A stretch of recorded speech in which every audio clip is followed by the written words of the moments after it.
Welcome back, my family. Before we dive into tonight's creepy little journey, make sure to like the video, subscribe to the channel, and share this with someone who loves a good scare before bed.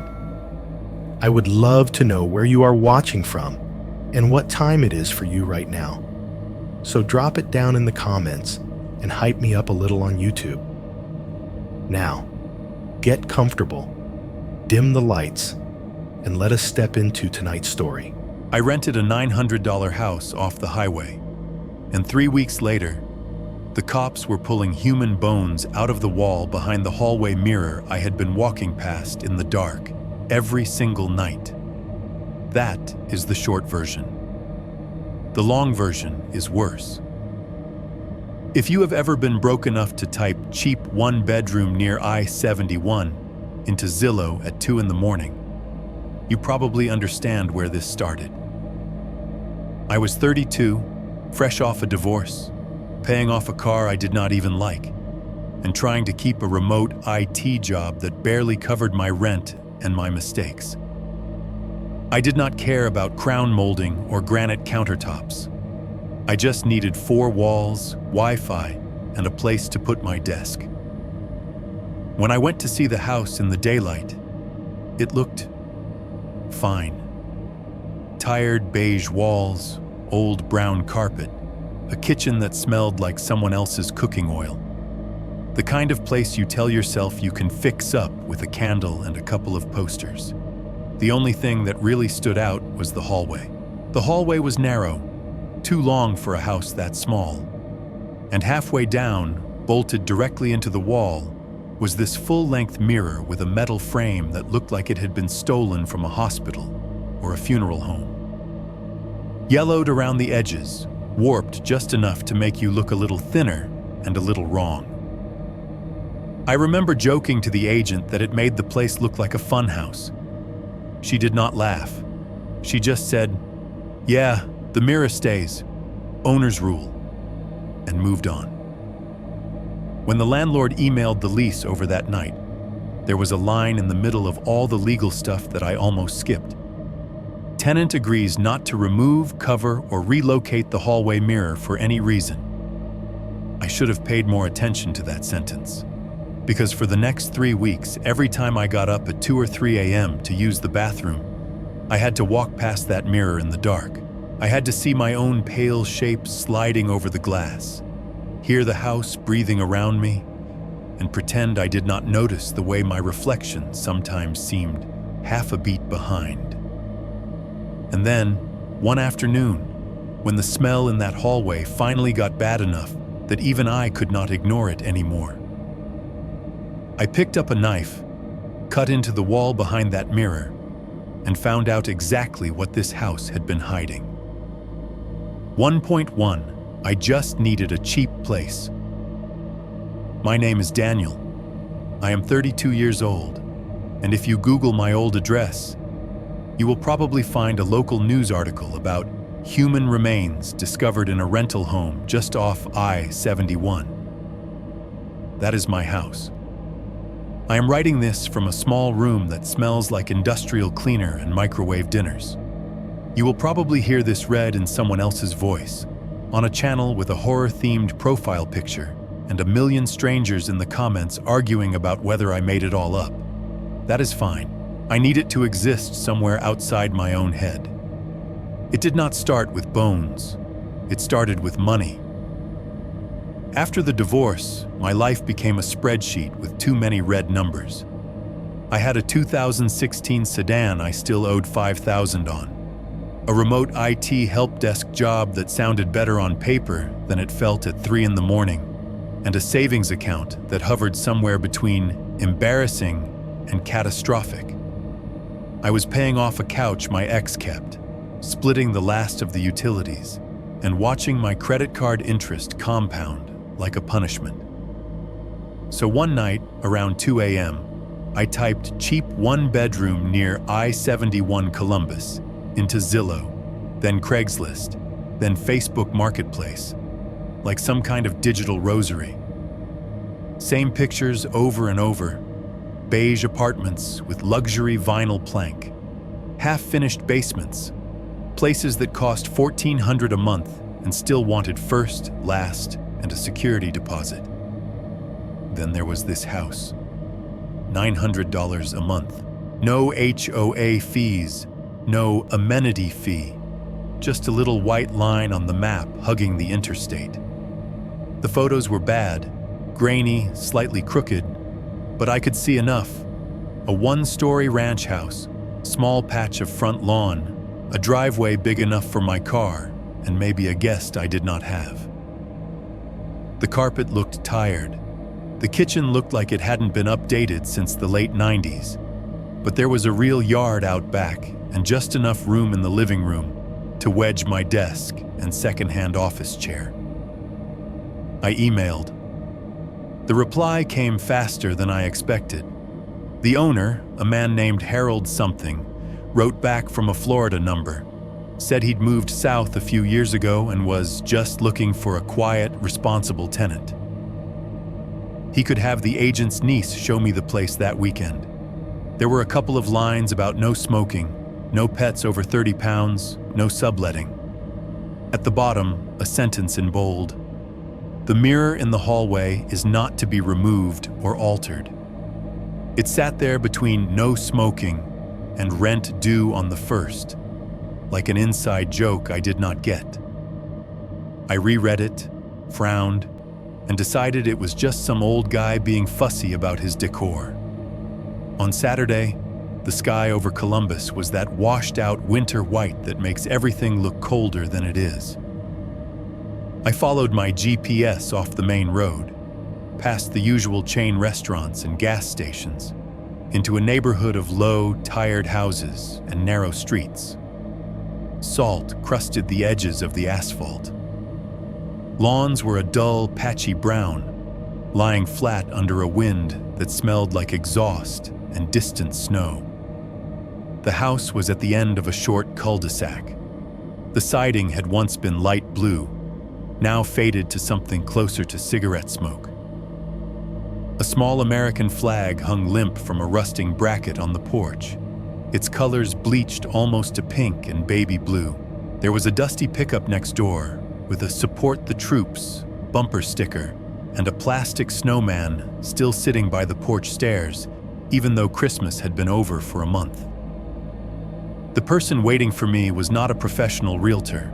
She was in her mid-20s, wearing a puffy jacket and leggings, dark hair and a messy bun, keyring looped around 2 fingers. She introduced herself as Emily, said she was helping out her uncle with the place. "Sorry the yard looks like this," she said, crunching over frozen grass toward the front door. "The guy who lived here before kind of let things go." The front door stuck a little before it opened. Inside, the air was colder than I expected, with that stale, shut-up smell of a place that has been empty too long. The living room was small but workable. Beige carpet with a couple of darker stains near where a couch must have been.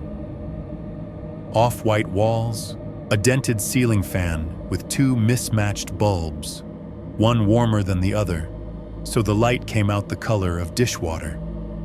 But I could see it. My desk against that wall, my computer by the outlet, my monitors the bright center of the room. I mentally placed my coffee table, my TV, the boxes of my life I had dragged from the apartment I used to share. The kitchen was worse, but I had lived in worse. Yellowed laminate countertops, faux wood cabinets that had lost their finish around the handles, an electric stove with black rings burned into the drip pans. The fridge hummed too loud, an old white thing with a dent in the door that looked like someone had kicked it. The linoleum under my feet felt a little soft in places. "Everything works," Emily said, like she had read my mind. "We had the furnace serviced last month. The last tenant didn't complain about the heat or anything." There was a narrow doorway off the living room that led to the hallway. I could see it from the kitchen, a slice of yellowish light stretching back toward the bedrooms. That was where I first saw the mirror. The hallway itself was slightly too long for such a small house, maybe 15 feet from living room to bedroom doors, barely wide enough for two people to pass without turning sideways. The light fixture overhead was one of those cheap glass domes you find in every rental in America, the bulb inside coated with dust, making the light look tired. Halfway down, mounted directly to the wall on the right, was a mirror. It was the kind you see in clothing store fitting rooms or hospital corridors. A full-length sheet of glass, maybe 6 feet tall, framed in dull metal that had started to rust in the corners. Someone had glued it straight to the drywall years ago. The edges were starting to separate, dark spots blooming under the glass where the silver backing was rotting away. The whole thing had a yellow tinge, like a photograph left in the sun, in the middle of a sunny afternoon, with cold light pushing in from the living room window and the bedroom at the back. It did not look haunted. It just looked wrong, out of place, like it had been salvaged from a hospital liquidation sale or ripped out of a morgue and slapped here to make the space feel bigger. I caught my reflection in it as I walked toward the bedrooms. A tall, slightly hunched guy in a cheap winter coat, shoulders up around his ears, eyes a little hollow from too many late nights at a glowing screen. The mirror stretched me just enough to make me look thinner, my face narrower, like it was correcting me towards some other version of myself. "The mirror has been there forever," Emily said, noticing where I was looking. She gave a half shrug. "The last owner was kind of weird about it. Said it was part of the house. We just leave it alone." I laughed, because that is what you do when something feels off and you are trying to pretend it does not. "Part of the house, huh?" I said. "Like the foundation."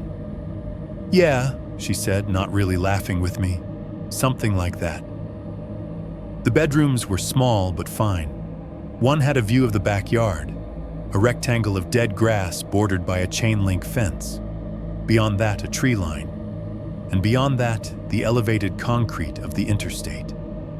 I could hear the faint rush of cars, even with the windows closed. A distant ocean made of engines and tires. It was white noise enough that I did not mind. As we walked back down the hallway, my shoulder brushed the mirror frame. The metal was cold, even colder than the rest of the house. I told myself that was just bad insulation. Back in the living room, Emily handed me a stack of papers, the physical copy of the lease, even though she said everything would be signed electronically. While she talked about move-in dates and security deposits, my eyes wandered back to the hallway. From this angle, I could see the mirror reflecting a slice of the room. The front door, part of the couch that was no longer there, the empty spot where a TV used to sit. It gave me a weird, doubled perspective, like I was already outside my own life looking in. $900 a month, no application fee. The utilities were my problem, but they always were. There are moments in your life when you make a decision that feels like nothing, and later you can point to it and say, right there, that was the beginning of the bad thing. At the time, all I felt was relief. "I'll take it," I said. That night, back at my temporary crash spot, a friend's couch, a pile of my clothes in the corner, my computer shoved onto his kitchen table. I opened the email from the landlord. The lease was a PDF full of dense legal paragraphs and generic language. I scrolled through, skimming, clicking where I needed to sign. No smoking, no unauthorized occupants. Rent due on the 1st, $50 late fee, the usual. Then my eye caught on a line I had already seen once, now in bold, all caps. The tenant agrees not to remove, cover, or relocate the large hallway mirror for any reason. Any damage to the mirror or wall will result in forfeiture of security deposit. Just leave it alone. Jesus, I muttered to myself. Okay, I get it. You like your ugly mirror. I clicked sign, because what else was I going to do? Turn down the only place I could afford over a piece of glass screwed to a wall? 3 days later, I was carrying my life in cardboard boxes through that front door. My friend dropped me and my stuff off with a clap on the shoulder and a text me if you need anything, which we both knew I probably wouldn't. The sun went down faster than I expected. By the time I got my desk inside and my computer set up enough to make sure the Wi-Fi worked, the sky outside the blinds had gone navy blue. I did not bother with the overhead lights. I plugged in my modem, watched the little green and blue LEDs blink to life, and the whole living room was suddenly lit by that cold, electronic glow. The fridge hummed.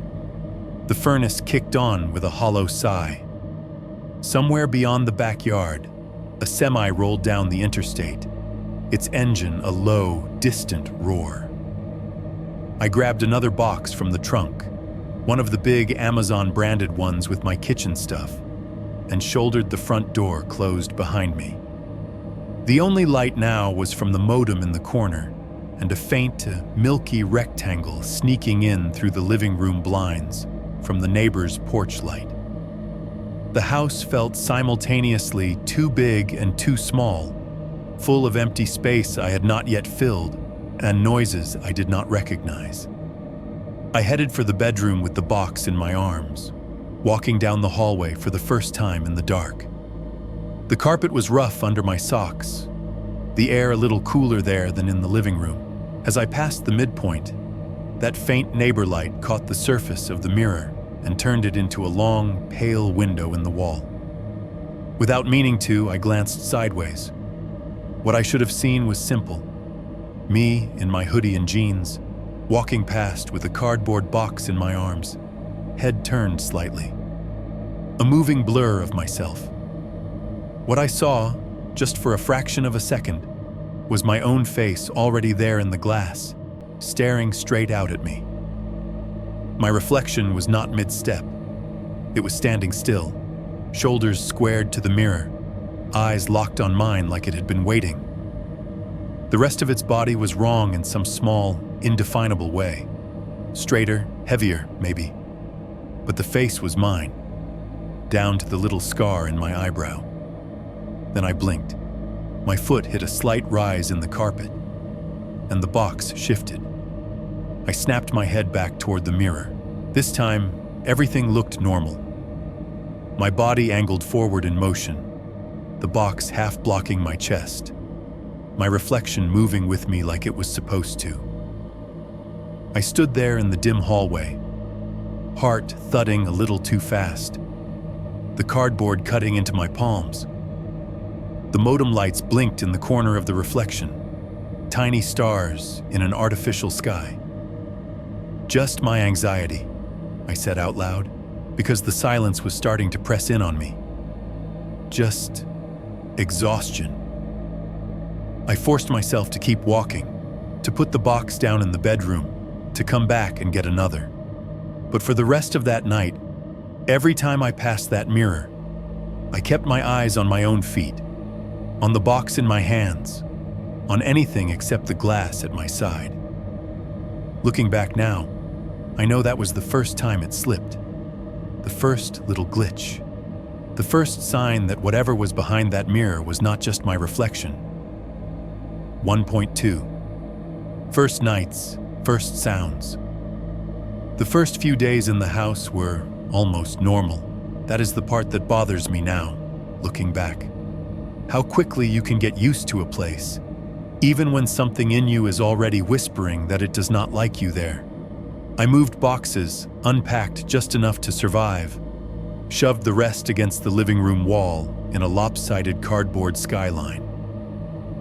My desk went where I had imagined it, against the far wall, monitors up, modem and router blinking like a tiny, anxious city in the corner. In the mornings, I made drip coffee in a cheap plastic machine I had owned since college. The smell helped cover the strange, flat odor of the house, like old paint, old carpet, and something faintly chemical, the ghost of cleaning products long since dried.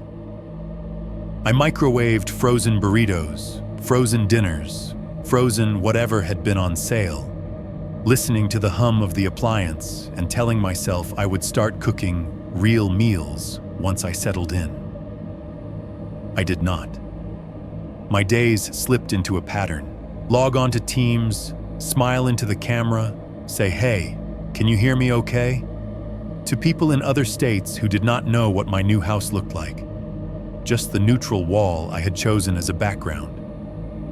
I troubleshot printers and VPN connections, reset passwords for people who blamed me for their own mistakes.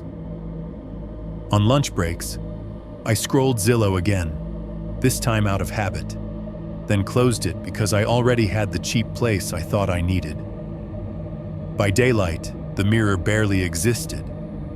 I walked past it 100 times a day, to the bathroom, to the bedroom, back to grab a snack. And it was just ugly. An old, warped sheet of glass that stretched me out and yellowed my skin tone. If I caught my reflection, I would glance away quickly, the way you do when you see yourself in an unflattering photo. There were worse things in that house than an ugly mirror, I told myself.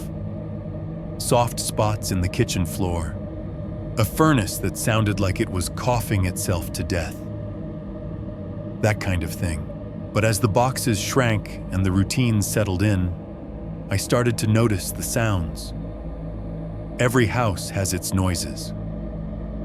In my old apartment, it had been the upstairs neighbor's footsteps and the pipes rattling whenever someone took a shower. Here, it was the furnace.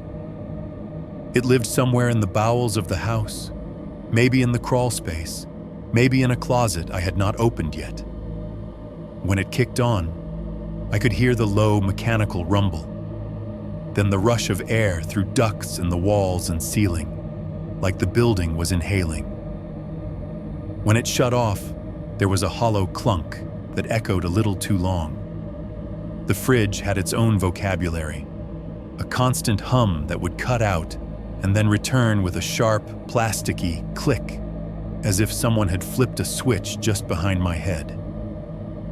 The plumbing moaned and gurgled whenever I ran the bathroom sink or flushed the toilet. Somewhere in the walls, a metal vent rattled when the wind hit the house just right. In the daytime, all of that was just background noise. I would sit at my desk, coffee cooling in a chipped mug, listening to someone complain about their email not syncing, and my brain would smooth the house's sounds into a kind of low, domestic static. The furnace rumble became white noise. The fridge click became punctuation.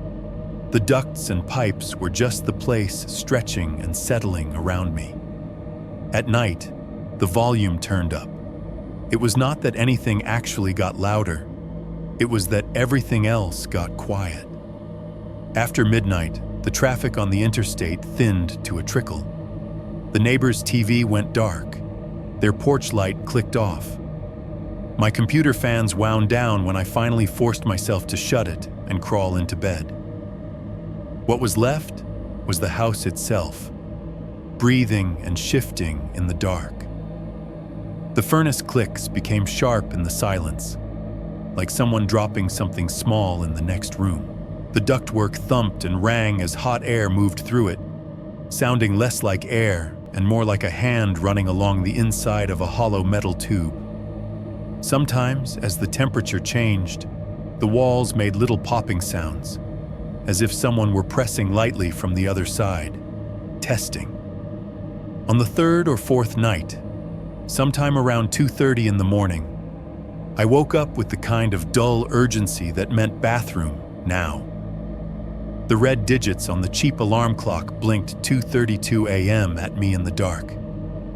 The bedroom was heavy with that thick, late-night air that feels different from daytime air, like the oxygen has gone stale with all the dreams it has passed through. I swung my legs out of bed, feet finding the cool patch of carpet that never seemed to warm up, no matter how high I set the thermostat. I did not bother with the overhead light. Instead, I turned on the tiny nightlight I had plugged into the bathroom outlet earlier that evening. It was one of those cheap ones shaped like a little square, glowing a dull, bluish white. The nightlight cast a narrow blade of light out into the hallway, just enough to turn the mirror into a tall, gray shape and pick out the edges of door frames. Everything else was shadow.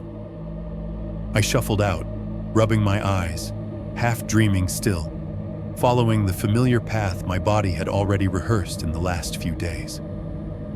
As I drew level with the mirror, I heard it. At first I thought it was in my head, a phantom sound left over from a dream, a faint, dry noise barely there. Sk, like someone dragging a fingernail very lightly across a smooth surface. Not hard enough to squeal, just hard enough to whisper. I stopped instinctively, one hand on the bathroom door frame, the other hanging uselessly at my side. The sound stopped too. The air pressed in around my ears, blood pumping loud in the sudden stillness. Roach, I thought. It's a roach. I hate roaches, but I understand them. Old house, old pipes, food in the trash. It happens. I turned my head toward the mirror, expecting to see a brown shape scuttling across the glass or along the wall beside it. The mirror stared back. Just a slice of me, cut in half by the edge of the frame. My bare shoulder, the side of my face, one dark eye, my hair sticking up where sleep had crushed it. The rest was the pale blur of the hallway behind me. There was nothing crawling, nothing moving. The glass was dull and blank in the nightlight's glow. I stood there for several seconds, listening. The house was suddenly full of tiny details. From the kitchen, I could hear the microwave clock ticking, each second landing with a soft plastic tick that I had never noticed before. Farther away, out beyond the backyard, a freight train rolled along the tracks, its wheels making that distant rhythmic clatter, metal on metal, underscored by a low, steady roar. Somewhere in the ductwork above me, the furnace exhaled and the vents responded with a faint shiver. But right there, in the patch of hallway where I was standing, right in front of the mirror, it felt like someone had thrown a blanket over all the sound. It is the only way I can describe it. The noise from the kitchen, the distant train, the hum of the fridge, I could still hear them, but when I took a half step closer to the mirror, they seemed to thin out, as if I were stepping into a shallow pool where sound did not travel the same way. My own breath sounded quieter in my ears. Even the thump of my heart dulled. I took that half step back, away from the glass, and the world breathed in again. The microwave ticked a little clearer. The train seemed a little louder. The house regained its normal shape. I told myself I was tired. That was the explanation for everything in those days. I went to the bathroom, did what I needed to do, washed my hands under lukewarm water from the stubborn faucet. The nightlight turned the sink and counter into a washed-out still life. White porcelain, chipped laminate, a bar of cheap soap sweating in its dish. The bathroom door stayed open a few inches, letting the cold hallway air creep in around my ankles. A couple of nights later, I learned to hate that door. It was around the same time, sometime in the deep hours when even the interstate seemed to hold its breath. I had gotten up again, less urgently this time, brain floating in that layer between sleep and waking where everything feels a little thinner than it should. The hallway was the same. Nightlight glow, long shadows, the mirror a dark oblong on the wall. I finished in the bathroom and let the tap run for a moment, listening to the pipes grumble and clear their throats. The door was open just enough that I could see a sliver of the hallway mirror in the corner of my eye, catching the light. As I stood there washing my hands, I glanced up, not at the bathroom mirror but past it, at the reflection in the hallway mirror outside. In that slice of glass, I saw my back. My shoulders hunched slightly, my head bent over the sink. The faint outline of the bathroom door frame behind me. The nightlight's glow smearing everything into soft edges. And the door. In real life, the bathroom door was open the way I had left it, propped on my hip while I turned the faucet. I could see it in my peripheral vision, a pale vertical shape, the gap at its edge a darker line where hallway met tile. In the reflection, the door behind the me at the sink was closed. Not mostly. Not a little more shut than I remembered. Closed. The frame was a neat rectangle, the door flush in it, no sliver of hallway showing. A cold prickle crawled up my spine. I blinked hard, water dripping from my fingers into the basin, and looked back and forth. Real door, reflected door. Real, reflected. Like I was comparing two almost identical images in one of those spot the difference puzzles. Real door, open 3 or 4 inches. Reflected door, closed, a flat plane of off-white. I turned off the tap. The sudden stop of running water made the quiet roar back, all the little sounds rushing in to fill the space. The microwave clock ticks, the distant train, the soft hiss from the vent near the ceiling. Very slowly, I turned my head to look at the actual door. It was still open. I could see the hallway through the gap, the faint lighter patch where the mirror was, the corner of the wall. I could feel the cooler air flowing in. I swallowed, my throat suddenly dry, and lifted my eyes back to the hallway mirror's reflection. In the glass, behind the reflection of my shoulders, the bathroom door was no longer closed. It was moving. It did not swing open in a jump or slam back on its hinges. It eased open, inch by inch, with the slow, deliberate motion of someone who does not want to be heard. The line where door met frame split into a dark seam. That seam widened. I could see in the reflection a strip of something black beyond it, the empty hallway, or something else. The worst part was the sound. In the real world, the door in my peripheral vision did not move at all. My ears, pointed at the space behind me, heard nothing. But in the reflection, as the door inched open, I heard the faintest, most careful squeal of metal on metal, the quiet eoke of a hinge that had not been used in a very long time. It was a tiny sound, as soft as someone dragging a fork over a plate 3 rooms away. But it was there, and it did not match anything in the room with me. For a moment, it felt like my brain was split into 2 tracks, one that believed my eyes and one that believed my ears, and neither of them lined up with the reality of my body standing still in that bathroom. I do not know how long I stayed there, staring. Long enough for the water in the basin to cool on my skin, long enough for the nightlight to buzz faintly in the silence. Then I did the only thing that made sense to the primitive part of my brain that had finally started to scream. I stepped sideways, out of the line of sight of the hallway mirror, grabbed the bathroom door with both hands, and shoved it all the way open until it banged against the stopper. The noise, that honest, solid, real noise, snapped the spell. The squeal in my ears cut off mid-breath. The house was just a house again. Pipes, furnace, distant trains. When I dared to look back at the mirror, the reflection matched what I saw. Open door, empty hallway, no movement except my own. I told myself again that I was tired, that my brain had lagged, confused one image with another, that old hinges make phantom sounds in old houses. But from that night on, I could not shake the feeling that somewhere, in some version of the hallway I could only see in the glass, The door had not stopped moving. 1.3. Netflix, The Lagging Ghost, and the first real shiver. By the end of that first week, I was tired of listening to my own thoughts bounce off those beige walls. Work calls, frozen dinners, the same, "You're all set now, thanks for calling," over and over again. It all started to smear together.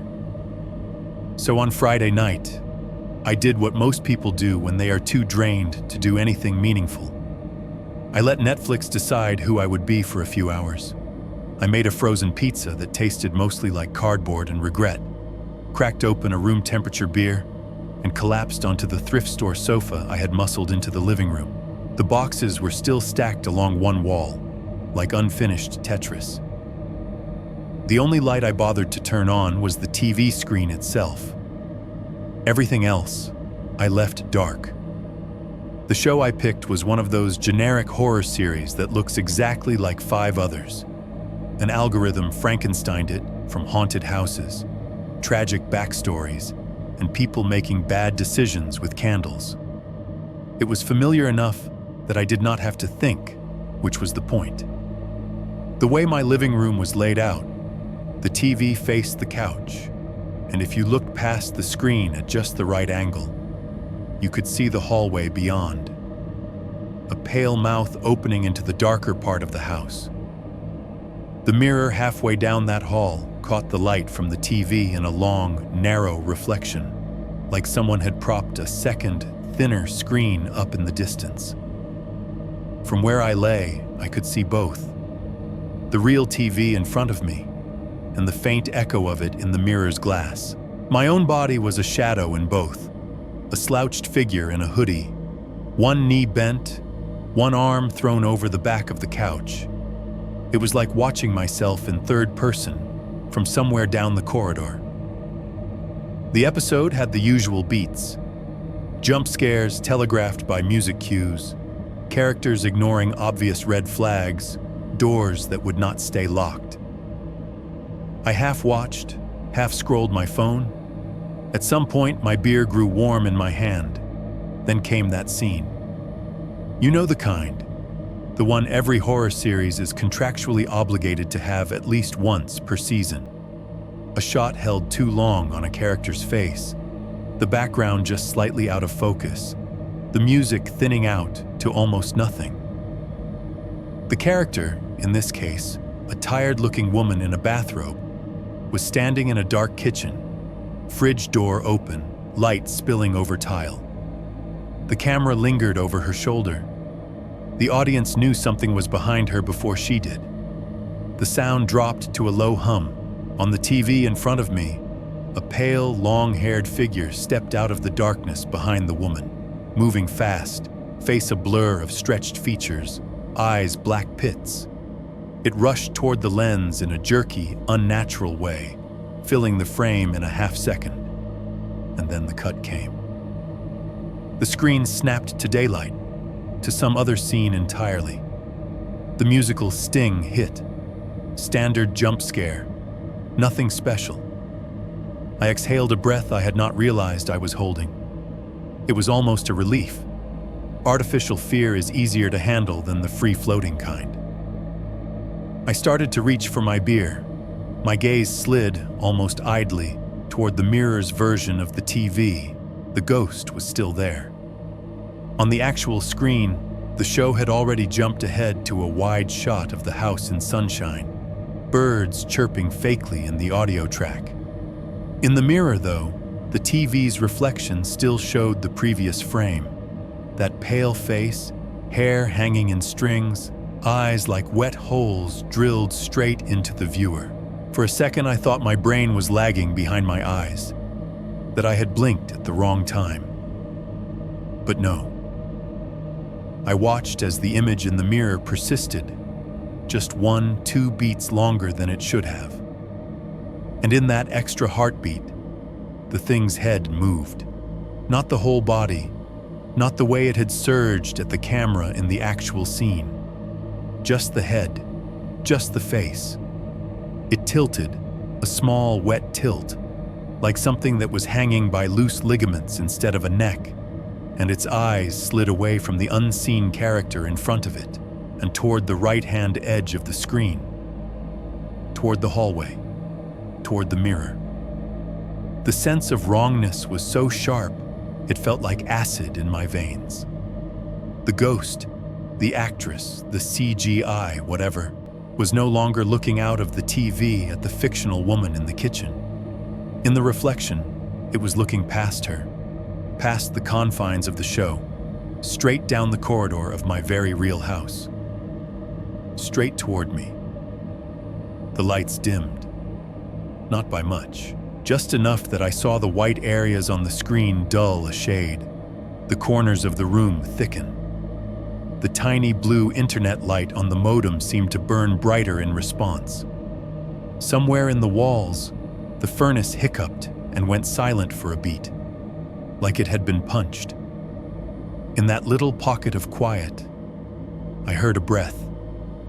It was not from the TV. The scene had already moved on to a chirpy character unloading groceries, soundtrack filled with dialogue and rustling bags. This breath was under that sound, a thin exhalation right at the edge of my hearing, as close to me as someone whispering directly into my ear. Too slow to be mine, too shallow, like someone who had not used lungs in a very long time, trying to remember how. My skin prickled, one of those full-body waves that starts at the back of your neck and cascades down your arms. I sat up too fast, the cushions sighing under me, the half-drunk beer sloshing. I grabbed the remote and hit pause. The house inhaled as if in relief. The TV froze on a mid-motion frame of some character's hand. The canned dialogue cut off mid-sentence, leaving a vacuum the size of the living room. Now, with the show silent, every other sound was suddenly huge. The whir of the small fan in my laptop sitting open on the coffee table. The tiny plastic tick, tick, tick of the microwave clock in the kitchen. The far-off rumble of a truck shifting gears on the interstate. I turned my head slowly toward the hallway. The mirror stood where it always did, a tall rectangle of gray swallowing the faint light from the paused TV. In its glass, I could see the reflection of the screen, frozen on the same frame as reality. No ghost, no pale face, just a suspended hand, fingers blurred. "Okay," I whispered, though no one had asked. "Okay." My heart was still going too fast. I told myself it was because of the jump scare, not the lag that had followed it, not the breath that had not come from my chest. Just to prove to myself there was nothing wrong, I thumbed the remote backward. The little red line hopped back along the episode timeline. I hit play and watched the sequence again, this time with my eyes locked on the TV, not the mirror. Kitchen, fridge light, woman in bathrobe, background out of focus.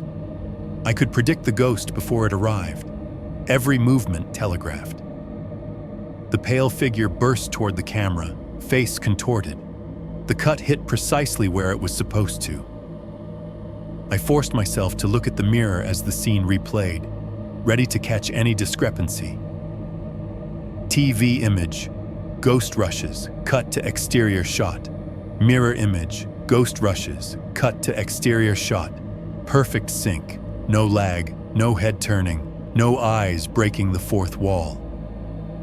I sat there with the remote in my hand and watched it one more time, then again, just to be sure. With each repetition, the scene lost a little more of its power. It became pixels and editing choices, nothing more. On the fourth run, I stopped mid-ghost and shut the TV off entirely. The screen went black, reflecting only the dim outline of the room and my own pale, tired face. Sleep, I told myself. You just need sleep. I turned the TV off at the outlet for good measure and stood up. The house responded to my movement with a few small creaks, as if readjusting its weight. The furnace coughed back to life in the distance. I walked toward the hallway, past the coffee table, past the stack of boxes that smelled faintly of cardboard and old apartment. As I approached the mirror, I kept my eyes straight ahead, fixed on the dark rectangle of my bedroom doorway. My peripheral vision registered the tall shape of the glass to my right and the faint glimmer of reflected light. I made it 2 steps past it before the feeling hit me. You know that sensation you get when you leave a video call, but for a second, your brain insists the other person can still see you? Like the camera is still on, still watching, even though you hit end? That. Except it was flipped. It was not the feeling of someone seeing me from the outside. It was the feeling of something still sitting exactly where I had been. On that sofa, in that slump. Inside the reflection, long after I had hauled my body up and walked away. As if my outline had been slow to vacate the spot, lagging behind like an afterimage burned into a screen. The back of my neck went cold. The hairs on my arms rose in a slow, synchronized wave. It felt for a split second, like if I turned my head and looked directly into the mirror, I would see myself still lying there on the couch in the reflection, eyes locked on the TV, while the version of me standing in the hallway was the one that should not be there. I did not look. Instead, I kept walking, each step deliberate, soles whispering against the threadbare carpet. The awareness of the mirror at my side was a physical pressure, like standing too close to the lip of a high balcony and knowing that if you glance down, your body might decide to jump without asking your permission. In the bedroom, with the door shut and the light off, I lay in the dark and listened to the house, the furnace, the fridge, the distant train. Somewhere down the hallway, a tall, ugly mirror reflected an empty couch, a dead TV screen, and a strip of carpet where I no longer was. I kept telling myself the room was empty. I could not quite convince myself the reflection was. 2.1. A smell that does not go away. Around the second week, the house stopped smelling like old paint and cardboard and started smelling like something else. I noticed it first on a Tuesday, in the way stupid little details sneak into your life when you are not paying attention. I had just finished a shift, my headset still warm where it had sat around my neck, my eyes gritty from staring at tickets all day. I got up from my desk, stretched, and headed down the hallway toward the bathroom. Halfway there, I walked through it. It was not a wall. It did not hit me all at once. It was more like a band through the air, a horizontal stripe of odor at chest height, invisible and waiting. 1 second I was breathing the normal, slightly stale smell of the house, and the next my sinuses were full of something wet and heavy and wrong. It smelled like the underside of a basement staircase. That was my first thought. Damp wood, concrete that has been sweating for years, mildew clinging to cardboard boxes that no one has opened since the early 2000s. Underneath that, faint but sharp, was the unmistakable tang of cheap detergent. The kind that comes in 5-gallon buckets with a brand name you do not recognize. All artificial, fresh linen over something sour. And under that, beneath the soap and the damp, there was a third note. It reminded me of a freezer that has been unplugged with meat still inside. Not full-on rot, not the choking, gagging stench of something newly dead, but a tired, lingering echo of it. Old protein and salt and fat that had sat too long and gone wrong, then been half covered by something that did not quite manage to hide it. By the time I reached the bathroom door, it was in my throat.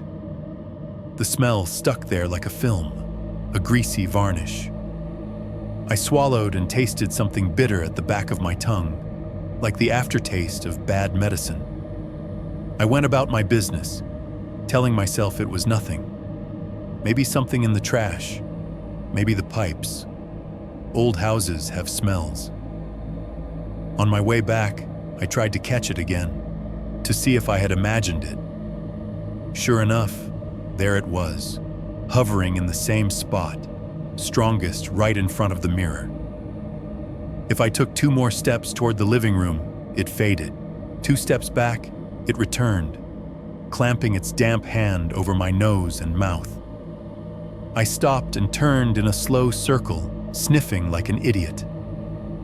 The hallway was empty, the doors closed or ajar exactly as I had left them. The mirror watched me from the wall, reflecting my own ridiculous posture. Shoulders hunched, nostrils flared, eyes narrowed. "Okay," I muttered. So something died. That was the most reasonable explanation. Small animal, maybe a mouse, maybe a rat, crawled into a wall cavity and didn't crawl back out. The idea made my skin crawl, but it was mundane. You can call an exterminator. You can call the landlord. Dead animals happen. I started at the baseboards.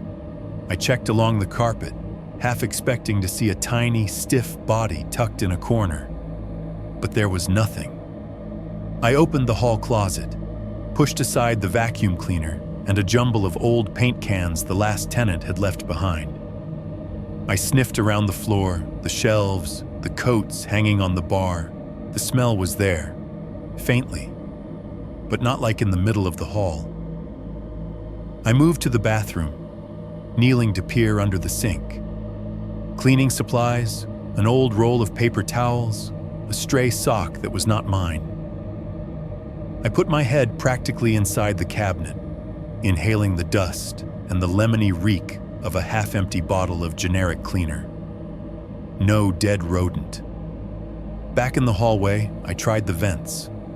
There was a small metal register down near the floor, its slats clogged with dust bunnies and a couple of long blonde hairs left from whoever lived there before me. I unscrewed the cover, coughed as a plume of lint puffed out, and shone my phone flashlight into the duct. All I saw was darkness and the faint suggestion of sheet metal walls stretching away. No matted fur, no bones. The air rising from the duct was warm, dry, and smelled like furnace. Old metal and gas, but not the rot and soap cocktail that hovered at my chest. The smell drew me back to the mirror. The closer I got, the stronger it became, until I was standing almost flush with the glass, trying not to breathe through my nose. My reflection looked washed out, the yellowish tinge of the mirror blending with the slight green around my mouth. I leaned in, pressing my palm lightly against the cool metal frame beside the glass, and turned my head to sniff at the seam where the mirror met the wall. From that angle, I could see a thin line of caulk running down the side, cracked in places, a hairline gap here and there where time had pulled materials apart. That was where it was coming from. I could feel it. The smell didn't sit on the surface of the mirror like something spilled or sprayed. It seemed to seep out from behind it, easing through the minuscule gaps in the seal, thick and patient. It had the quality of breath, of something exhaled, not spilled. I bent closer, squinting to see if any discoloration had bled through the wall. That was when I heard it. A sound came from inside the wall, right behind the mirror. Just one, a dry little tack that might have meant nothing in any other context. It was the kind of noise you get when old wood shifts, or when a nail gives up its grip and shifts a fraction of an inch. Except that is not what it sounded like to me. To me, in that moment, with my cheek almost touching the cool glass and that smell wrapping itself around my head, it sounded exactly like a joint popping, like someone flexing a finger after it had been curled too long and the knuckle finally giving with a small, precise crack. I jerked back so fast I smacked my shoulder against the opposite wall. The hollow thud echoed down the hallway. My reflection swung wildly in the mirror, the image blurred by the sudden movement. I stood there, pressing my shoulder blade into the paint, listening. Silence. The normal noises of the house crept back in, hesitant. The low hum of the refrigerator, a car passing outside, the faint, distant rush of the interstate, hissing like a far-off ocean. The furnace stayed quiet, as if it too were waiting. I told myself it was wood. Old houses creak, mirrors shift. Heat and cold make things move in their frames. I told myself that, and then I went and bought an air freshener. That evening after work, I stopped at a grocery store on my way back from a rare in-person errand and grabbed the most aggressively scented spray I could find. Some fluorescent-colored bottle promising mountain spring or ocean breeze. I added a plug-in diffuser to the basket for good measure. If something was rotting in the walls, I would at least make it a more socially acceptable kind of rot. Back home, the smell was waiting in the hallway, like it had never left. I plugged the diffuser into an outlet in the living room, a little plastic tree now glowing orange in the corner, then took the spray and headed for the mirror. I did not hold back. I stood a couple of feet from the glass and pulled the trigger again and again, sending clouds of chemical flour and fabric softener mist directly at the wall. The droplets hung in the air, catching the overhead light, before settling onto the mirror, the frame, the carpet. The smell of the spray was overpowering, so sweet and artificial it made my eyes water. It wrapped itself around my head and shoved the damp, meat-tinged basement stink to the edges. I kept going until the hallway felt like the perfume counter at a department store. My throat burned. When I finally stopped, my finger ached from squeezing the trigger, and the can felt significantly lighter. "There," I said, coughing. "Problem solved." For a while, it felt like it might actually be. I went back to the living room, opened a window a crack to vent some of the chemical assault, and flopped down in my chair with my laptop. The artificial fragrance drifted in behind me, diluted by fresh air until it became background. The house smelled like every motel I have ever stayed in on a road trip. Not good, exactly, but familiar in a way that suggested other people had been here before and survived the experience. 15, maybe 20 minutes passed. I lost track, buried in an article I was not really reading. The sun slid down another notch behind the houses across the street, turning the blinds into glowing stripes. The glowing plug-in puffed dutifully away. That was when it changed. I did not notice it right away. The human brain is bad at tracking smells over time. It filters them out so you can think about other things. But there was a moment where I realized I could smell the spray again, sharply, as if someone had just pulled the trigger an inch from my face. I set my laptop aside and sat up. The hallway was out of sight from where I sat, but the fragrance coming from that direction had grown stronger, not weaker since I had last sprayed it. It had a specific quality now, like vapor blown directly at me rather than a general cloud in the air. Underneath it, threading through the synthetic flowers and detergents, was the old smell again. Damp, sour, faintly fleshy. I stood and walked back toward the hall. With each step, the smell intensified, not just in my nose, but in my mouth and eyes. My tongue picked up the bitterness again. My throat tightened. The spray scent and the rot were layered on top of each other now, inseparable, like someone had tried to bury a body under a pile of laundry soap and cheap cologne. When I reached the spot in front of the mirror, it hit me fully. The air felt thicker there, heavy with overlapping odors. I could almost imagine seeing it. a visible haze hugging the wall, shivering with each draft. I raised the empty-looking can, but the nozzle was dry. I had already given it everything. The surfaces around me glistened slightly in the light from the living room, a damp sheen on the metal frame, on the glass, on the painted wall beside it. Drops ran slow, merging, then slipping downward in lazy, scented tracks. The smell was not coming from them. I could tell, somehow. The closer I leaned, the more I became aware of the direction. The cloying scent and the underlying rot were not sitting on the mirror's face like a film. They were seeping out, subtle pulses of odor emanating from the hairline gaps along the edge, from behind the glass itself. It was like standing next to someone with very bad breath and watching them exhale. The wall was breathing.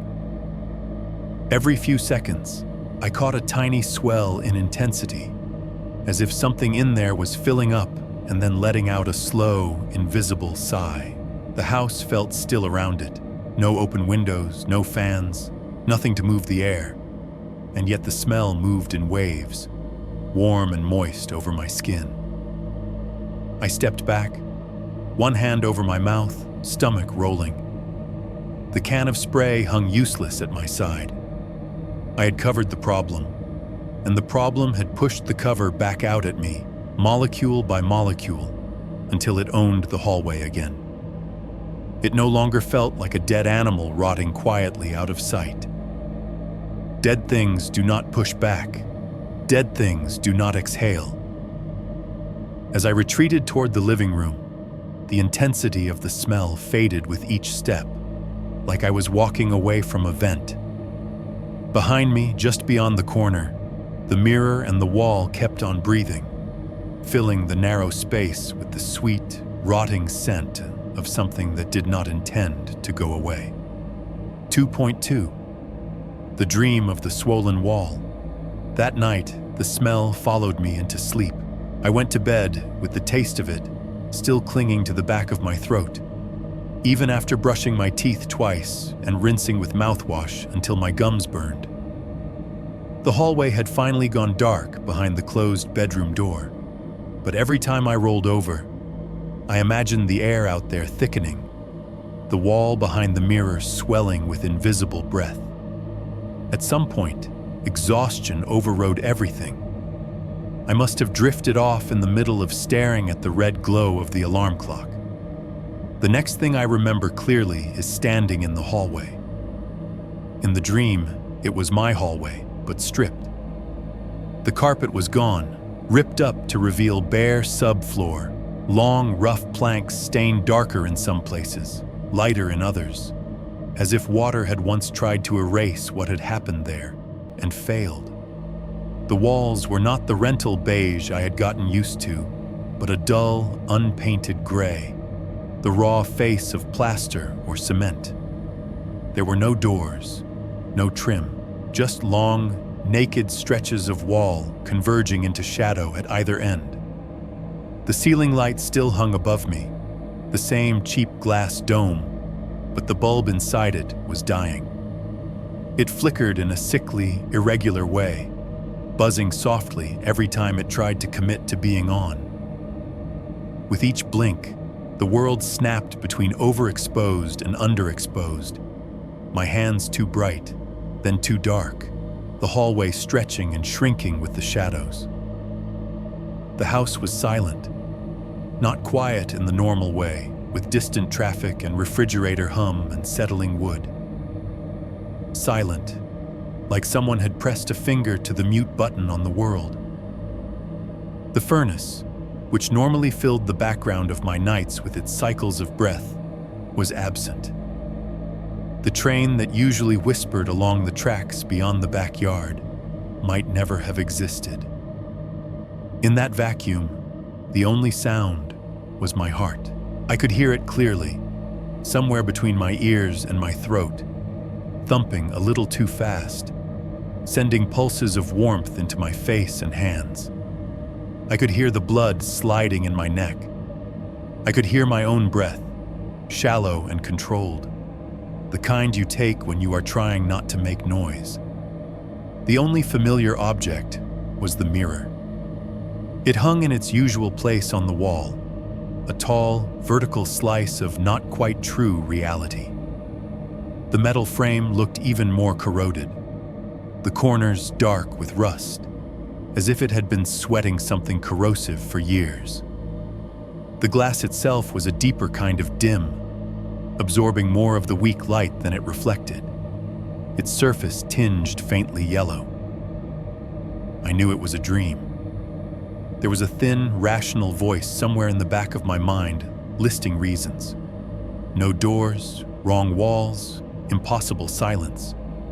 But knowing did not help. The fear felt as real as anything any waking day had given me. I was standing in the middle of the hallway facing the mirror. My reflection stood facing me, half a dozen steps away, wearing the same t-shirt and sleep pants I had gotten into bed in. Same rumpled hair, same tension hunched into the shoulders.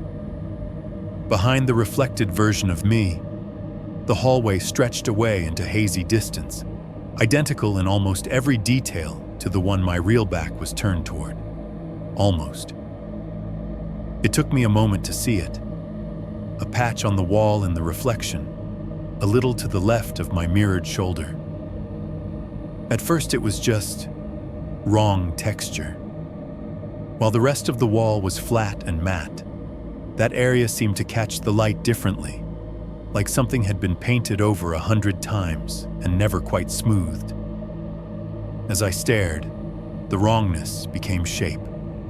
The patch swelled out from the flat plane, subtly at first, then more insistently, like a blister rising under old paint. Hairline cracks spidered across the surface of the plaster in delicate branching lines, pushing outward as if something underneath them needed more room. The bulb overhead flickered. Each time it came back, the bulge had changed. One moment it looked like a vague swelling. The next it had taken on an angle, a hard, rounded edge like the curve of a joint pressed against fabric. It reminded me of a knee drawn up toward a chest, straining against the thin skin of a blanket. The plaster domed outward in a way that made my own knees twitch in sympathetic discomfort. The light went out completely for half a second, plunging everything into thick, grainy darkness, then snapped back. Now the swelling had shifted. It was higher, broader, the curve sharper on one side. It looked unmistakably like a shoulder jammed sideways into too narrow a space, the mass of it forcing the wall to give. Directly below that, a longer, thinner bulge traced the line of what could have been an upper arm. It pulsed once, not like a heartbeat, more like the whole bulging shape took a slow, fractional breath inward, then released. The cracks around it widened, chalky dust sifting down in fine streaks along the gray surface in the reflection. The real hallway behind me stayed stubbornly out of sight. I did not turn. I could not. Every instinct screaming up my spine told me not to look, not to confirm whether there was something pressing through the wall inches from my actual back. So I watched it happen in the glass. I heard the first scratch a moment later. It came from inside the wall in the reflection, but my ears received it as if it were right next to me. A dry, tentative sound, like brittle fingernails dragged over wood that had been painted and repainted until it had the soft, waxy resistance of an old candle. Scritch. A pause, long enough for the echo to drain away into the mute distance. Scritch. The volume never changed. It did not grow louder or more frantic the way an animal's scratching might. It stayed low and steady, a repetitive test of boundaries. The pattern was calm in a way that made it worse. Not panicked, but persistent. With each drag, flakes of plaster in the reflection loosened and fell, leaving faint, paler lines where something inside was tracing its prison. The bulge shifted again, more defined now. A curvature that could have been ribs pressed sideways, a hint of a jawline near the top, tense under the skin of the wall. The light buzzed, dimmed, fought to stay alive. As the scratching continued, another sound joined it. At first so quiet I thought I was imagining it. It sounded like teeth, not chewing, not grinding, just the soft, chilling click of two rows of dry enamel meeting each other over and over, as if someone were biting down lightly to stop their jaw from trembling. The rhythm didn't match the scratching exactly, but they intertwined in an awful duet. Scritch, click, scritch, click, click. It was the sound you hear when someone is shivering hard and cannot quite get their jaw to cooperate, a kind of chattering, muffled and constrained, as if whoever was making it had no room to really move their head. Every so often, threaded through the mechanical repetition, came another noise, a wet, strangled breath that might once have been a sob. Not a full cry, just the ghost of one, choked off as soon as it started, like a person trying to cry with no air in their lungs. A thin, constricted sound that made the hairs inside my ears prickle. Somewhere under all of that, my own heart hammered, trying to set the tempo and failing. In the mirror, the swollen patch on the wall bulged further. The outline within it solidified, a torso squashed flat, a suggestion of a head turned awkwardly to the side, as if there wasn't enough space for it to face forward.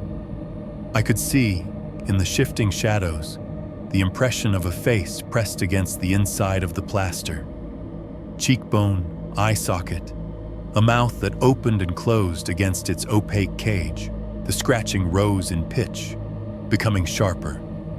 Scritch, scritch, scritch, I realized, with a numb kind of horror, that the lines it left behind were not random.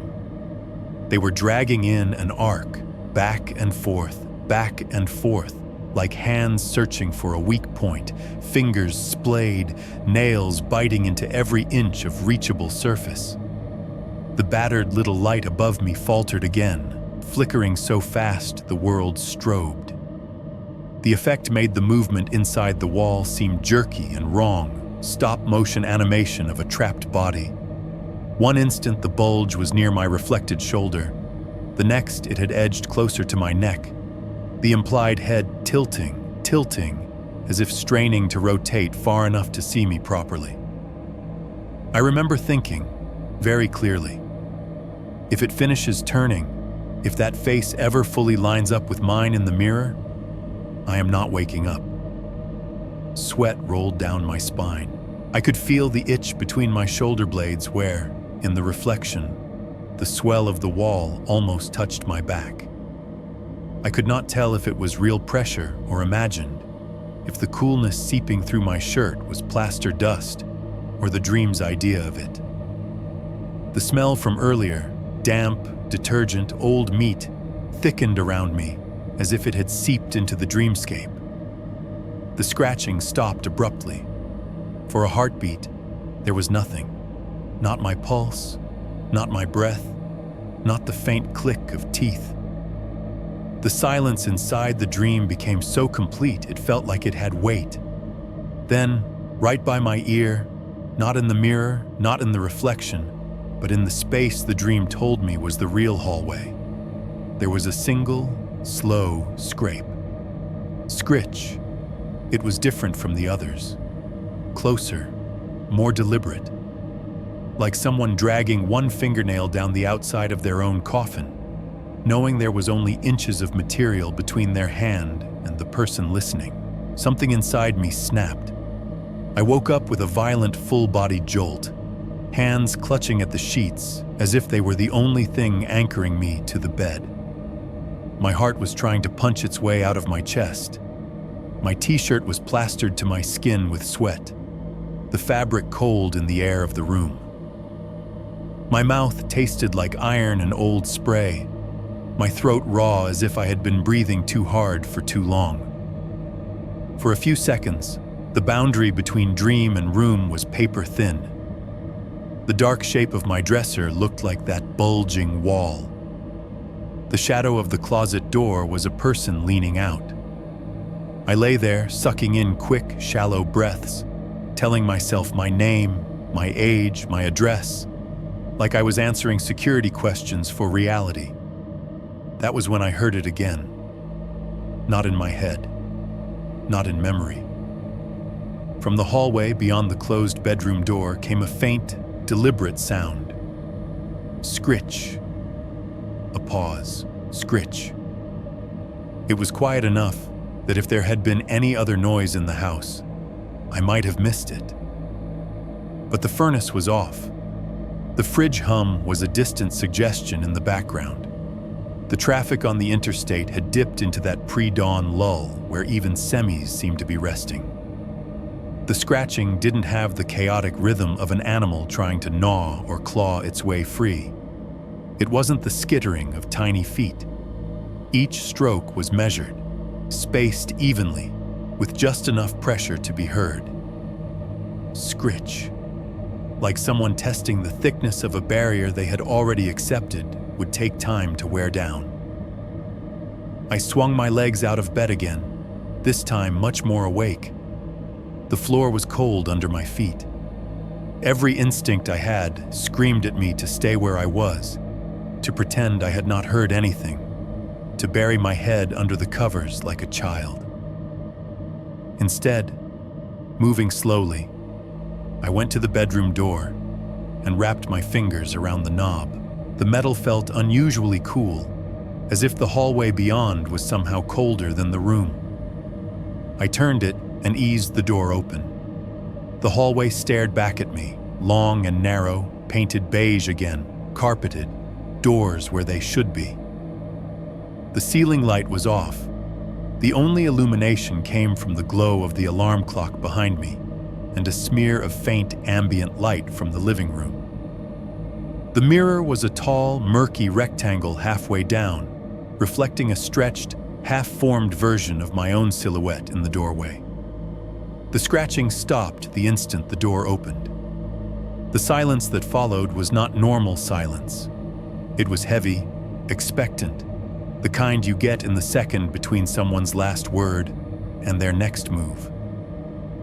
My ears strained so hard for another sound that I could hear the tiny rush of blood in them. Nothing. The furnace stayed still. No trains went by. The microwave clock in the kitchen must have been ticking. But from where I stood, even that seemed afraid to make itself known. I stood there until my legs started to shake, staring down the hallway at the mirror, listening for anything. A mouse, a pipe, a house settling. There was only that thick, unnatural quiet, pressed up against the other side of the wall. 2.3, a handprint that is not mine. The morning after the dream, I woke up feeling like I had not slept at all. My body had gone through the motions, eyes closed, hours passed, but my brain felt scraped raw. Every time I blinked, I could still see that bulging patch of wall in the mirror, feel the ghost of that last scrape right beside my ear. I lay there longer than I meant to, staring at the ceiling, listening for sounds in the hallway. Nothing. No scratching. No clicks. Just the distant, familiar hum of the furnace starting its first cycle of the morning, the fridge coughing awake, a truck shifting gears somewhere near the interstate. All the normal, boring noises I'd once taken as a sign that the world was fine. I decided, in the way people decide things when they are desperate to feel in control, that I was going to clean. If I vacuumed the hallway, wiped down the baseboards, scrubbed the mirror until it shone, maybe my brain would refile everything that had happened under stress dreams and old house maintenance. Maybe I could push the weirdness back into the same mental cabinet where I kept overdue bills and unresolved arguments. Still there, but at least not on the floor where I had to step over it every day. I made coffee strong enough that my hands shook a little on the mug. Then I dragged the vacuum out of the closet and plugged it into the outlet near the living room. Its roar filled the house, drowning out my thoughts as I ran it back and forth over the carpet, watching it swallow up crumbs and lint and whatever else the last tenant had left behind. The hallway was next. Up close, in full daylight.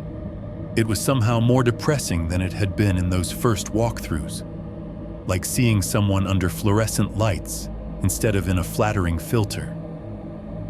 The beige paint had hairline cracks near the ceiling. There were scuffs at ankle height where years of shoes and boxes had clipped the walls. The carpet held faint ghosts of old stains, round and irregular, permanently embedded in the fibers. And then there was the mirror. It looked grimy now that I was really looking. Streaks from half-hearted cleanings, spots where the silver backing had begun to rot and peel, making the glass look freckled and diseased.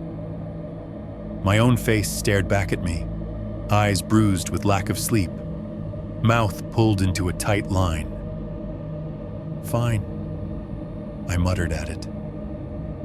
"You win. You get a bath." I grabbed a roll of paper towels from the kitchen and a bottle of generic glass cleaner, the kind that smells faintly like ammonia and fake lemons, and shook it harder than necessary. The ball inside clacked against the plastic, rattling like a tiny warning bell. I sprayed a generous coat of blue mist across the top half of the mirror. It ran in uneven rivers down the surface, warping my reflection into the kind of funhouse blur I used to pay to see at carnivals. I pressed a wad of paper towels to the top edge and dragged them downward, listening to the squeak of the glass as I wiped. The first pass cleared most of the grime. I could see the difference immediately. The part I'd cleaned was brighter, less yellow, the spots standing out in sharper contrast. I went over it again, methodical, working my way from top to bottom in vertical strokes. It was mundane work, repetitive, and for a minute I felt almost normal, just a guy in a crappy rental on a Saturday, catching up on chores. On the second pass, I noticed it. There was a smudge roughly at chest height, a faint, smoky blur that the first wiping had only softened, not removed. At first I thought it was just an area I had missed, so I leaned in and hit it with another spray, watching the cleaner bead up and slide down over it. This time, as the liquid ran, the shape underneath it came into focus. It was a hand. Not a crisp, forensic, perfect print like you see in movies. More like what you get when someone presses their palm hard against a car window and then drags it downward. A foggy outline, denser where the heel of the palm had pushed in, thinner where the fingers had streaked. The size was wrong, smaller than my hand, narrower. The fingers were thin, too long for the width of the palm, leaving 5 elongated trails that ended in slightly bulbous tips. I could see, in the way the moisture clung, the suggestion of individual segments, the places where knuckles would have applied more pressure. It wasn't where my hand would naturally fall if I touched the glass from my side. The print was a little off to the left, angled in such a way that, for someone my height, I would have had to twist my wrist uncomfortably to leave it there. And there was something else. The clarity of it bothered me. It did not look like oil from skin left on the surface and then half cleaned. The edges were too soft, as if the mark wasn't sitting on the glass at all, but pressed up against it from the other side, like a face against a window pane seen from inside the building. I felt my chest tighten. Holding my breath without meaning to, I lifted my own hand and placed it over the mark. My fingertips met cool glass, slightly colder than the air of the hallway. The pads of my fingers did not line up with the ghostly ones underneath. Mine were shorter, my palm broader. I pressed a little harder. The glass under my skin felt wrong. Not wrong in any dramatic way. It did not pulse or flex. But there was a dampness to the chill that made my stomach turn. It felt like the glass had a film of condensation inside it, not on the surface, a clammy, refrigerated feeling, as if somewhere behind that thin, solid plane, the air was heavier and wetter than it had any right to be. For a second, I had the vivid impression that if I pushed just a little harder, my hand would sink right through, my fingers slipping into something that was not quite air, something with the texture of cold breath and dust and time. I yanked my hand back, my own fresh print blooming briefly where my skin had warmed the glass, overlapping the older, paler mark. "Nope," I said to nobody. My voice sounded too loud in the hallway. I attacked the spot with paper towels, pressing down hard, rubbing in tight, angry circles until my arm ached. The towel shredded a little under the force, leaving tiny white fibers stuck to the glass. When I stepped back to check, the handprint was gone. It was a relief more disproportionate than I wanted to admit. I kept cleaning, moving down the mirror, wiping away streaks and dust, vacuuming the baseboard beneath it. By the time I was done, the hallway looked marginally better, less like a forgotten corridor in an abandoned building, more like any other rental's slightly sad passageway. The rest of the day passed in a kind of exhausted haze. I did laundry, answered a couple of work emails I did not strictly have to answer on a weekend, ordered pizza because cooking felt like a task for somebody with more mental bandwidth. The house settled into its usual rhythm. Furnace cycles, fridge clicks, neighbors coming and going. By the time night rolled in, I had almost convinced myself the handprint had been ordinary. Some leftover smear from the last tenant that the previous cleaner had missed. A trick of the light and the cleaner and my sleep-deprived brain. Almost. It was close to midnight when I finally decided to go to bed. I turned off the living room lamp, plunging the house into the kind of layered darkness you only get in one-story homes. A flat, even absence of light, broken only by appliance glows and the far-off light pollution bleeding in through the blinds. My phone screen lit up my hand as I picked it up from the coffee table. I didn't really need a flashlight to walk down the hallway. My feet knew the path by now. But some primitive part of my brain wanted more light between me and that mirror. As I stepped into the hallway, I opened the camera app and flicked on the flash. The interface turned the screen into a dim, gray-tinted preview of what the lens saw.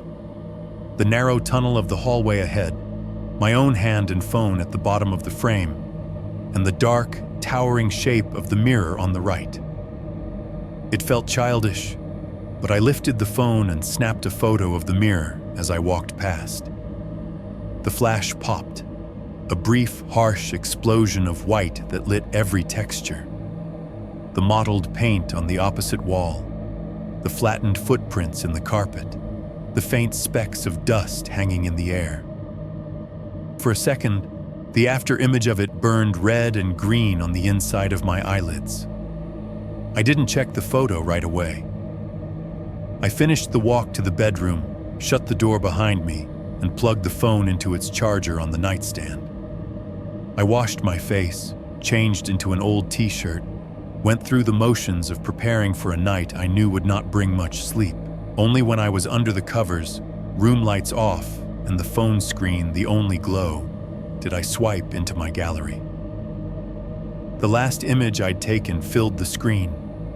The mirror, caught mid-flash. The center of the glass was blown out, a circular bloom of white where the light had hit full force, flaring outward in jagged rays. Around that flare, the rest of the reflection resolved itself. The edge of my shoulder, the dim line of the hallway behind me. I pinched to zoom, more out of habit than intent. The image expanded, pixels stretching. I dragged the center of the flare toward the middle of the screen, curious how the mirror had handled the harsh light. That was when I saw it, in the bright core of the flash, where the light should have obliterated everything into pure white. There was the faint suggestion of shape, like something had blocked a tiny portion of the flare from the inside, casting a ghost of a shadow on the brightness. It was a handprint, not as clear as it had been that morning, but unmistakable. The spread of a small palm, the 5 fingers reaching outward. Only this time, the fingers were not splayed flat. They curled slightly, as if the hand on the other side of the glass were no longer just pressing, but gripping. The tips of the fingers dug in, knuckles bowed. The distortion of the flash made it look almost 3-dimensional. The edges of the print darker where the light had been blocked. The interior softly blurred. It gave the impression of fingers trying to close around something. Around me, around the camera, around the idea of being seen. I stared at the screen until the details started to swim. My heart pounded in my chest, a dull, physical thud that had nothing to do with caffeine this time. I did not delete the photo. I should have. I should have thrown the phone against the wall, erased the evidence, done anything but what I actually did, which was to lock the screen, place the device face down on the nightstand, and lie there in the dark, very aware that I had just captured something that was not supposed to exist in my phone's memory. The image stayed there, a quiet corruption in a folder full of normal pictures. Receipts, grocery lists, screenshots of stupid memes. A handprint that was not mine, not on my side of the glass, saved in a device I carried everywhere, waiting for the moment I would be stupid enough to open it again. 3.1. Tapping, knocking, counting. At some point, the sounds became worse than the smells. The stink behind the mirror was still there, coming and going in breaths. But I could live with that in the way people learn to live with traffic or a neighbor's loud TV. You tell yourself it is just part of the house, part of the deal you made when you signed the lease for $900 a month. You light a candle. You buy more spray. You avoid thinking too hard about why your hallway smells like a flooded laundromat full of old meat. The knocking, though, that was harder to ignore. It started small enough that I managed to file it under old building for a while.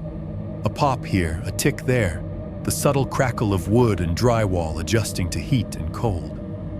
Every house does that, more so when the temperature swings. But the longer I lived there, the more those sounds seemed to organize. They became patterns. One night, maybe a week after the handprint photo, I was lying in bed scrolling through my phone, the house dark except for the smear of light from the street lamps outside. The furnace had just finished a cycle and clicked off, leaving that familiar soft vacuum in its wake. I was half an inch from falling into that pre-sleep stupor when I heard it. Took. A single, clean knock. It came from the direction of the hallway, not the pipes, not the ceiling. Right at the level of my head if I'd been standing outside the bedroom door. The sound was small but distinct, not the brittle ping of metal, not the hollow rattle of ductwork. It sounded like knuckles on wood. I froze.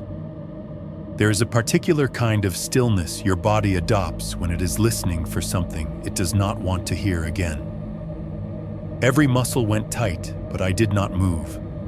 I hardly breathed. Seconds stretched, elastic and thin, then finally, took. 3 knocks in total, spaced evenly, with the same amount of force behind each one. The hair along my arms rose, as if someone had just run a comb made of static electricity over my skin. I told myself it was the pipes, that somewhere in the guts of the house, water had shifted or expanded or contracted in just the right way, that it only sounded like someone politely asking to be let in. After a long time with no follow-up, no footsteps, no whispered voices, no doorknobs turning, I managed to fall asleep, my phone still in my hand. It happened again the next night. Different time, same pattern. The furnace shut off. Silence thickened. Then, took. I tried to rationalize it. Maybe there was something in the wall that expanded or contracted on a schedule when the temperature changed. Maybe the house's skeleton had its own weird heartbeat. But every time I replayed the sound in my mind, I saw the same image. A hand, white and stiff, bones showing through thin tissue, curled on the inside of the wall. Knuckles knocking politely, careful not to break the skin of paint and plaster. By the third or fourth repetition, my weird curiosity started fighting my fear. The human brain is stupid like that. Once the immediate terror wears off, the need to know steps in, whispering that the only way to feel safe is to understand the thing that scares you. So I did what everyone does now instead of calling a professional. I opened YouTube. Sitting at my desk in the living room with a mug of reheated coffee, I typed, "How to find hollow spots in wall-hidden space," into the search bar. The algorithm delivered exactly what I asked for.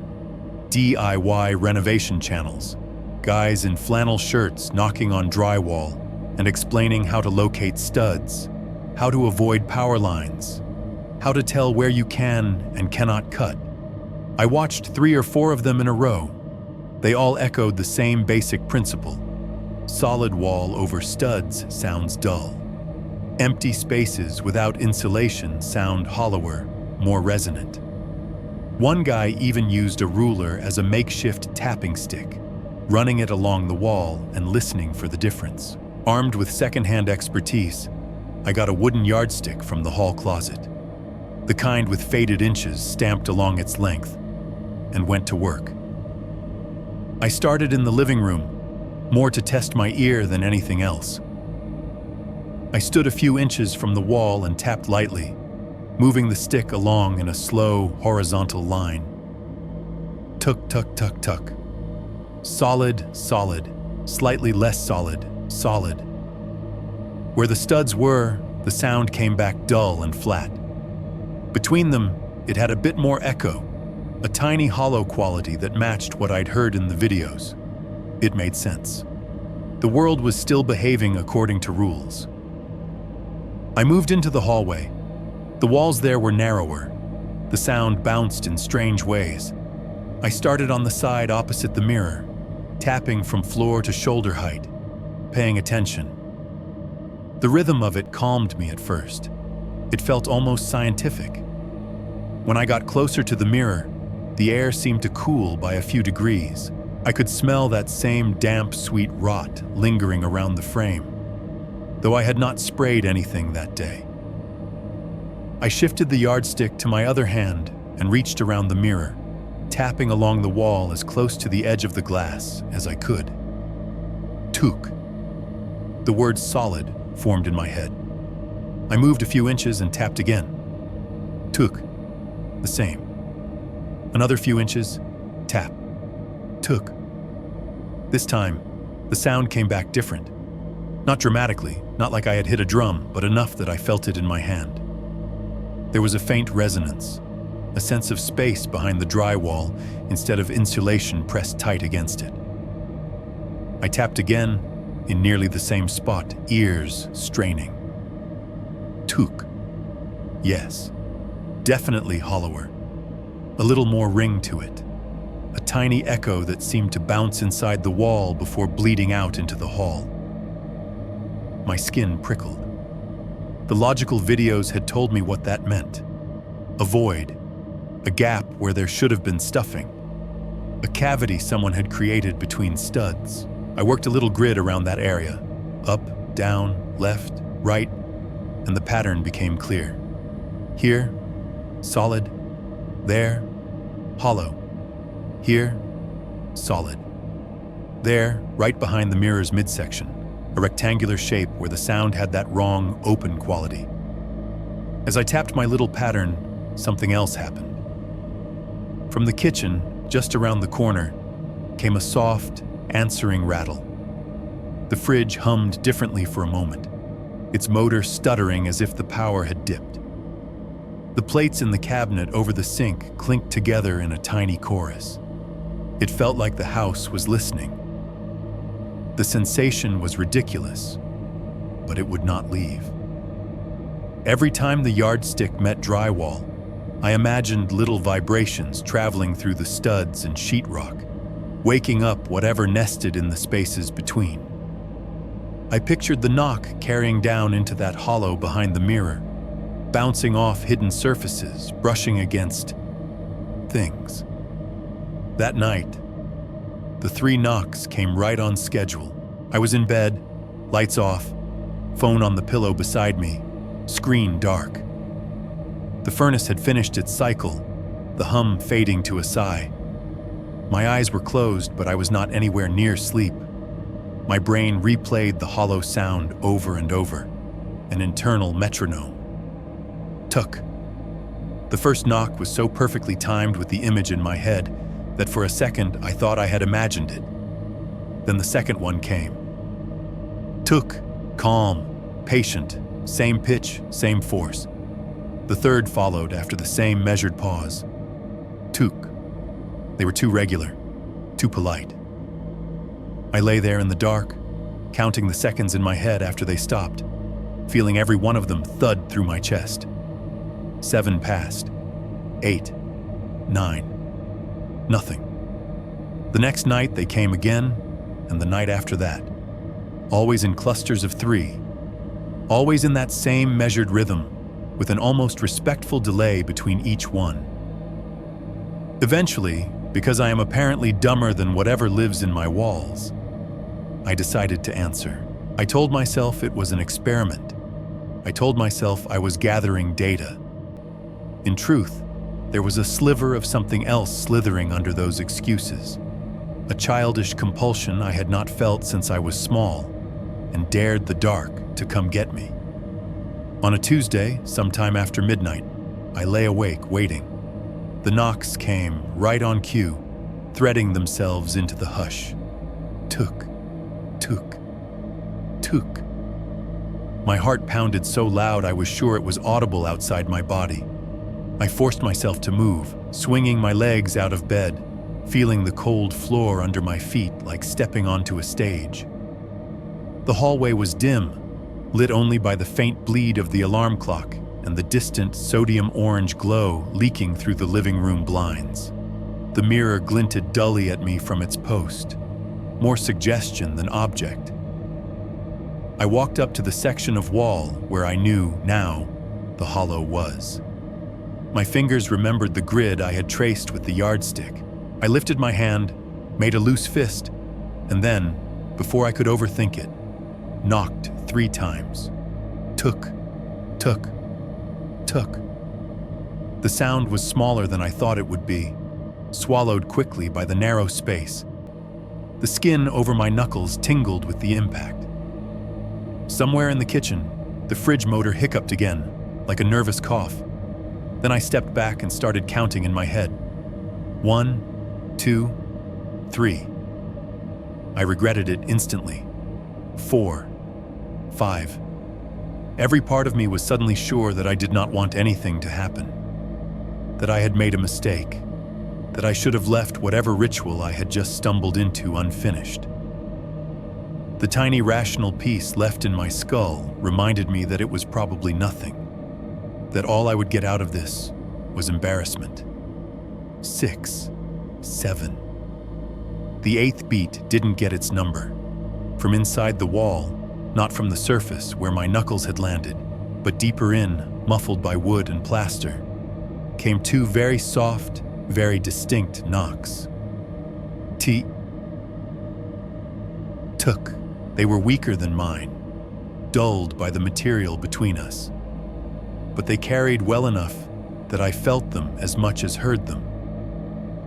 The tiny vibration ran through the wall into my fingertips, a trembling shiver like the aftershock of someone flicking the back of a picture frame. It was the spacing that broke me. There was a tiny, hesitant pause between the two interior knocks, as if whoever, whatever, had delivered them had intended 3 and only managed 2.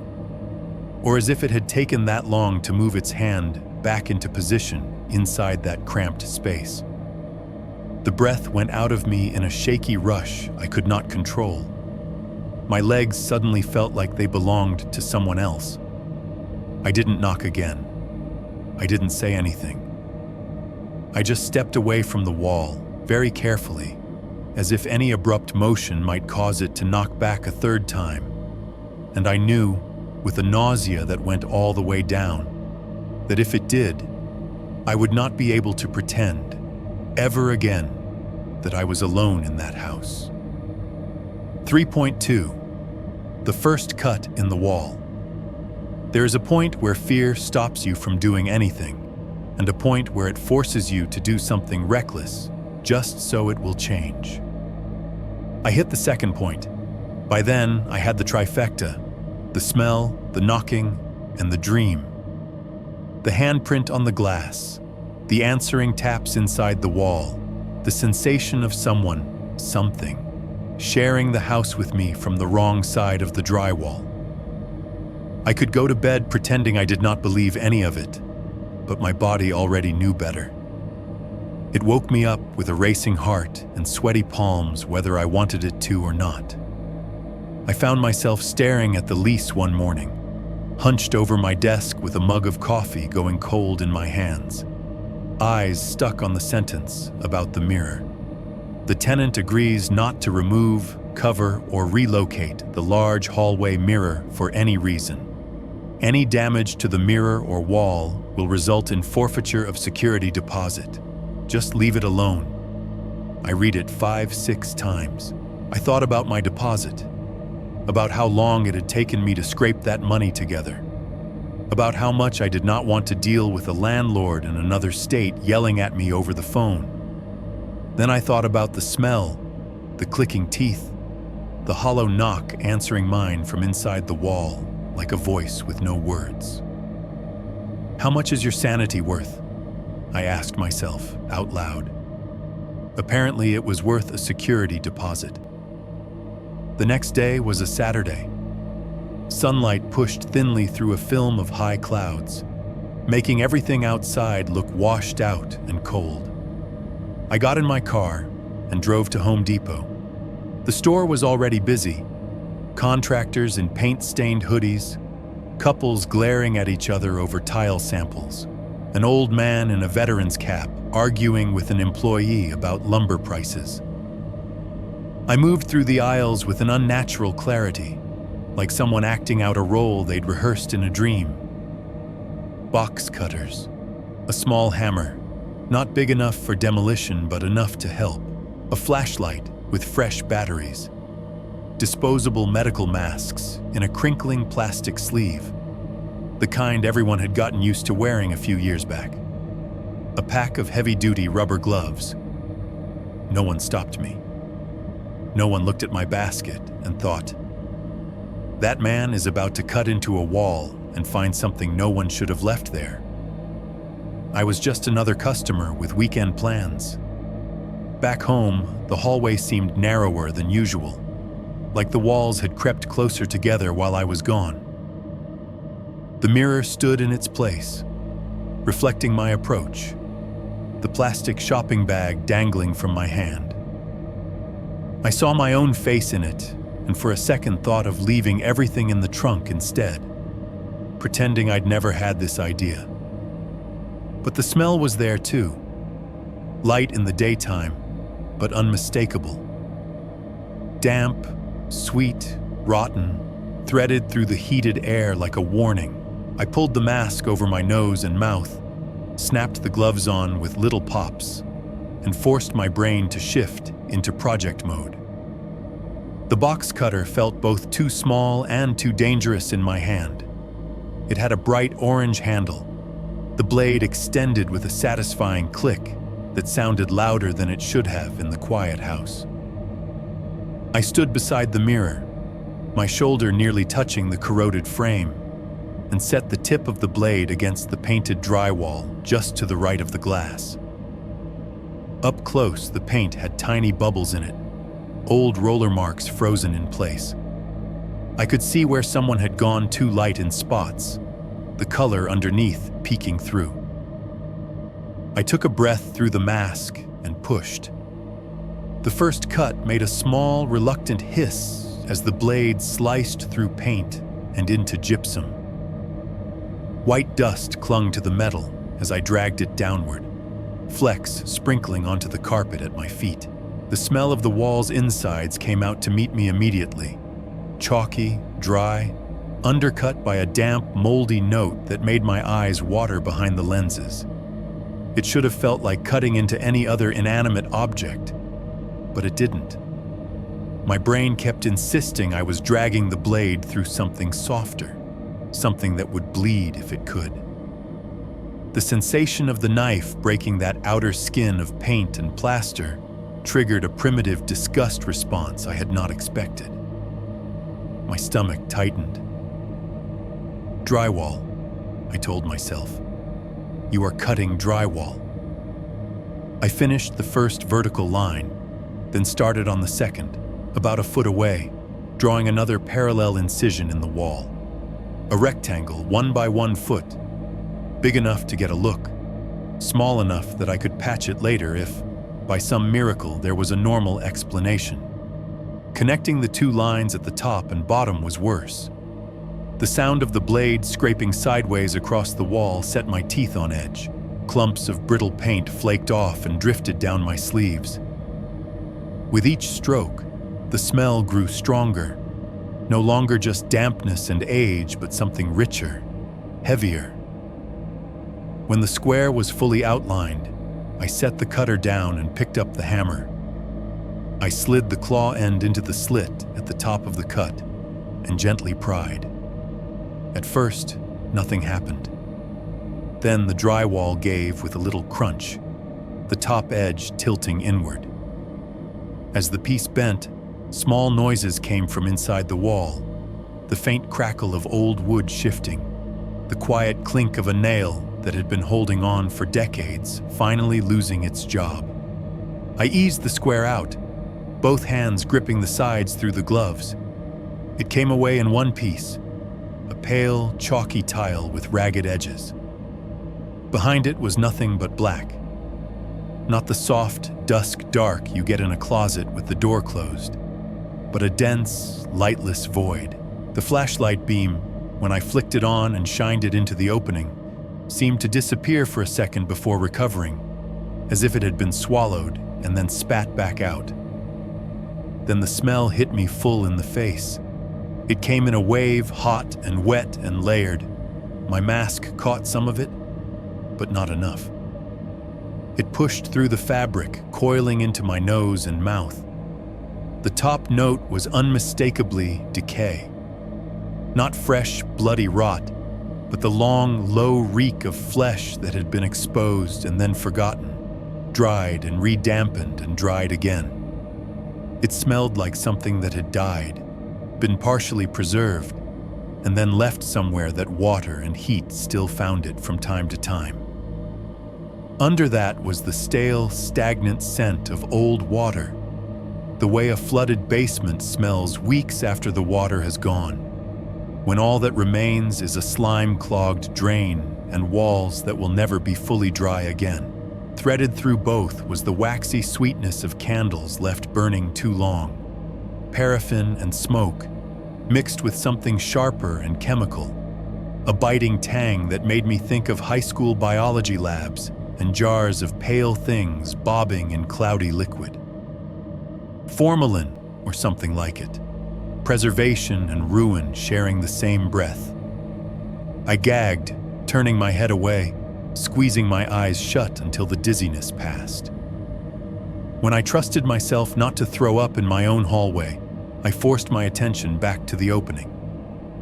The flashlight beam steadied as my hand did. It revealed a narrow cavity, maybe 3.5 feet deep, running down to the floor and up beyond what my angle could easily see without crouching.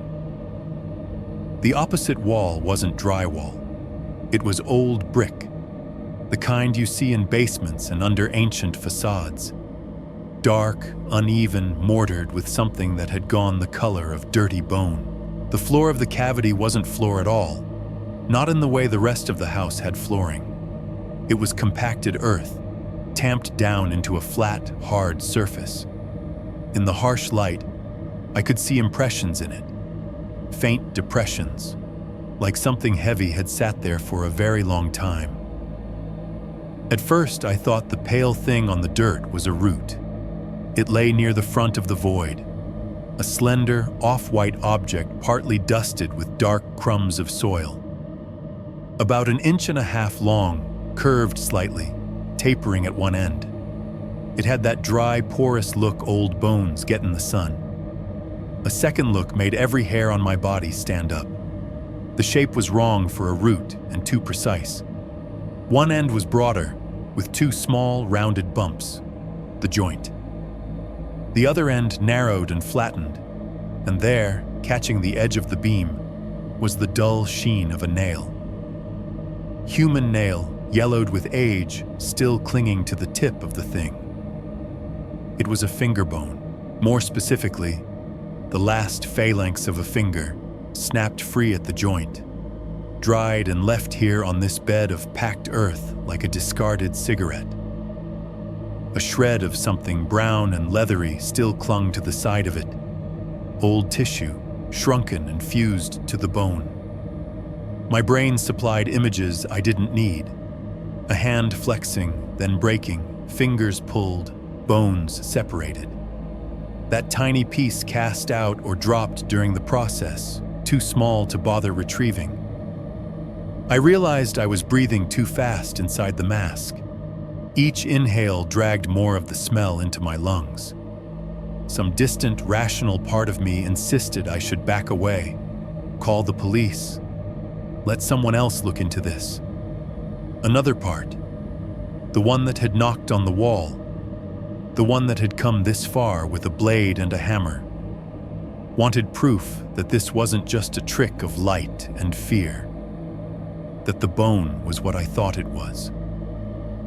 Without really deciding to, I extended my hand. The rubber glove squeaked softly as the fingers brushed against one another. I reached into the cavity slowly, the flashlight beam shaking as it balanced in my other hand, and nudged the little pale object with the tip of my gloved index finger. The contact was barely there, just enough to roll it a fraction of an inch, to feel the dry, almost weightless scrape of it against the packed dirt. The house went silent. I mean completely. In the half-second before I touched the bone, I was dimly aware of the normal background orchestra, the low hum of electricity, the faint buzz of the fridge, the distant whoosh of a car going past outside, all the usual indicators that life was going on around me. The instant my glove brushed the bone, all of it cut out. The refrigerator did not hum. The vents did not exhale. Even the far-off highway seemed to shut its mouth. It was as if someone had slammed a soundproof dome down over the entire property. In that suddenly perfect silence, the only thing left was the thunder of my own heart. I could hear the rush of blood in my ears, loud and oceanic. I could hear the tiny rasp of my breath dragging in and out through the mask, each inhale a strained wheeze. Then, just as I opened my mouth, I do not know whether to scream or to say something stupid like hello. The world came back on. Everything resumed at once. The fridge kicked back into its hum mid-cycle. The furnace somewhere in the house resumed its low, rumbling purr. A car passed in the street outside with a hiss of tires on asphalt. It was like someone had hit unmute after testing how the house sounded without noise. And in that first moment of returned sound, from the dark space just beyond the reach of my flashlight, I heard teeth. A sharp, dry click, the sound of enamel meeting enamel, of a jaw clenching down hard for a second and then releasing. Not a random rattle, not the shifting of debris. It had a human rhythm to it, a tiny, involuntary bite, like someone fighting a shiver in the cold. The noise came from deeper in the cavity, beyond where my hand had reached, somewhere in the black behind the narrow cone of light. I froze, arm still half extended, the bone a small, accusing weight at the tip of my gloved finger. There was an awareness in that darkness now, a focused attention that had not been there, or that I had not felt, a moment earlier. For the first time since moving in, I had the clear, unshakable sense that the house was not just containing something. It knew I had found it. 3.3 faces in the dark space. I did not leave the hole right away. You would think the finger bone and the teeth click would have been enough. Any rational person would have dropped everything, backed away, called 911, and waited on the curb for police lights and people with gloves and badges to take over. I even pictured it for a second. Cruisers out front, yellow tape, some detective in a heavy coat shining a brighter flashlight than mine into the same space. But rational had gone out the window about 3 knocks ago. I stayed where I was, kneeling in the hallway, one hand braced against the wall, the other holding the flashlight out in front of the opening like a talisman. The beam cut across the dark space, turning dust motes into tiny, spinning stars. Now that my eyes and brain had accepted that I was looking at a hidden cavity instead of random void, other shapes began to resolve. The first thing that stood out, beyond the little phalanx of finger bone near the front, was a clump of fabric. It lay a bit farther back, slumped against the old brick like a person who had slid down into a seated position and never gotten up again. At first, in the narrow cone of light, it was just a lump with no real edges. Then the textures separated themselves. Canvas, the kind of heavy, tan material you see in drop cloths or cheap tarps, but darker now with grime. It was wrinkled and stiff, folds frozen mid-crease, as if whoever had bunched it up had done it with shaking hands and then pushed it hard against the wall. Dark stains speckled it, some circular, some irregular, all gone brown with age. Mixed into it were thinner scraps of something plastic, torn strips of cloudy sheeting, like old painter's plastic or garbage bags that had been cut and repurposed.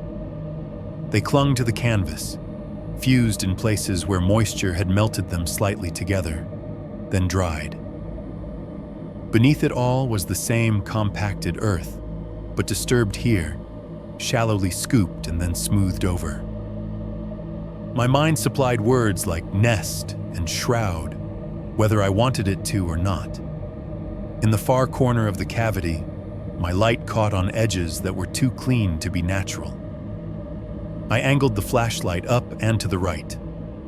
A plastic container sat there, half buried in the dirt, semi-transparent, dingy with time, a lid snapped on crooked. The kind you get at Walmart for storing out-of-season clothes or decorations. Something dark and unidentifiable pressed against its inner walls. Condensation had dried on the underside of the lid in dripping patterns, like a tiny, failed weather system. I did not want to know what was in it. I started to move the light back toward the center, toward the canvas mass again, when the beam swept higher and something else caught the edge of it. For a second, my brain refused to process the shape as anything but wrong. It was not a full face. If it had been, I might have screamed immediately, or passed out, or both. It was half of one, or less, pressed into and partly covered by the folds of the canvas. There, Where fabric met brick was a contour that did not belong to either. A curve too organic, too familiar. I leaned closer despite every instinct urging me not to, bringing the flashlight nearer, shifting the angle. The light slid across a patch of dried, sunken skin stretched tight over bone. The color of it was the yellow-gray of old parchment, mottled with darker shadows where it had pulled tight over sharper edges. Beneath it, unmistakable, was the ridge of a cheekbone and the hollow of an eye socket. The socket itself was empty, a dark, scooped-out circle staring nowhere. But the way the remaining skin clung to its rim made it look like the ghost of an eyeball might still be there, just sunk too far back to see. Cracks radiated from the corner, fissures in paper-thin flesh. Below that, the upper jaw jutted out from the mess of fabric. A section of maxilla, if that's what you would call it. I remembered that word from high school, did not want to. A row of teeth protruded, partially exposed where lips and gum tissue had retreated and disintegrated.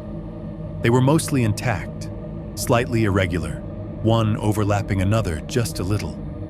Stained the same nicotine brown as old bones. No lower jaw, just the top half, frozen in a permanent half snarl that was not anger or fear so much as the aftermath of both. A few strands of hair clung to the torn edge of the scalp above, plastered against the fabric. They might once have been blonde or light brown, but time and the environment had turned them into a sickly greenish color, the way hair sometimes looks when left too long in chlorinated water. My brain pulled away from the image like a hand from a hot stove. Every tiny rational part of me that was still functioning lined up facts. That was a human skull segment. There was no way it was anything else. Someone had placed it here, wrapped it up, hidden it. My other hand, the one not holding the flashlight, was still holding my phone. I had forgotten it was there until my fingers suddenly spasmed around it, slippery now with sweat inside the rubber glove. The phone slipped. Time slowed down in the stupid, cinematic way it always does when you drop something important. I watched it tumble end over end toward the hallway floor, screen still lit, camera app open from when I had used it as a flashlight earlier. It hit the carpet with a soft thud and bounced once, coming to rest face up, angled perfectly so that the lens pointed straight into the dark opening I had made. From my position kneeling beside the hole, I could see the phone's screen. The camera feed showed a smaller, grainier version of what my own eyes and flashlight already saw. The ragged square of missing drywall, the immediate edge of the cavity, a slice of the canvas and brick deeper in. I shifted, reaching down to grab it. As I did, the flashlight beam wobbled, swinging slightly away from the center. For a fraction of a second, the phone's camera had a clearer, less obstructed view of the interior than my own eyes did. Something moved in that tiny window. I froze halfway to the floor, attention snapping to the screen. The LED flash on the phone wasn't on, but the device was still picking up and amplifying what little light my handheld beam provided.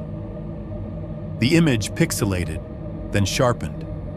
In the center of the frame, deeper in the cavity than the half-exposed skull, there was a face. Not the partial one stuck to the canvas, a whole face. Pale, almost luminescent in the low light, it hovered in the darkness beyond the immediate clutter. The features were washed out by the camera's auto exposure, but I could see the important parts. Eyes that were too large and too dark, pupils blown out into glossy pits, a long, narrow nose, a mouth slightly open, lower lip slack, like someone had just let their jaw drop in surprise. The skin was too smooth for something dead and dried. It had the flat, unhealthy pallor of a person who hasn't seen sun in a very long time, lit from below. It was not lined up with where the visible bone was. The half-skull caught in the beam and the full face on the screen occupied different spaces entirely. The bone lay at canvas level to the side. The face floated deeper, framed by black. It was looking straight into the camera. For the span of maybe half a heartbeat, the image held. My reflection, a dim, distorted shape at the edge of the phone screen, stared at that pale oval in the darkness, and it stared back. Then the picture jittered, broke into blocks for a split second, and the face was gone. In its place, canvas, brick, the exposed ridge of cheekbone. The same dead scene my flashlight showed. My heart slammed hard enough to make my vision glitch. Air felt thin. I lunged forward, grabbing the phone like a lifeline, and at the same time swung the flashlight back into the cavity, beam suddenly wild and too bright in the tight space. There was no full face, no pale intruder, just the half-mummified segment of a skull fused to fabric and dirt, the row of exposed teeth, the empty orbit. Everything exactly where it had been, dead and still. My breathing rasped loud in the hallway. The rubber of my mask stuck to my lips and pulled when I inhaled. Behind it, my mouth tasted like copper and bile. I backed away from the hole until my shoulder hit the opposite wall. I slid down it a few inches, not quite sitting, not quite standing, phone clutched in a white-knuckled hand. The logical thing would have been to shut the phone off, or maybe fling it as far down the hall as I could. Instead, I did the other thing. I opened the gallery. The camera app had saved the last several seconds automatically. I must have hit record without noticing when I used it as a light earlier. There was a thumbnail, a shaky rectangle of drywall and shadow. My thumb hovered over it, then tapped. The video played. It started with my own clumsy movements. The phone angling, the view tilting as it fell, the brief blur of ceiling and hallway, then the settled shot of the hole.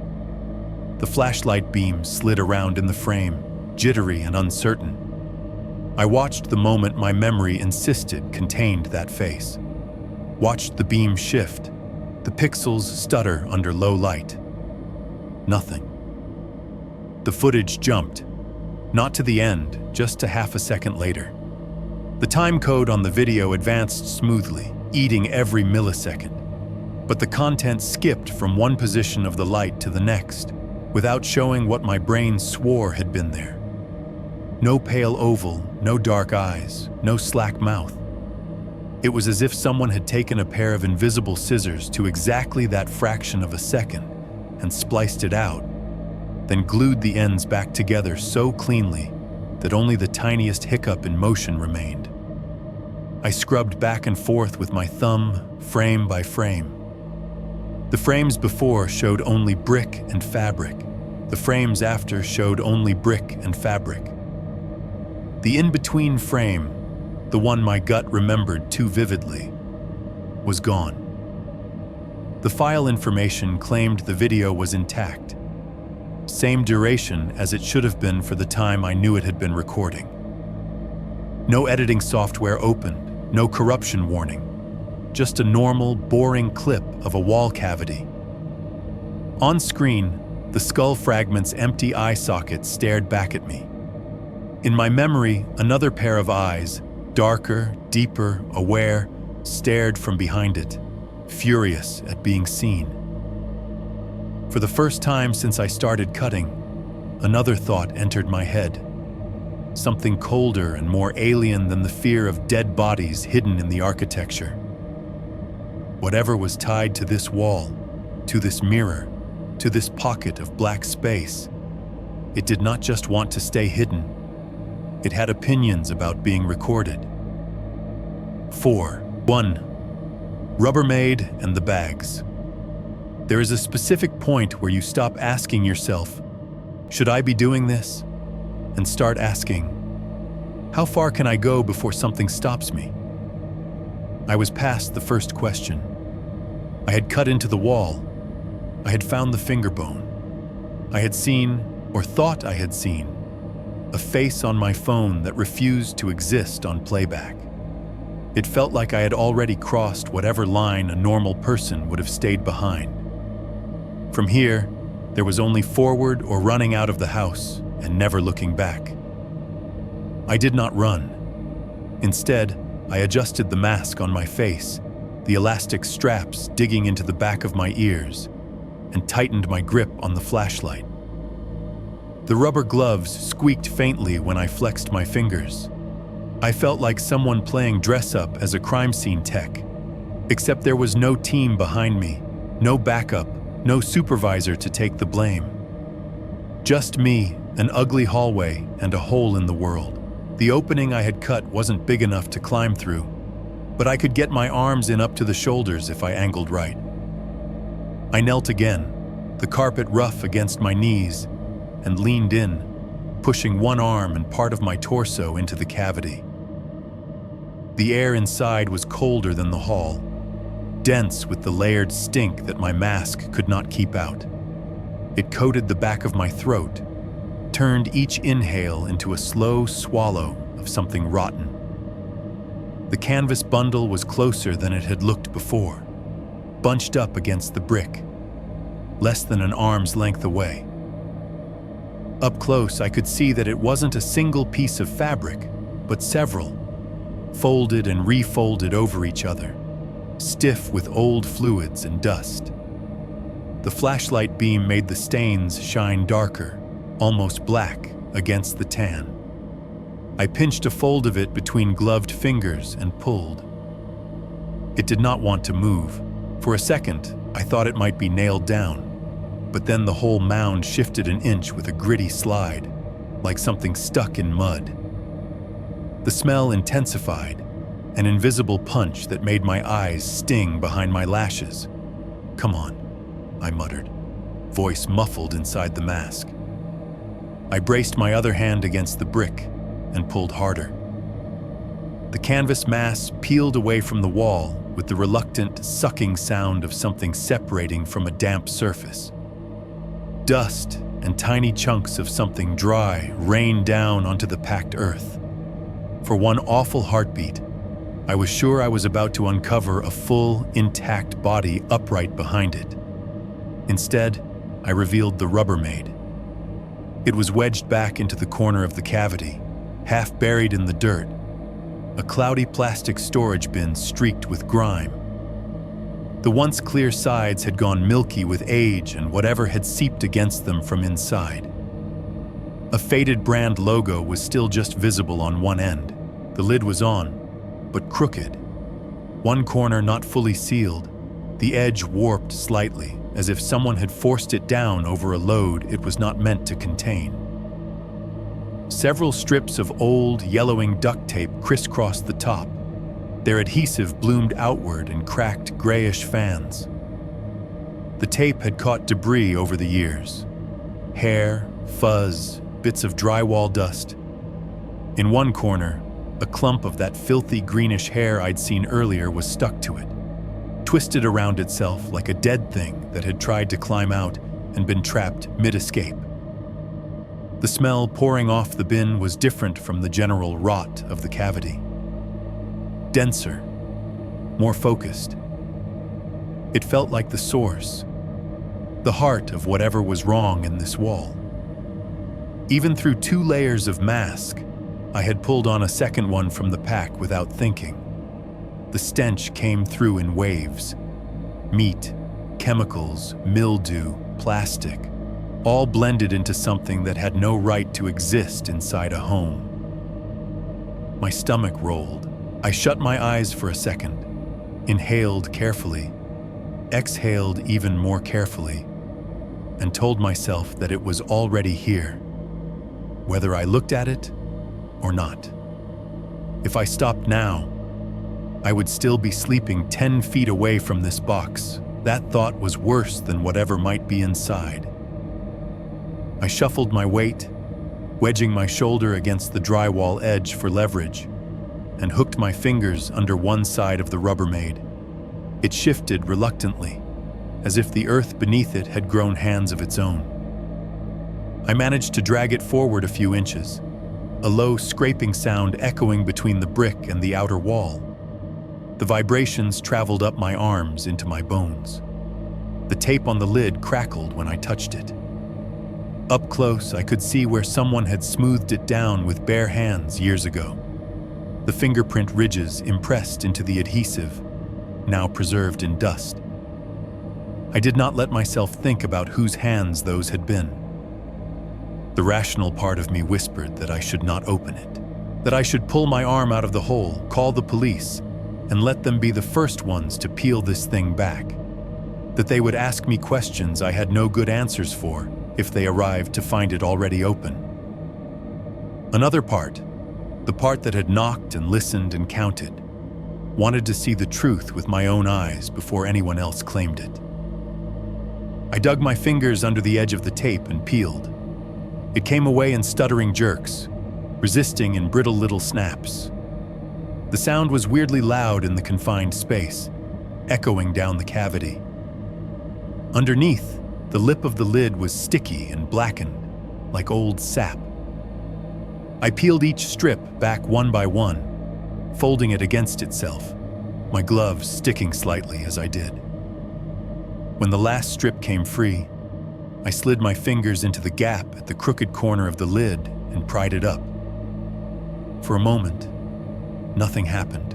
The lid rose a couple of inches, hesitated, then came loose with a damp, sucking noise, as if something inside had formed a seal against it. The smell that burst out was so strong it was almost solid. It hit the inside of my mask like a physical impact, forced its way around the edges, slid into my nose, my sinuses, my lungs. I gagged, turned my head, coughed so hard my eyes teared up. For a second or two, all I could see was watery blur and dancing spots of light. When my vision cleared enough to focus again, I shone the flashlight down into the box. There were bags inside, thin, white plastic grocery bags, the cheap kind that tear easily, balled up and stuffed together. Some were tied at the handles, hopeless little knots pressed into their bulk.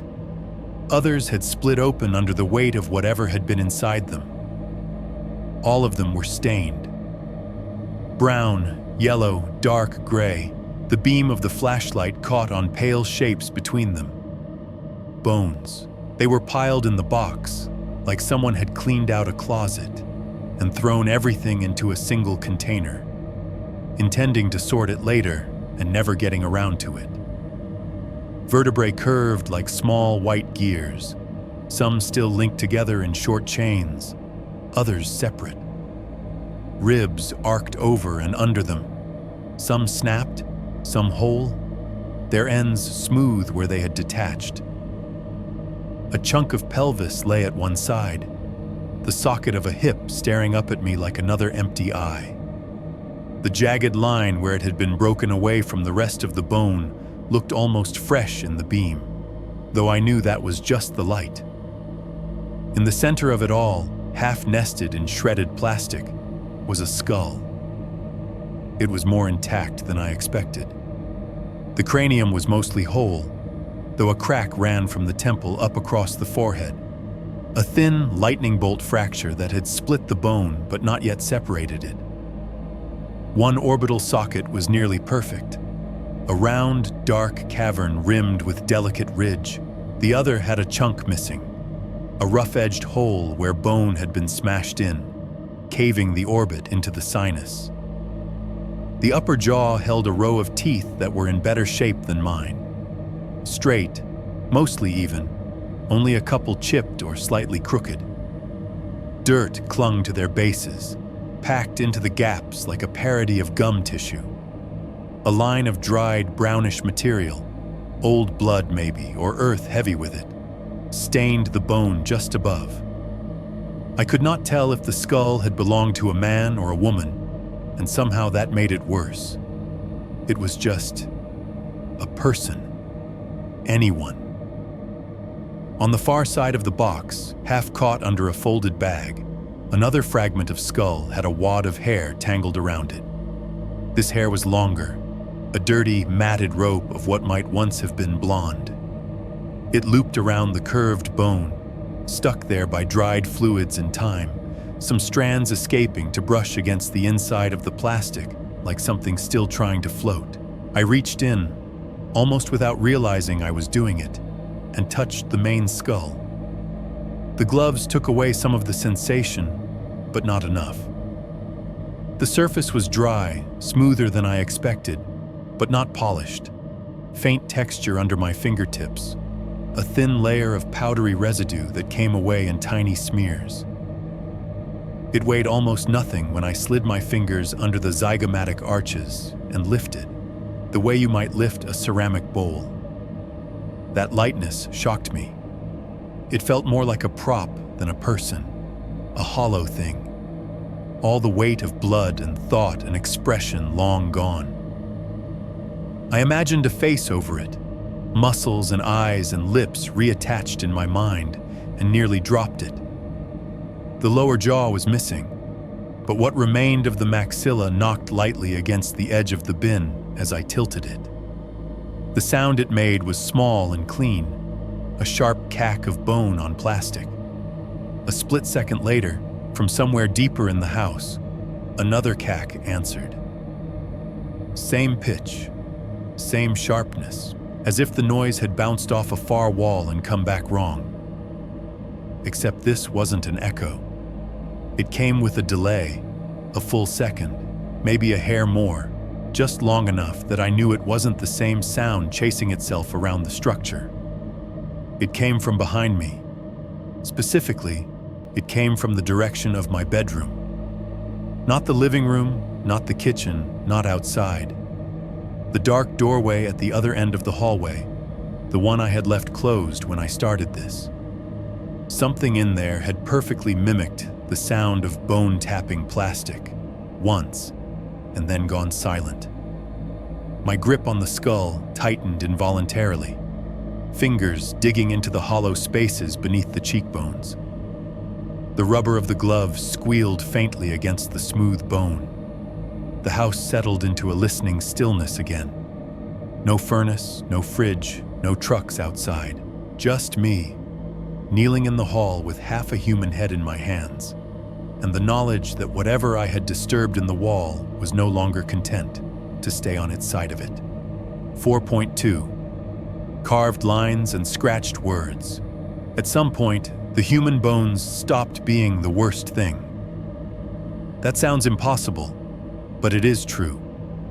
Once you have stared into an unmarked Rubbermaid bin full of ribs and vertebrae and a skull that clicks against plastic and gets answered by something in your bedroom, your brain starts looking for other things to focus on. Details, patterns, anything that makes the horror feel like a puzzle instead of a cliff you fell off.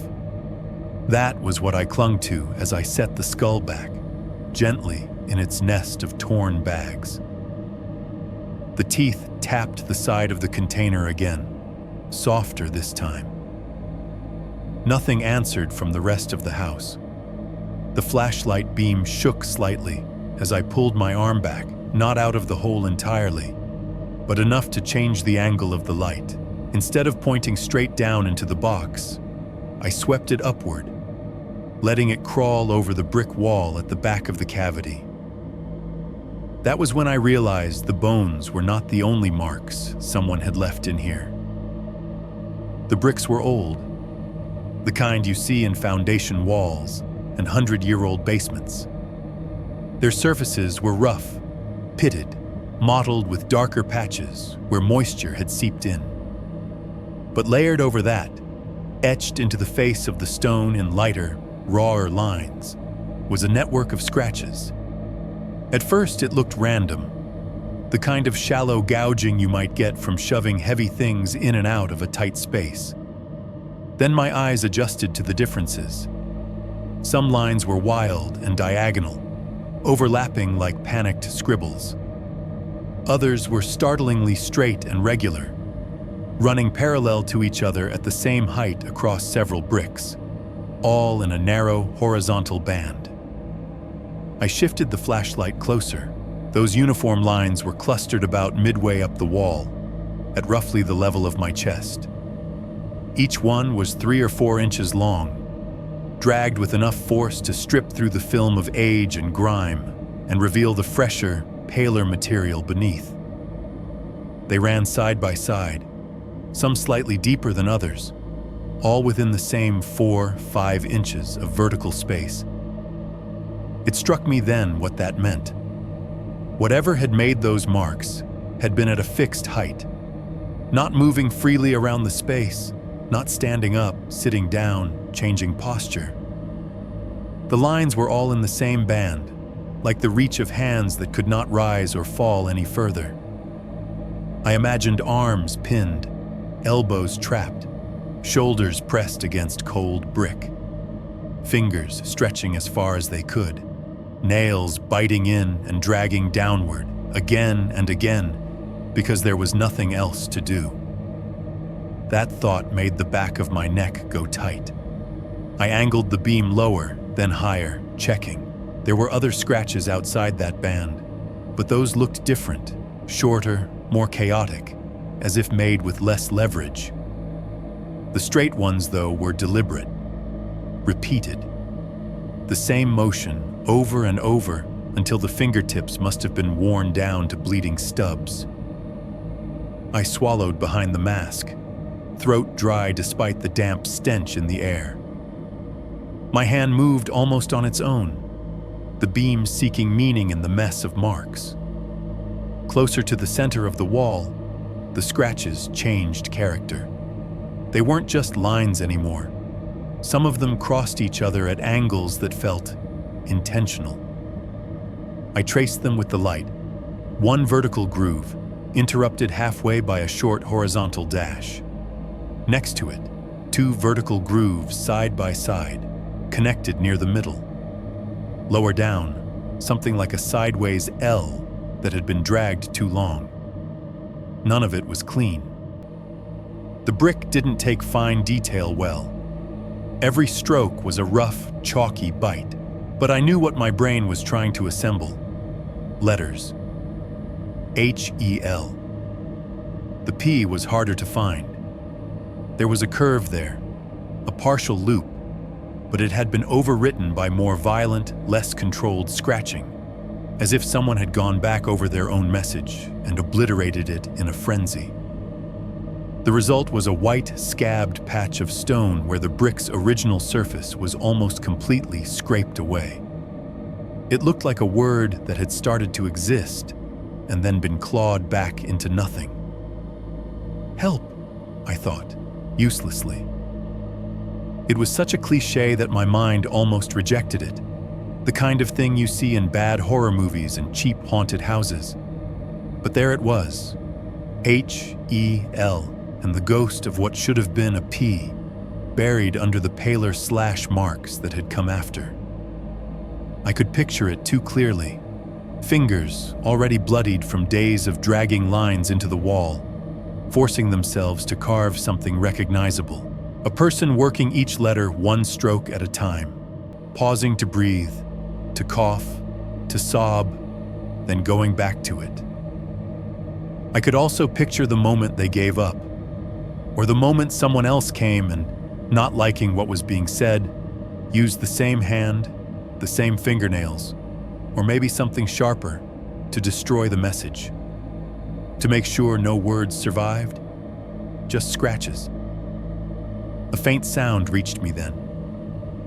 At first I thought it was just the ringing in my ears from too much adrenaline. But as I held my breath, it separated itself into something distinct. A tiny, irregular plink, like water falling from a height and hitting a hard surface. Drip. A pause. Drip. It was not coming from inside the house proper. It echoed in a strange way, as if the cavity I was peering into extended further down or out to the sides than I could see. Each drop sounded both close and far. The little delays between impact and echo made it feel like I was listening down a well. There were no plumbing lines behind this wall. I knew that from the YouTube videos and from basic house layout. The bathroom was farther down, the kitchen another direction. Yet here, inside this sealed space, something was dripping. I angled the flashlight downward, trying to find the source. The beam slid along the brick, down over the packed earth. Tiny dark spots marked the dirt in one corner, slightly damp looking, a different color from the rest. Maybe it was just groundwater, I told myself. Moisture seeping through old foundations, or condensation from years of temperature changes. But the sound did not have the random rhythm of normal leaks. It wasn't the steady beat of a pipe with constant pressure, nor the erratic patter of rain. It was slow, measured, drip, wait, drip. Long enough between drops that you could imagine someone counting them to pass the time. My skin tried to crawl off my body. I pulled back a few inches without meaning to, the upper edge of the hole pressing into my ribs. The plaster's roughness bit through my shirt. And still, because I apparently hate myself, I kept looking. The light caught on another set of markings, lower this time, near where the brick met the dirt. For a moment, I thought they were just random scuffs in the mortar, until the pattern of them resolved. Short, straight lines. Not the long, angry scratches from before, but neat, repetitive ticks, each about an inch long, carved horizontally in a row. 5 of them, close together, and then a small space. I moved the beam along. Another set, 4 short verticals, 1 diagonal crossing through them. The classic 4 and a gate tally shape. Then another small gap, another set. My heart started to beat in time with the light as I followed it across the wall. Group of 5. Gap. Group of 5. Gap. Again and again, each cluster tucked just above floor level, exactly where someone's hand would fall if they were sitting or lying down. One arm free enough to reach no higher than their own ankles, I counted under my breath. 1 group, 2, 3. My voice sounded wrong in the mask, muffled and hoarse. 4, 5. The beam reached the far corner, where the earth met brick in a shadow. Another group of 5. And beyond it, near the edge of what I could see without shoving my head all the way into the hole, a 7th set. 4 vertical, 1 slash. 7 groups. 5 marks each. 35. 35 days, if this meant what it looked like it meant. Someone had kept count. I let the flashlight drop slightly, the circle of light falling back onto the mound of disturbed earth, the edge of the Rubbermaid, the stray bones I had yet to fully name. All of it rearranged itself in my head around that new piece of information. This was not just a dump site, not a place where someone had left bodies like trash. This was a room, a cell, a space that had been occupied by someone long enough for them to start measuring their time there in little carved lines at ankle height, because that was as far as they could reach. 35 days of sitting in the dark, breathing the damp and the chemicals and the slow decay. 35 days of scratching at brick and listening to your own marks echo back at you. 35 days of trying to write a word the wall would not keep for you. I thought about the skull in the box. The click of bone on plastic answered from my bedroom. The dream of the wall swelling behind me, someone turning, but never quite managing to face me. The tally marks made everything feel worse and more real. Whoever had died here had not just been killed. They had been kept. Fed just enough to keep them alive, probably. tended in the most basic ways maybe so the process could stretch. This was not an accident, not a singular outburst. It was a system, a method. The hallway suddenly felt narrower, the ceiling lower.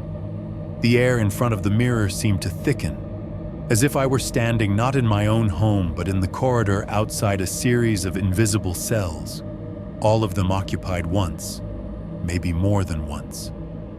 And the scratches on the brick, overlapping and blurred, suggested something else too. That the person who kept count, the one who carved those little bundles of 5, might not have been the only one to leave marks. That someone before them had started, and someone after had continued, each set stacked on the others until the wall forgot where one life ended and another began.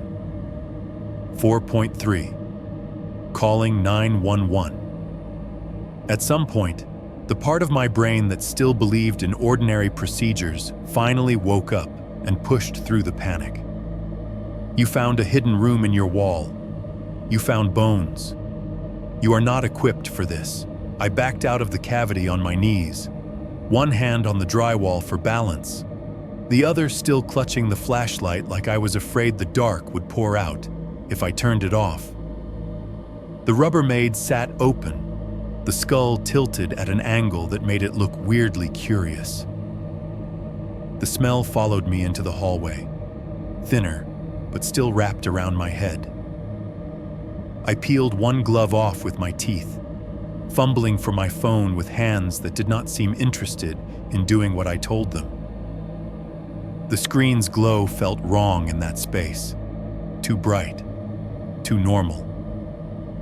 I dialed 911. The ring barely finished before a woman's voice came on, clean and professional, the sound of fluorescent lights and cheap coffee behind it. 911, what's your emergency? My mouth went dry. All the words I'd been stacking in my head knocked into each other and fell over. I live on...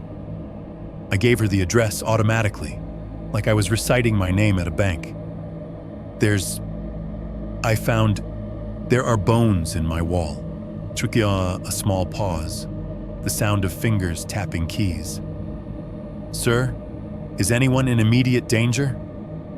I looked at the hole, at the dark mouth of it, at the edge of the Rubbermaid with its contents stacked in mute, patient layers. I thought of the way the house had gone silent when I touched that first bone, the way it had answered the click from the skull. I don't know, I said, which was technically the truth. I'm alone. I'm not hurt, but there are human remains, a lot of them, behind a mirror, in the hallway. I cut into the wall and... Okay, sir, she said, the tone sliding smoothly into the lane they must have for disturbing but not screaming.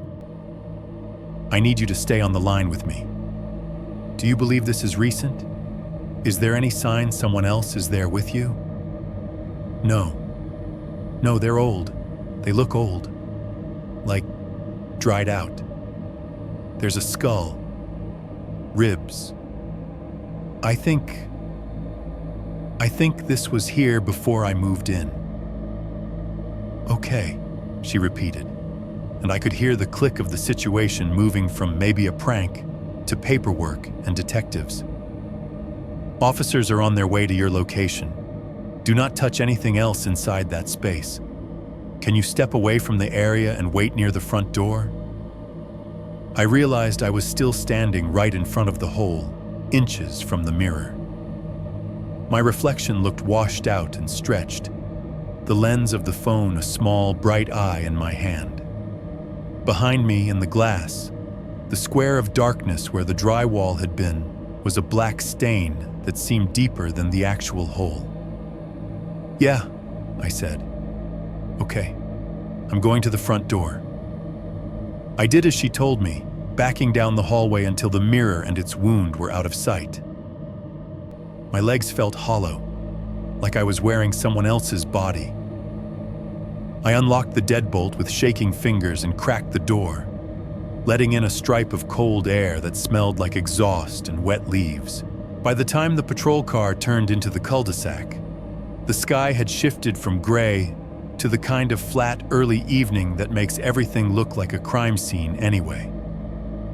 The blue and reds lit the neighborhood up in pulses, washing the siding and the winter-burned grass in alternating police colors. Those lights slid down my hallway too. When the officers stepped inside, the reflection in the hallway mirror caught them first.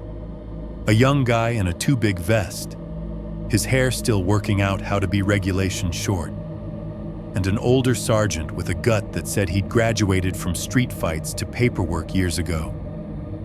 Their bodies were solid, their belts heavy with metal and plastic. Gun, radio, cuffs, flashlight, all the objects that mean authority in America. "Sir?" the younger one said, glancing from me to the interior. His name tag said, "Harris. You're the caller?" "Yeah," I said, and my voice sounded like it belonged to someone who had smoked a pack a day for 20 years. "I'm down the hall. I didn't touch anything after I called. I didn't know what else to do." The older one, the sergeant, based on the stripes on his sleeve, gave me a quick, unreadable look. "You did the right thing," he said. "Let's take a look." Their radios hissed softly as they moved, little bursts of static and murmur from distant conversations bleeding into my quiet house. Every sound felt too loud against my walls. We walked down the hallway together, me a step behind them like a tour guide in a very specific kind of museum. The sergeant's hand brushed the mirror's frame as he passed, the metal seeming to drink in the contact. Harris's flashlight clicked on, adding a second beam to my own. When they saw the hole, their postures changed. Up until that moment, there had been a tiny, almost invisible edge of skepticism in the room, a cop's natural assumption that the caller might be drunk, high, or lonely. One look into the cavity killed it. "Jesus," Harris breathed. The sergeant didn't say anything at first. He stepped closer, the toes of his boots almost touching the scattered drywall dust on the carpet, and aimed his flashlight into the opening. His jaw tightened in a way that spoke of experience, not surprise. "Dispatch." His radio crackled to life as he keyed it. "This is Unit 12 at the I-71 address. Confirm we've got, we're going to need detectives and CSU out here. Possible multiple remains concealed in a wall.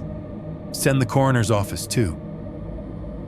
The word multiple made me sway a little.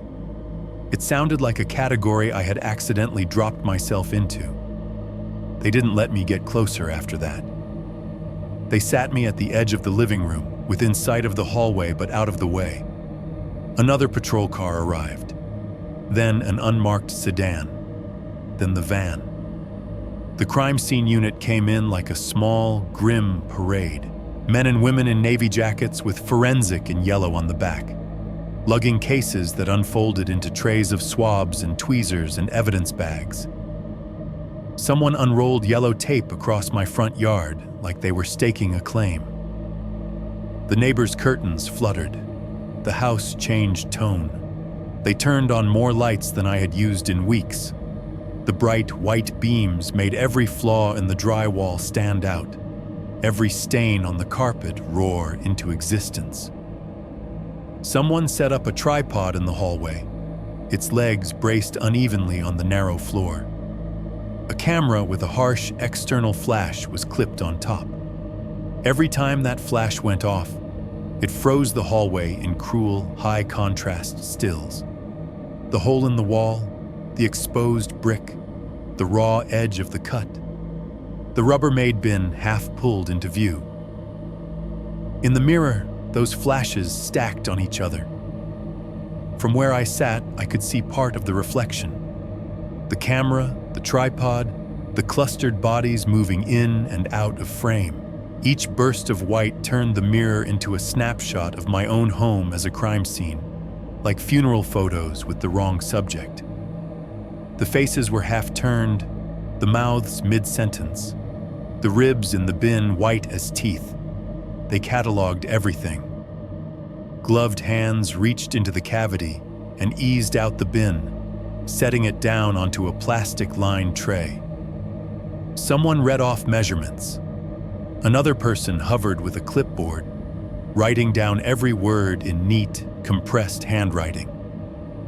Evidence bags crinkled and snapped as bones were placed inside them in careful order, each tagged with a number. One tech, a woman about my age, hair tied back in a low ponytail, glasses fogging slightly above her mask, was assigned to photograph the scene before anything moved. She started with wide shots, then moved in closer for details. The tally marks on the brick, the scratched letters, the mummified cheek, the clump of hair stuck to the duct tape. Eventually, she turned her attention to the mirror. "This thing was covering it?" she asked over her shoulder. Her voice softened slightly by her mask. "Far as we can tell," the sergeant said. "Guy cut in next to it." She stepped back to get the full height of the glass in frame, adjusting her stance so she didn't catch her own reflection straight on. The camera flash popped, a white bomb in the narrow space. For a split second, the mirror held an image of her framed by light, the rest of the hallway falling away around her. She frowned. "This mirror is creepy," she murmured, half to herself, half to whoever might be listening. "It looks like it remembers things." A couple of the other techs snorted softly, but no one really joked. The house felt wrong, and they could all sense it. I glanced at the mirror then, more out of reflex than intent, and saw what she meant. In the glass, her figure was centered, the camera lifted to her chest, the flash still fading from the last shot. But there was something else, tucked into the reflection behind her, near her left shoulder. A shape.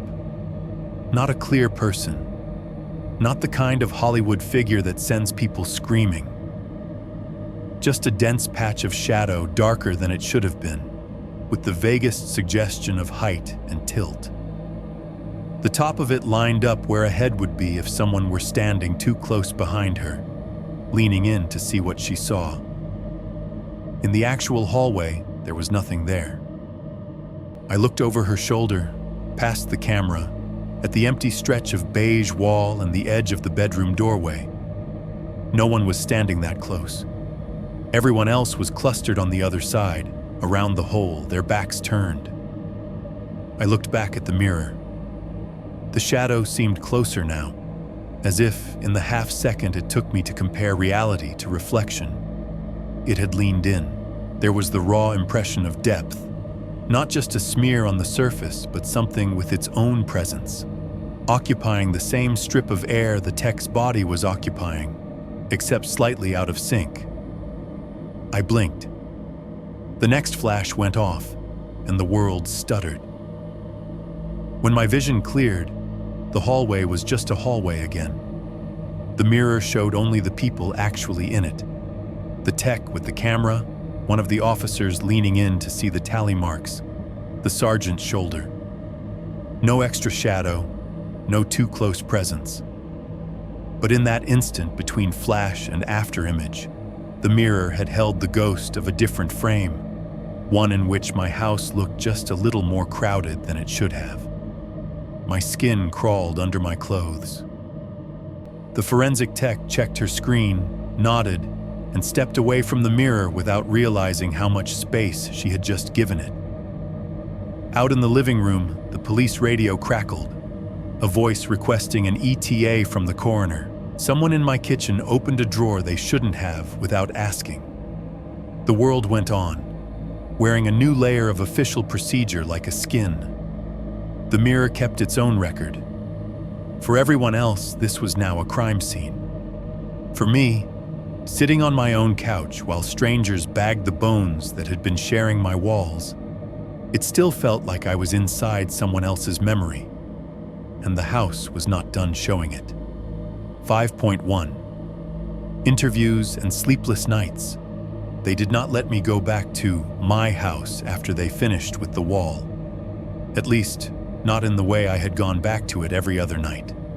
Shutting off lights, brushing my teeth in that cramped bathroom, walking past the mirror like it was just an ugly piece of glass. Once the last bone was photographed and bagged, and the last Polaroid flapped dry in someone's gloved hand, the sergeant that first answered my call walked me to the front door and told me, in his tired, not quite apologetic voice, that the property was officially a crime scene now. "You'll want to find somewhere else to stay for a bit," he said.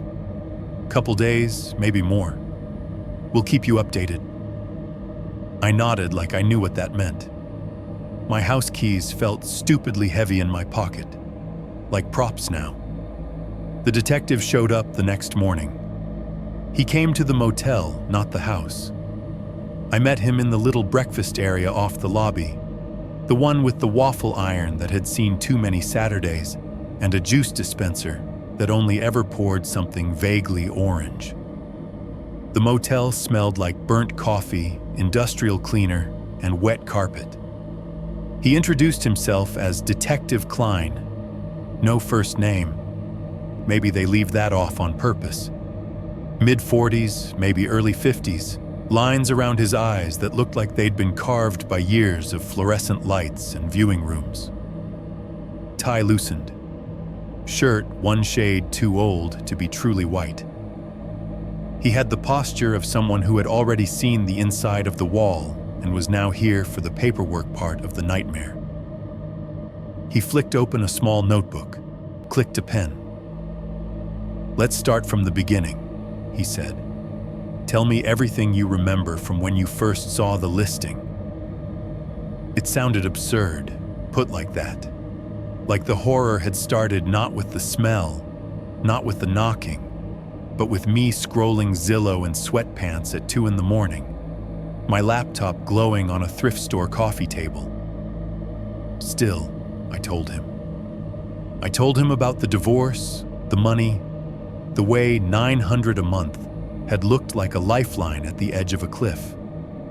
About the first walkthrough, the dented fridge, the furnace's death rattle, the mirror already there on the wall, ugly and too big, but harmless in the afternoon light. I told him about the line in the lease, the email from the landlord. "Just leave it alone." He stopped me there, pen hovering. "You still have that email?" "I think so," I said. "Unless they deleted the account. It was some Gmail address. I can search." "We'll get a warrant for their end," he said. "You forward what you've got, just in case." Then it was back to the details.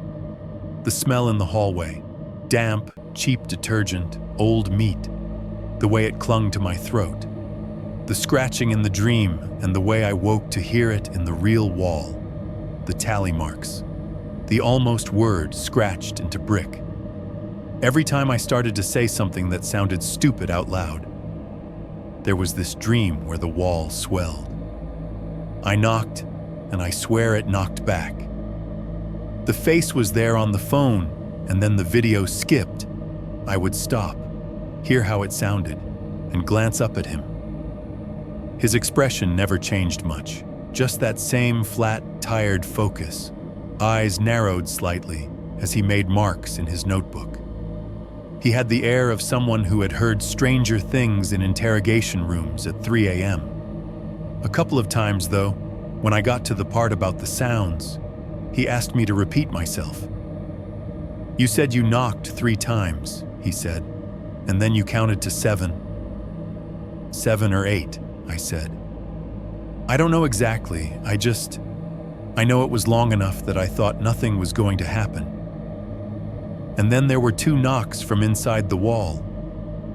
"Yes."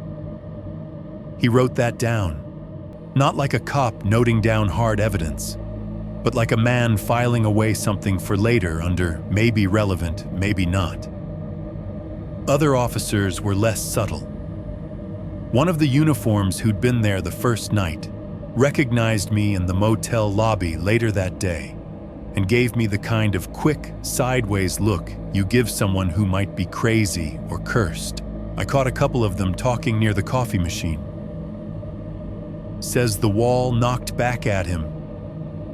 Yeah, and my toaster talks to me when I'm drunk.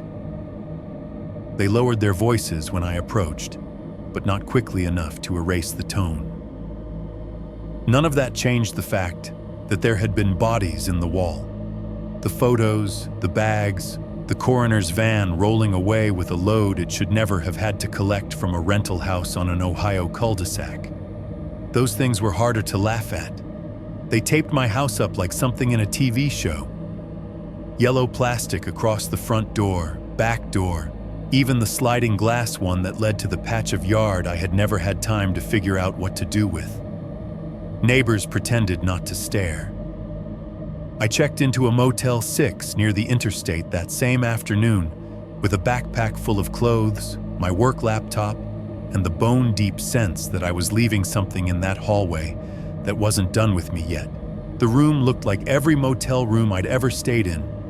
Textured off-white walls, 2 beds with floral spreads that had seen better decades, a bolted-down nightstand with a phone that still had a cord, even though all it really did now was call the front desk. A TV mounted to the wall with a channel guide that lied about what would actually be playing. The bathroom was a narrow rectangle of tile and mirror and harsh light. The mirror was standard motel issue. Rectangle, chrome frame, hung over a fake stone countertop with an oval sink. There was an outlet beside it, double socket, hairdryer plugged into the top. I dropped my bag, sat on the edge of the bed farthest from the door out of habit, and just listened for a while. Motels have their own noises. The window unit AC under the window shuttered itself on and off in irregular cycles, rattling every time the compressor kicked. Somewhere down the hall, the ice machine dumped a fresh load into its bin with a hollow, echoing crash. Trucks whispered by on the interstate beyond the parking lot, their engines low and insistent. Every so often, a door slammed, thin wood shaking in its frame. A toilet flushed. Feet thumped past on the walkway outside. Voices drifted in and out, distorted by distance and drywall. It was all normal. That was the problem. Every time the AC cycled off, the quiet that followed was a little too thick. My ears reached instinctively for the sound of scratching in plaster, for the dry rasp of fingernails on brick, for the little cack of bone on plastic, and the answering click from somewhere deeper in the house. When I did not hear them, my brain supplied them anyway, phantom sounds overlaying the hum of Motel 6 life. I lay awake for a long time that first night, watching the red digits on the clock radio crawl forward. 112, 147, 203. The pattern of distant traffic took on a rhythm. Every third truck's passing sounded like 3 knocks. Tuk, tuk, tuk. At some point, around 3, I got up to splash water on my face in the bathroom. The light in there was brutally bright, a single fixture above the mirror turning all my features into harsh planes and shadows. My eyes looked worse than I expected, the kind of bruising under them that comes from more than one bad night. The motel's idea of white walls looked a little gray around the edges, like they had absorbed too much smoke and cheap cologne over the years. I did not intend to stare. I meant to run the faucet, throw some cold on my skin, go back to bed, and pretend to be the kind of person who could sleep in a place that wasn't flanked by police tape. Instead, I found myself doing what I had trained myself not to do in my own house. Looking at the area around the mirror, not just into it. The outlet beside the glass caught my eye. In the bathroom itself, the real room, the thing you can touch, the outlet plate was a standard off-white rectangle. Clean enough, a little scratched, a hairline crack near one screw. No discoloration beyond the faint shadow of fingers plugging and unplugging hair dryers over the years. But in the mirror, beside my reflected cheek, the outlet looked different. There was a stain around it. At first I thought it was just bad lighting, some weird interaction between the mirror's surface and the overhead bulb. But the more I looked, the more specific it became. A rectangular patch of slightly darker wall around the reflection of the outlet, slightly taller than it was wide, edges faint but straight.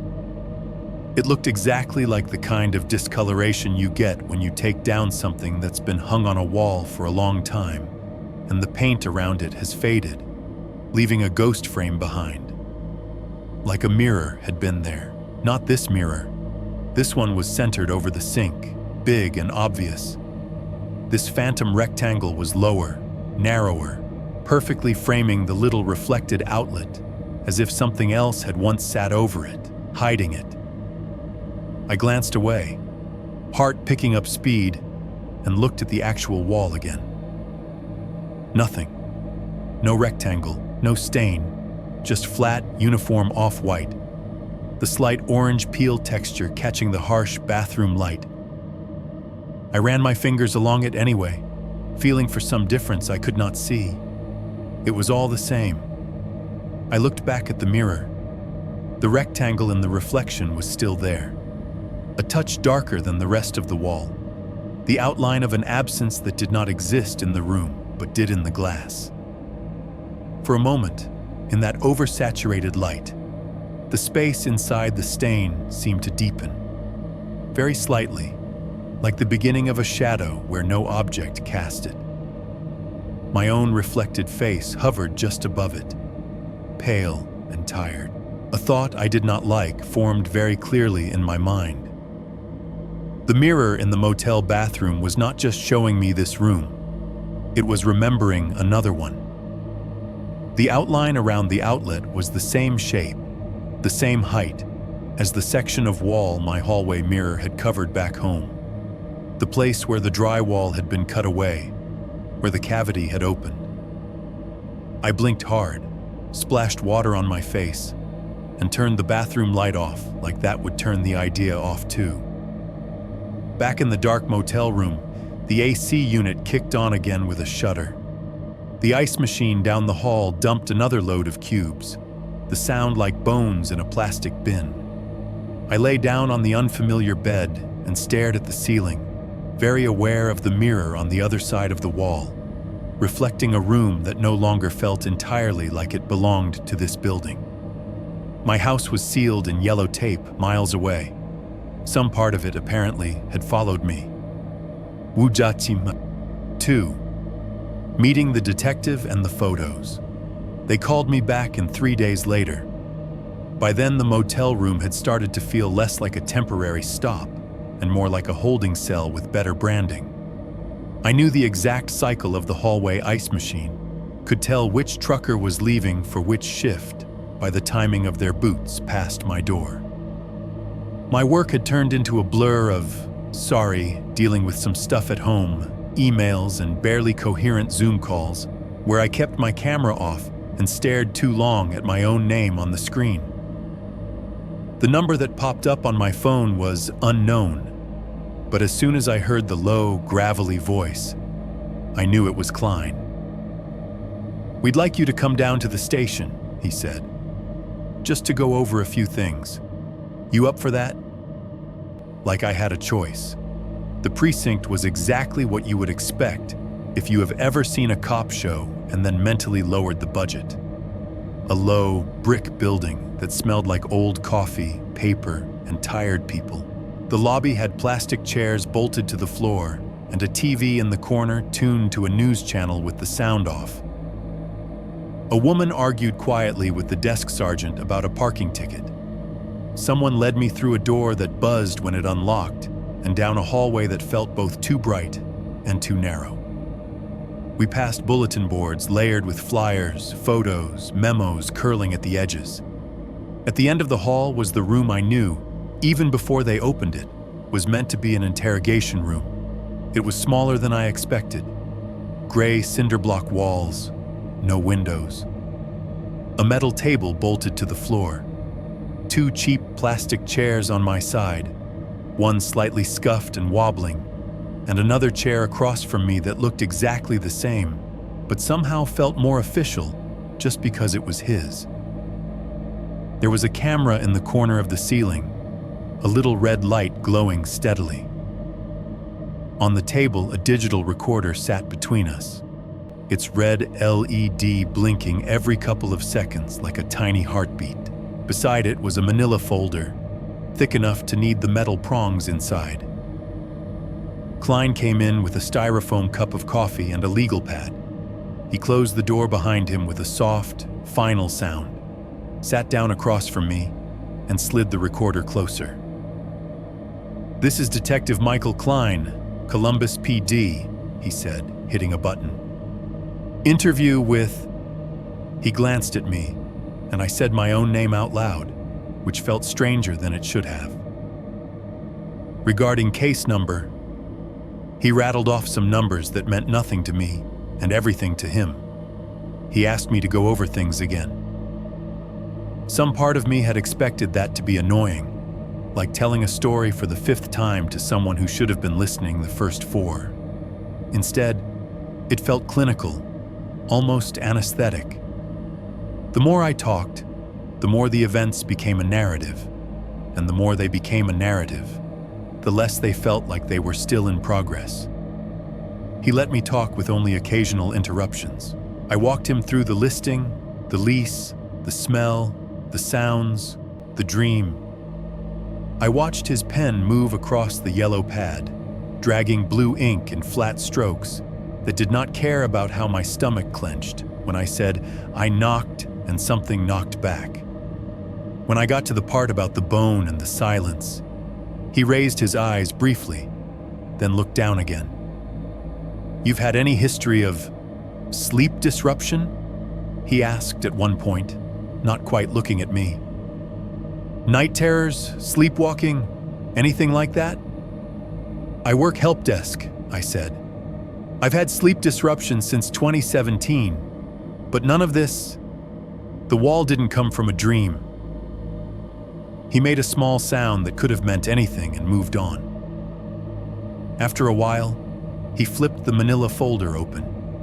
Photos were clipped inside in clear plastic sleeves, corners warped from handling. He took the first one out, laid it on the table between us, and turned it toward me. "Just want to confirm what you saw matches what we documented," he said. I thought I was prepared. I had seen the scene with my own eyes, smelled it, touched it. But something about the way the camera had frozen it made it worse. The first photo was a close-up of the bin, taken from above. Under the harsh flash, the bones looked almost clean, the whites blown out, the shadows ink black. The ribs lay in a jumble, some labeled with little numbered evidence tags. The cheap plastic bags that had once tried to hide them were spread open, their folds glistening with old grime. "That's... yeah," I managed. "That's what it looked like." He flipped to another. This one was the skull with the hair. Not the more intact cranium I had lifted, but the fragment with the rope of dirty blonde hair tangled around it. In real life, it had looked decayed. Here, in high resolution, it looked obscene. Individual strands of hair were visible, stuck to the bone-encrusted clumps. Others trailing away like something underwater. The fracture lines in the bone showed up sharp and thin. My stomach lurched. "You all right?" Klein asked, voice flat but not entirely unkind. "I'm fine," I lied. He slid the photo aside, revealing another. The tally marks at ankle height on the brick wall. The flash made the grooves look deeper, the mortar around them raw and newly flayed instead of decades old. Below the groupings, a small plastic ruler marked off inches like another, smaller set of ticks. "That's the..." The days, I said, before I could stop myself. He looked at me. What makes you say days? How else do you count like that? I asked. 5, then a line through it, again and again. I've seen it in movies, in real life, I guess. 25, 30, 35. That's what it felt like. He wrote something down. Then he slid the next document out. A photocopied file with a headshot clipped to the top. The photo was of a man in his late 50s, maybe early 60s, thin, with a narrow jaw, and the kind of eyes that never look directly at the camera the way you want them to.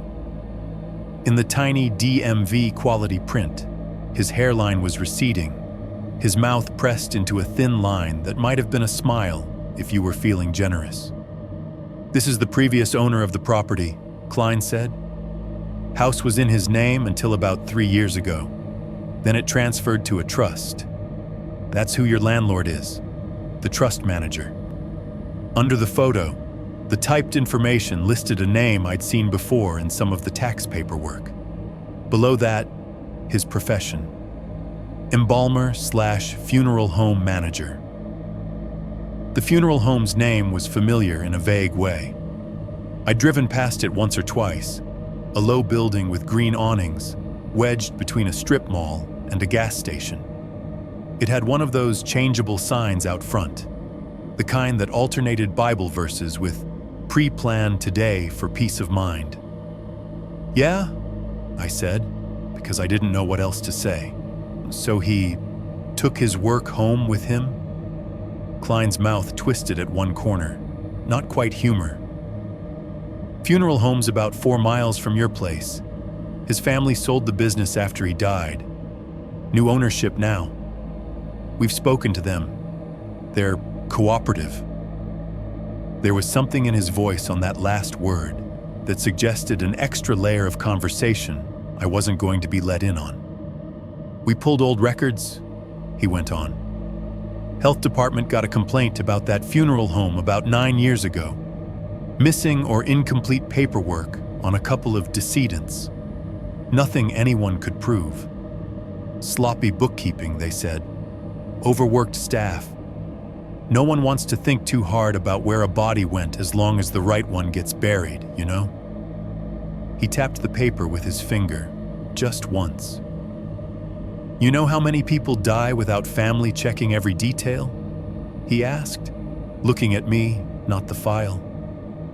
"If someone decided to repurpose a body, it's not that hard, especially if they're the ones signing the forms." The word repurpose made the back of my teeth hurt. It was such a calm, bureaucratic verb for what I had seen in my wall. Are the bodies in my house from there?"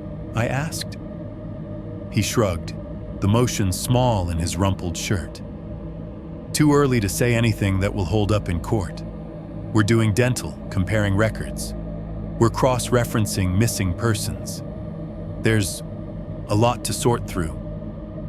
He slid another item out of the folder, this one in a separate plastic sleeve. It was smaller than the others and older, the edges yellowed, the surface slightly warped from time. A Polaroid. "This was found in the cavity behind the mirror," Klein said. "Tucked between the brick and the outer wall. Might mean nothing. Might mean everything. I thought you'd want to see it." He pushed it toward me. The image was dark, underexposed. That particular grainy, sickly color all old instant photos seemed to take on. It showed a room, or a slice of one, lit by a harsh overhead bulb that cast hard shadows. The walls were bare, some undecipherable gray. The floor looked like concrete, stained darker in patches. In the center of the photo was a metal chair, not a kitchen chair. One of those institutional ones, all steel, with a slightly curved back and squared-off legs bolted to a flat base. Sitting in it was a person. Most of their body was obscured. The composition of the photo cut off at mid-chest. Their arms were pulled behind the chair back, shoulders strained, The top of their head was just visible, hair plastered dark against the skull, like it was wet or greasy or both. A strip of something white crossed their forehead, disappearing behind. Tape, maybe. You could not see their face, on purpose. Behind the chair, taking up almost the entire back wall, was a mirror. My hallway mirror. Not identical. Glass is glass. But the same proportions. The same cheap, corroded metal frame with its slight bend on one corner. The same pattern of scratches along the edge where something had scraped it over and over. Even under the vague Polaroid haze, I recognized it with the same sour surety you feel when you spot an X in a crowd. The mirror showed the back of the chair, the back of the head, the straps binding the arms, and in the far left corner of the reflection, very small, very faint, was another figure. A man holding a camera. He was just a silhouette, a dark shape against darker background. Thin, narrow-shouldered, wearing what looked like a brimmed cap. One arm was up, hands wrapped around the boxy Polaroid, the flash unit like a white rectangle. The angle of his head suggested he was looking past the camera at his own reflection, checking his composition. "That's probably the previous owner," Klein said. "We're going to compare it to some older photos of him we pulled. See if we can confirm." I stared at that tiny figure until the rest of the image started to blur. He did look like the man in the photocopied headshot. The build matched. The cap could have been the same. But there was something in the posture, the tilt of the head, the slope of the shoulders, that made my stomach lurch in a different way. Because if I squinted, if I let my eyes go soft, that little smeared figure in the mirror looked like me. Not in any logical way. Different era, different clothes. But the silhouette, the way he leaned slightly forward, the way the camera lifted, the narrowness of the frame, reminded me too strongly of every time I had stood in my hallway with my phone up, taking pictures, using the screen to look at something I did not want to see directly. For a heartbeat, it felt less like I was looking at a decades-old Polaroid, and more like the mirror was showing me a memory of myself I had not had yet. "You okay?" Klein asked again. "Yeah," I said, but my voice came out thin. "It's just weird." He slid the photo back into its sleeve, careful not to touch it with his bare fingers, and tucked it into the file. As he closed the folder, the red light on the recorder kept blinking. The image of the mirror within a mirror stayed on the inside of my eyelids long after he turned it away. A metal chair, a bound figure, a man with a camera. His body turned just enough that his reflection caught, preserved in a little square of chemicals and paper. They had found that Polaroid inside the wall, tucked behind the mirror that now hung in my hallway. It wasn't just bones and scratches the house had been storing. It kept pictures too. 5, 3. Neighbor stories and rumors. They let me stop by the house once, a few days after the precinct interview. Not to go in, not to stand in the hallway and see what was left of the hole, just to grab a couple of packages that had been dropped on the porch and whatever mail had piled up in the box before the crime scene tape went up. A cruiser followed me back to the street like I was a visitor to my own life. The yellow tape still crisscrossed the front door, flapping slightly in the winter wind. A couple of orange evidence stickers were stuck near the frame, like the house had been graded and failed. The officer stayed by the car while I walked up the front path. The grass on either side looked flatter, like people had been cutting across it more than usual.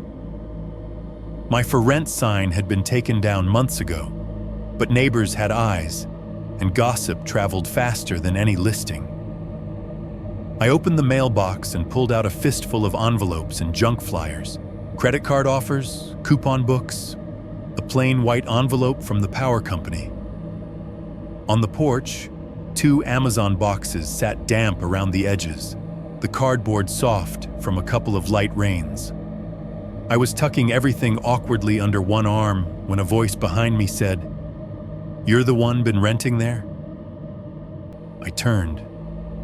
She was standing at the edge of her driveway a couple of houses down. Late 60s, maybe 70s. Gray hair pulled back into a bun so tight it made her face look sharper. Big glasses.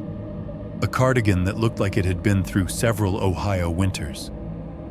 She held a plastic grocery bag in one hand, the other resting on a cane she did not seem to need so much as like having. "Yeah," I said. "I was." She nodded like that confirmed something instead of telling her anything new. "I live over there," she said, jerking her chin toward a beige ranch with wind chimes and a faded garden flag that still said, "Happy Fall," even though Christmas had come and gone. "Ma been here. Oh, long before him. Long before you." "Before who?" I asked, though I already knew. "The funeral man," she said. "The one owned it before. Quiet type." She shuffled a little closer, the bag rustling in her hand. I noticed the officer by the cruiser watching us with the kind of bored alertness cops get when they're not sure if something is about to become their problem. "He was very quiet," she went on. "Kept to himself. Always said good morning and good evening when he had to, but never more than that. No block parties, no cookouts, just in and out." I thought about the tax records in the detective's file. The word embalmer. "You knew he worked at the funeral home?" I asked. She snorted softly. "Everyone knew. Hard to miss the van parked out front." She said it like it was an old irritation, not a clue. "He'd bring it home sometimes," she said. "The van. White with the name on the side. Usually late. 10, 11 at night. I'd see the headlights sweep across my bedroom. He'd back it right up into the driveway. You ever see him bring anything inside?" I asked. She squinted, thinking. "Not clearly. Sometimes silhouettes. Him and something on a cart. Could have been equipment. Could have been nothing." I told myself he was just too tired to unload at work. I mean, who wants to think the worst of the man running the place you're probably going to end up in?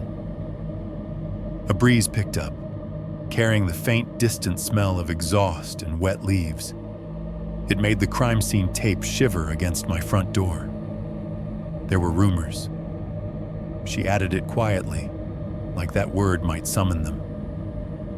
Back when he was still alive, a couple of homeless men went missing one winter, down by the tracks and the underpass. Folks said the shelters never saw them again. Police looked, I guess, but nothing ever came of it. "Rumors about him?" I asked. My voice felt thin in my throat. She hesitated. "People talk. They like stories. Maybe the funeral man takes people no one will miss. That kind of thing. Easier than thinking they froze under a bridge." I don't know that anyone really believed it. Not out loud. I shifted the packages in my arms, the cardboard edges biting into my skin. She watched me for a moment, then sighed, as if deciding to stop editing herself. "I went in his house once," she said. "Long time ago, before he got sick.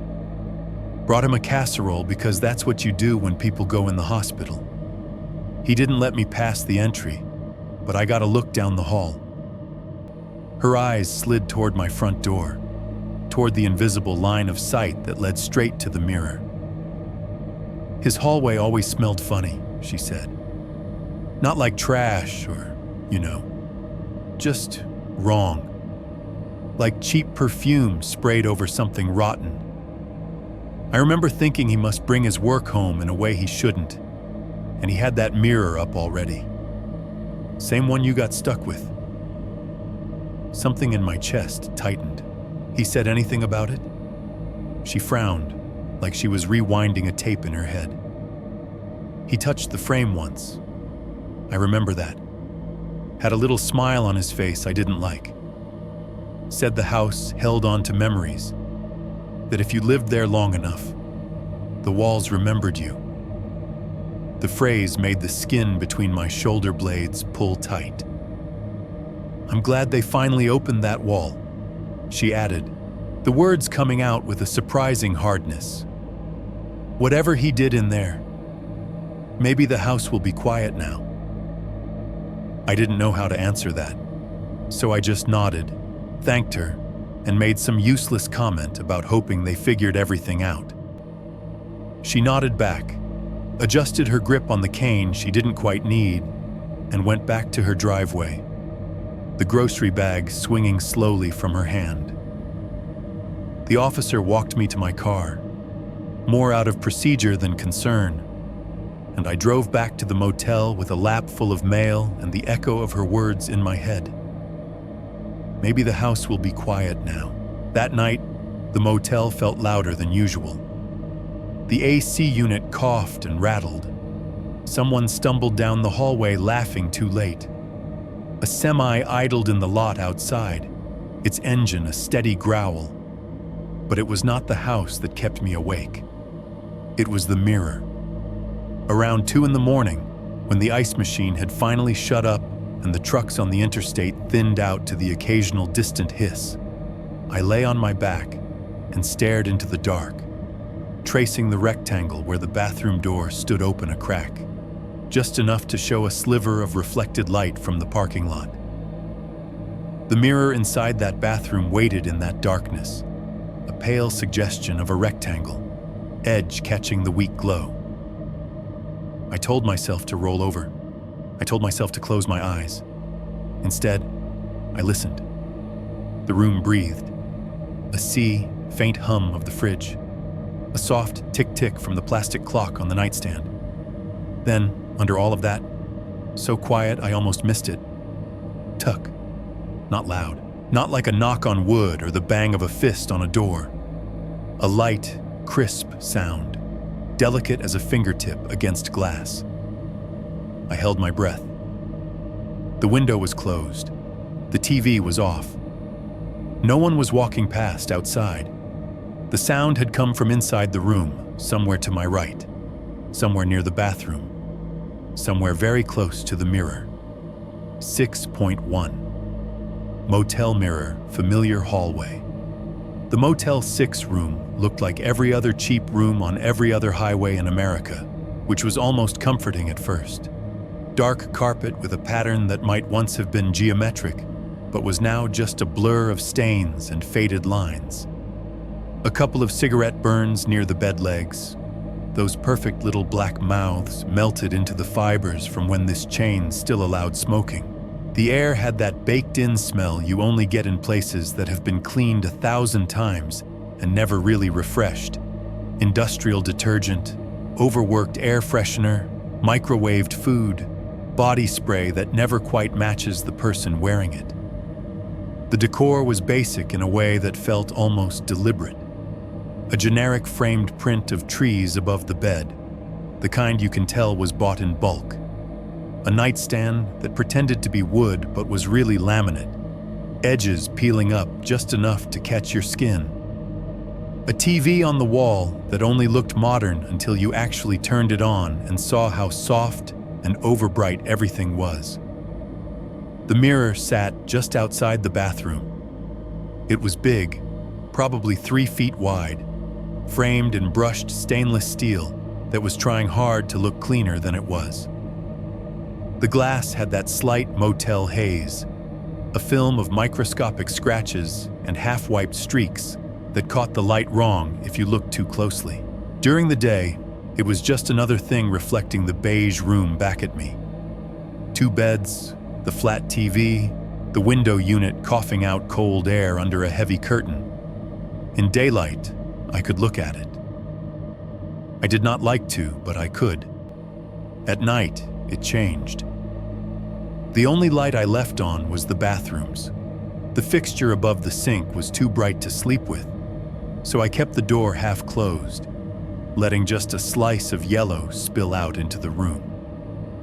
It cut a diagonal stripe across the carpet, catching the edge of the bed and one corner of the mirror. Everything else stayed in that murky motel dark where nothing is ever completely black, just different grades of shadow. The TV sat dead on the wall, its standby light a tiny red dot in the lower corner, the only other sign that anything electrical was still alive. Lying on the bed, I could see the mirror from where I rested my head. It reflected the doorway to the bathroom and part of the opposite wall. The angle was just wrong enough that I couldn't see my own face unless I sat up, but I could see movement if anything passed between the beds and the sink. That possibility bothered me more than it should have. Most nights, I kept my eyes on the ceiling instead. At some point, people started texting. Not a lot of people. I am not that guy. But a couple of friends, my sister, one coworker who had heard something vague through the grapevine and wanted to make sure I wasn't dead. "You okay, man? What's going on? The news said they found, you know." Jesus, dude. You always had to be extra. I answered them in short bursts at first, because I didn't have a good story yet, just scattered details that sounded made up. Eventually, one of them said, "Send proof of life, you weirdo," and added a skull emoji that I tried not to take personally. So one night, because not answering felt worse than pretending I was fine, I did something stupid. I decided to film a quick clip. A little, "I'm okay, this sucks, I'm at a motel, but I'm not dead in a wall yet" video. It was around midnight. The AC had cycled off, leaving the room in a humid pause. The bathroom light was doing its usual thing, overbright in the doorway, turning the tile inside into a pale rectangle and everything beyond into a lion's den of shadows. The only other glow was that tiny red LED on the TV. I got out of bed, bare feet on the rough carpet, and stood in the middle of the room. The mirror hung a couple of feet to my left, the bathroom door half open beside it. My reflection was just visible at the edge of the glass, a pale smear of face and shoulders, nothing detailed. I opened the front camera on my phone. The screen caught my face too close, nose and eyes warped by the proximity. I stepped back until my head and shoulders were in frame. I looked tired. Not horror movie haunted, just the kind of worn out you see in people who work nights or have newborns. "Hey," I said, feeling ridiculous immediately. "I'm alive. I'm at a Motel 6, 10 out of 10, would not recommend." My voice sounded thinned out and wrong in the quiet room. I tried to keep it light for the 30 seconds I told myself it would take. I panned the phone lazily around to show the beds, the TV, the window with its heavy curtain. And no, I added, because someone had already made the joke in text. There are no mirrors full of dead people here, so that's an upgrade. The camera passed over the bathroom doorway. The mirror caught the phone's movement, reflecting the little rectangle of light gliding through the room. For a second, the screen showed both my face and the mirror behind me, framing me in a weird, doubled way. I didn't see anything then, not in real time. I finished the little speech, put on a strained half smile, and hit stop. The clip saved itself to my gallery. I thought about sending it, thumb hovering over the share button, then decided I wanted to watch it once first, just to make sure I didn't look completely unhinged. I flopped back onto the bed, propped my head against the flat motel pillows, and hit play. The video started with a close-up of my face, too close, then jerked back as I repositioned. The audio was full of the slight hollow echo all motel rooms seem to have, my voice bouncing off the flat surfaces. I listened to myself talk about being fine, about the room, about the no dead people in mirrors, and tried to decide if I sounded like I was lying. When the camera panned around to show the beds and the TV, the image blurred slightly, the phone adjusting to the low light. Then it swung toward the bathroom. For less than a second, the frame was all mirror. I paused and dragged the scrubber back, thumb slow. The little timeline bar showed maybe 2 frames where the mirror filled most of the screen before it moved on again. That wasn't unusual. Front cameras love to glitch in low light. But something in those frames made my chest go tight. I thumbed back to the first one and tapped pause. Then I used the scrubber to advance the video frame by frame. The motel Wi-Fi icon spun uselessly in the corner, but this was local. It didn't need help from the outside world to show me what it had already captured.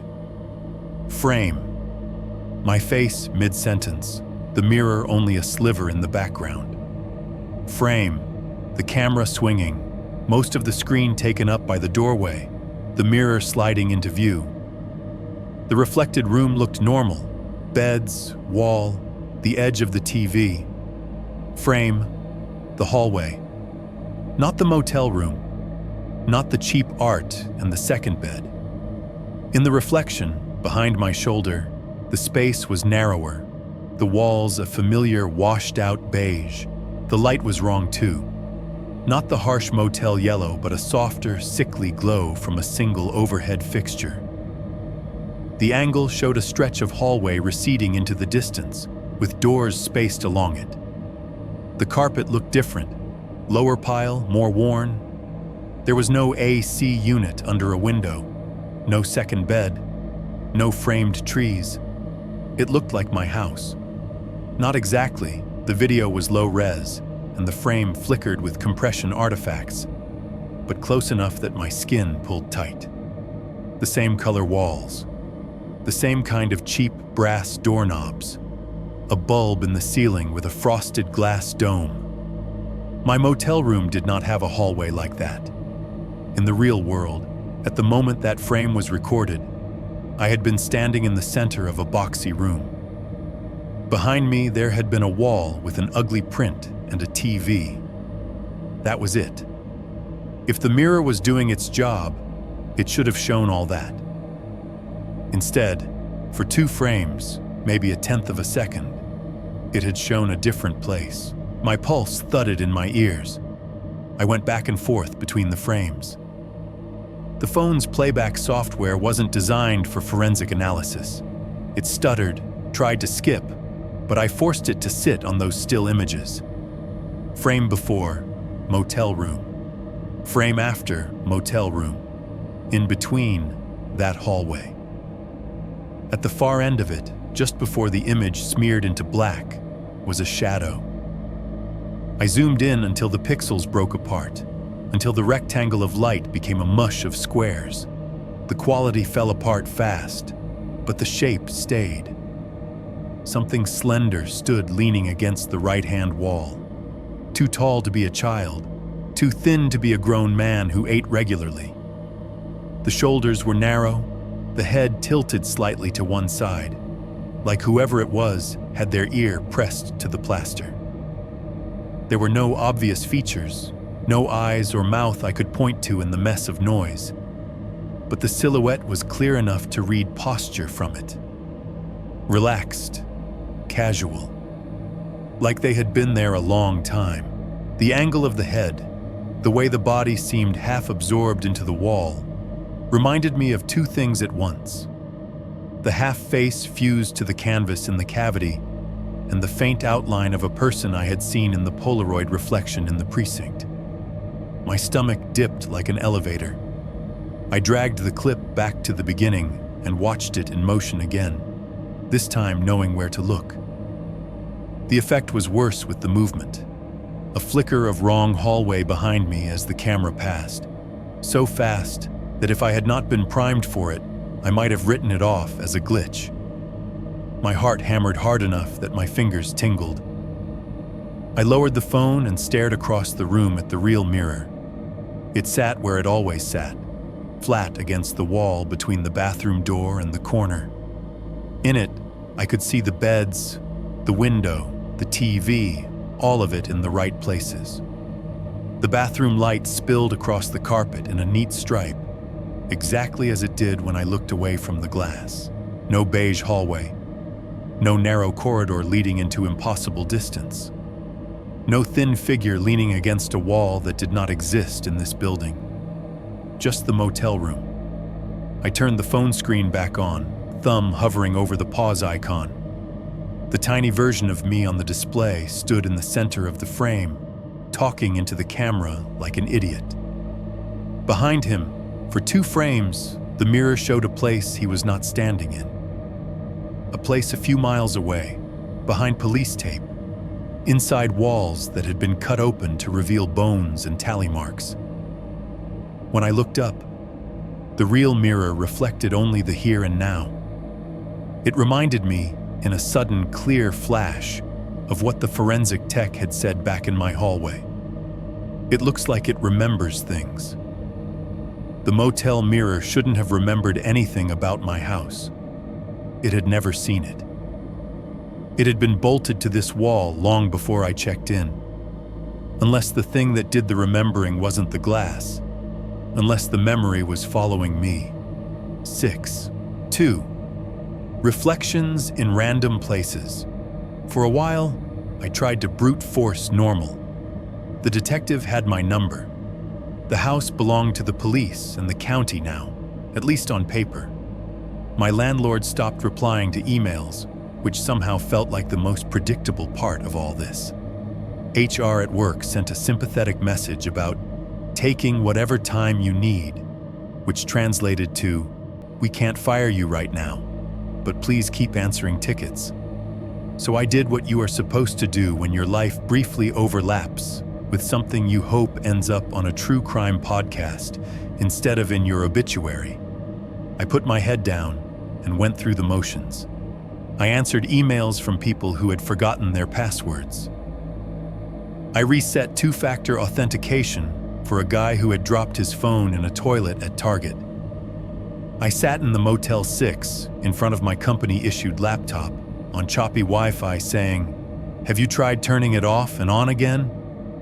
To people who had not. When the walls of the room felt too close, I got in my car and drove. Not far, just enough to feel like the world still existed past the edge of the parking lot.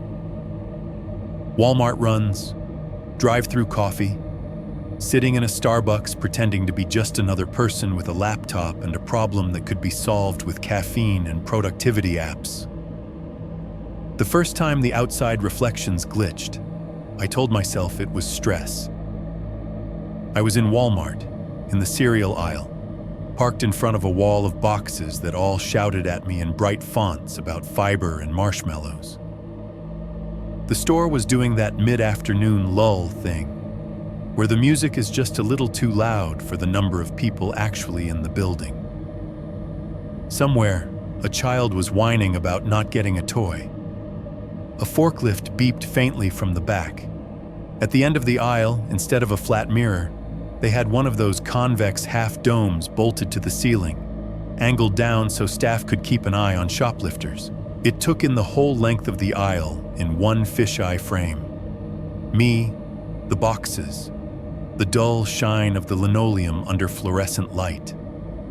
I glanced up at it out of habit, tracking my own distorted shape. My real surroundings were boring. Metal shelves full of cereal, an end cap with granola bars, another aisle across the main walkway stuffed with chips. No walls, no doors, no narrow spaces. In the mirror, for a blink, that wasn't all there was. Behind my reflected back, where the opposite shelf should have been, a rectangle of beige wall appeared. Not Walmart beige. This was that exact rental house shade I knew too well. And on that wall, half cut off by the curve of the mirror's edge, a vertical line of dull metal. A frame. By the time my brain screamed that it looked like the hallway at home, the image shifted. A pallet jack rolled into view at the far end of the aisle. A bored teenager in a blue vest dragging it behind him. The cereal boxes snapped back into place in the reflection, all bright and loud and full of cartoon mascots. The beige wall and its frame were gone. My chest tightened. I told myself it was a trick of the mirror, a layering of images from different angles. Those convex domes make things weird. Maybe I'd caught a glimpse of some far-off wall in produce, some other beige surface under bad lighting. Then I heard it. Tick. A tiny sound, like the lightest tap of something hard on glass. So soft most people wouldn't have registered it. It came from above me, from the direction of the dome mirror. No one else flinched. The teenager with the pallet jack kept moving, eyes on his phone. The overhead music slid into a new song without a hitch. I grabbed a random box of cereal I didn't want and forced myself to keep walking. After that, I started noticing it everywhere, sitting in my car in the motel parking lot one evening, waiting for a DoorDash driver to show up with food I knew would make me feel worse. I turned the radio off and just sat there, hands on the wheel, engine ticking as it cooled. The touchscreen in the center console went dark when I killed the ignition, black and smooth and reflective. My own face stared back at me from it, faint and ghosted, floating over the faint outline of the cup holders and dash. Behind my reflected head, the screen should have shown only the back window, the lot, the low outline of the motel. The geometry didn't allow for anything else. Instead, just for an instant, there was a white vent, square with little horizontal slats, mounted on a wall that wasn't there. I knew that vent. It lived in the hallway of my rental, above the point where the furnace hum changed pitch, near the mirror.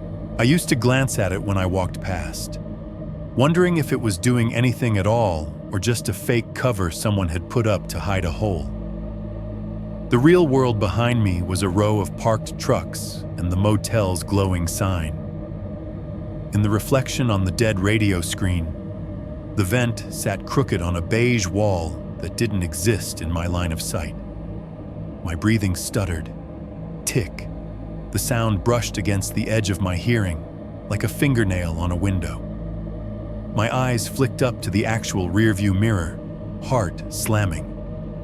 It showed exactly what it should. The row of vehicles.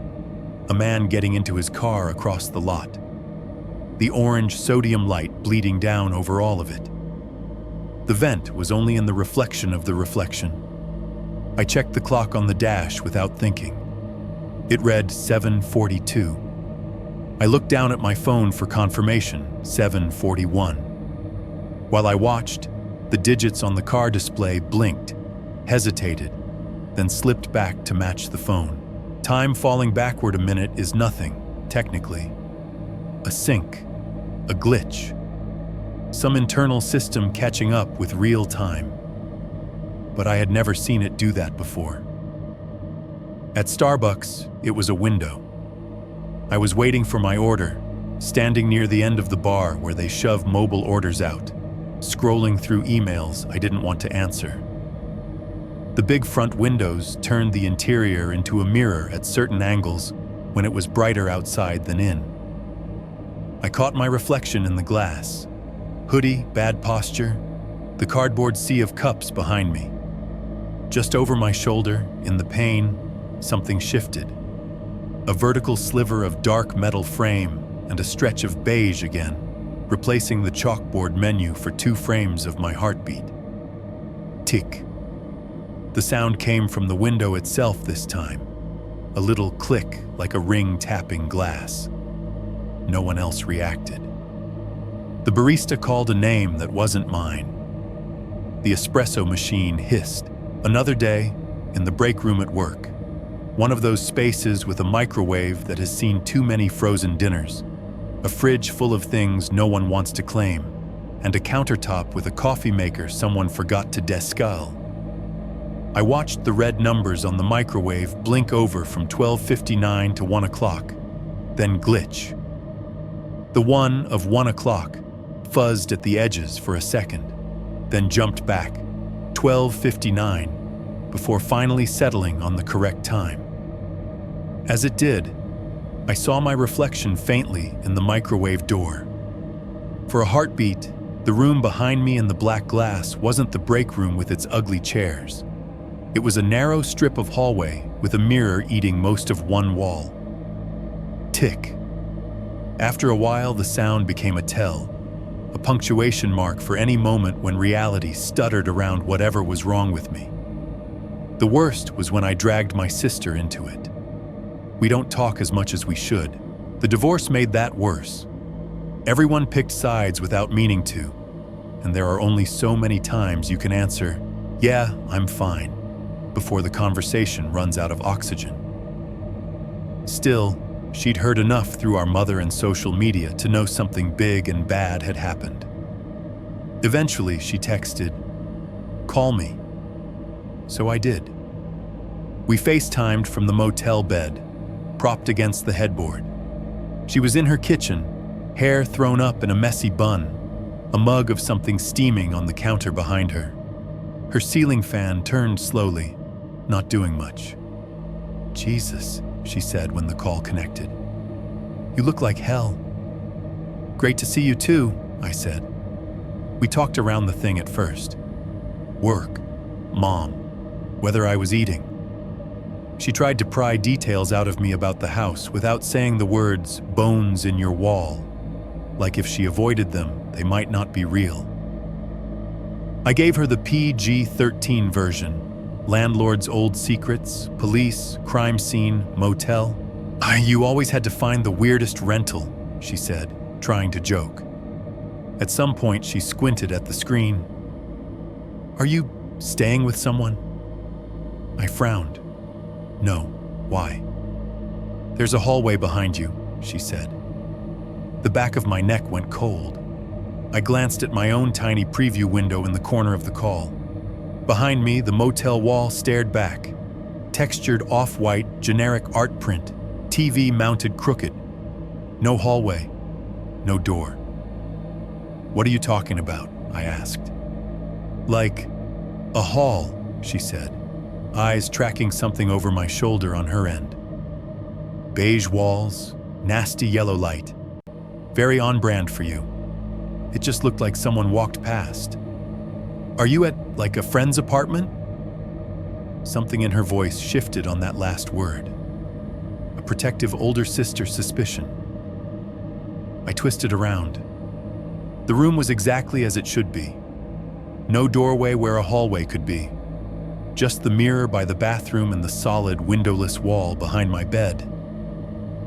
"I'm alone," I said. "I swear, it's just a motel." She didn't look convinced, but she let it drop when I promised I'd send her the address and the room number anyway. "So I know where to tell the cops to look if you stop replying," she said, half serious. After we hung up, I sat there staring at the wall for a long minute. Then, on impulse, I opened the Photos app. FaceTime doesn't record calls by default, but it lets you take screenshots. I had thumbed the buttons at some point without really thinking about it, trained by a decade of sharing stupid faces and mid-conversation candid shots. The screenshot showed exactly what I remembered. Me sitting on the bed, phone held up at arm's length. My sister's face in the little window in the corner. The motel wall behind me. I zoomed in, dragging the image with my fingers until the right-hand edge of the frame filled the screen. At the very margin, where pixels blurred into the black of the phone's notch, a tiny sliver of something else peeked in. A strip of metal, dull, corroded, running vertically. Not part of the motel's mirror frame. That was on the other side of the bathroom door. This was too close to my shoulder, too narrow, and it had that same eaten-away look as the frame from my hallway mirror back home. Pitted, stained, edges rough where time and fingers had worried at it. It was only there for that one captured instant. A fragment of a frame that didn't belong in the room I was sitting in, like something had leaned in just far enough to be caught in the reflection, then pulled back again. 6.3. The skull under the skin. I would love to say I handled all of this with some kind of stoic resilience, that I journaled and meditated and took my prescribed Ativan and slowly crawled my way back to stable ground. What actually happened was cheaper and uglier. I stopped sleeping properly, not in a toss and turn for an hour way, but in a jolt awake every 40 minutes, because some part of your brain is sure there is a hallway where the wall should be way. Every time the AC cycled off in the motel room, I would hold my breath, waiting for the tiny tuck against the glass that meant something had caught up again. Days bled into each other. I started clocking time by what I was drinking. Coffee until noon, energy drinks until 4, then beer. The cheap 12-pack from the gas station across the street became part of the motel decor. Silver cans in the trash, cardboard case in the corner, one can always sweating on the nightstand. The first night I bought them, I told myself it was just to take the edge off, to get one real stretch of sleep. Hours without mirrors, without the sound of fingernails on brick replaying in my head. The second night, it was because the first night had worked, and I wanted a rerun. By the fifth, I wasn't even pretending it was about sleep anymore. It was about blurring the edges of everything long enough that I could forget how sharp the world felt sober. Paranoia crept in quietly. I caught myself scanning every reflective surface like a security camera. Store windows, car doors, the black of my phone when the screen was off. I'd jerk my head toward a movement that wasn't there, only to realize it had been a shadow in the corner of my eye. Some stray glitch in the way the glass bent light. Sometimes I'd see my own reflection and feel a split second of disorientation, as if the person in the glass had been standing there first, and I'd walked into their space, not the other way around. One night, sometime after 2, this all finally boiled over. I was drunk, but not blackout. That irritating middle ground where you know you're drunk, but you're still aware enough to witness yourself doing stupid things. 3 or 4 empties were lined up on the nightstand, forming a little silver skyline. The TV was off. My laptop was closed on the bed. The only light in the room was the bathroom fixture, searing white over the sink. I went in to brush my teeth, not because I cared much about dental hygiene at that point, but because the sour taste of beer and anxiety had been sitting on my tongue all day. The tile under my bare feet was cool. The mirror over the sink was exactly where it always was, bolted into the wall like it had grown there. For a while I did the mechanical things. Toothbrush, paste, water. I watched myself in the glass, jaw moving, foam building. The motions so familiar they felt detached from thought. It was only after I spat and rinsed that I really looked. My face didn't belong to the version of myself I still carried around in my head. The man in the mirror was 32 going on 50. The motel's harsh light carved shadows into every line I didn't know I had. Grooves along my nose, the beginnings of crow's feet at the corners of my eyes. Those eyes were red-rimmed and slightly glassy. The whites veined with thin red cracks from too many sleepless nights and too many cheap beers. Dark crescents pooled under them, more bruise than shadow. The kind you get from weeks of bad choices, not one long night. My beard had come in patchy and uneven, like it couldn't decide what shape it wanted to be. Stubble climbed too high up my cheeks, a missed shave mark on my neck angry against the skin. My lips were chapped, split at the corners in tiny, painful cuts that stung when I licked them. The skin around my nose was dry, flaking a little where the motel air had sucked the moisture out of everything. I looked puffy and hollow at the same time, like someone had deflated me from the inside. I don't know how long I stood there cataloging all of that, long enough for the light to start to feel too bright, like a dentist's lamp. Long enough for the rest of the room to fade out so that it was just me and the glass, locked in this ugly little staring contest. Then the bathroom light flickered. It didn't just blink once, it hiccuped. The fluorescent tube stuttered, went darker for a fraction of a second, came back at half strength, dipped again, then finally flared back to full brightness. It was the kind of flutter you see in cheap horror movies all the time, except when it happens on screen, you know someone behind the camera is controlling it. When it happens over your head, you realize how exposed you are under that kind of cheap wiring. In that hesitation between bright and dark, something changed in the mirror. The first flicker was just a dimming. My reflection went flatter, colors muted, like a filter had been slapped over the world.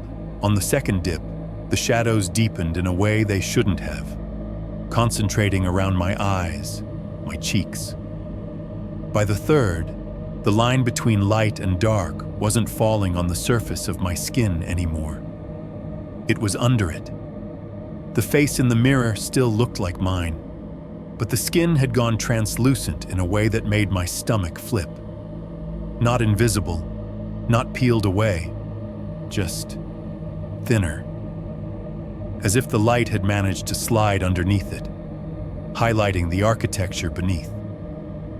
The hollows of my eye sockets darkened to a depth that had nothing to do with exhaustion. The ridge of bone around them stood out, sharper and more defined than it ever did in normal light. My cheekbones cut sudden, white arcs under the skin, their angles too clean, too sharp.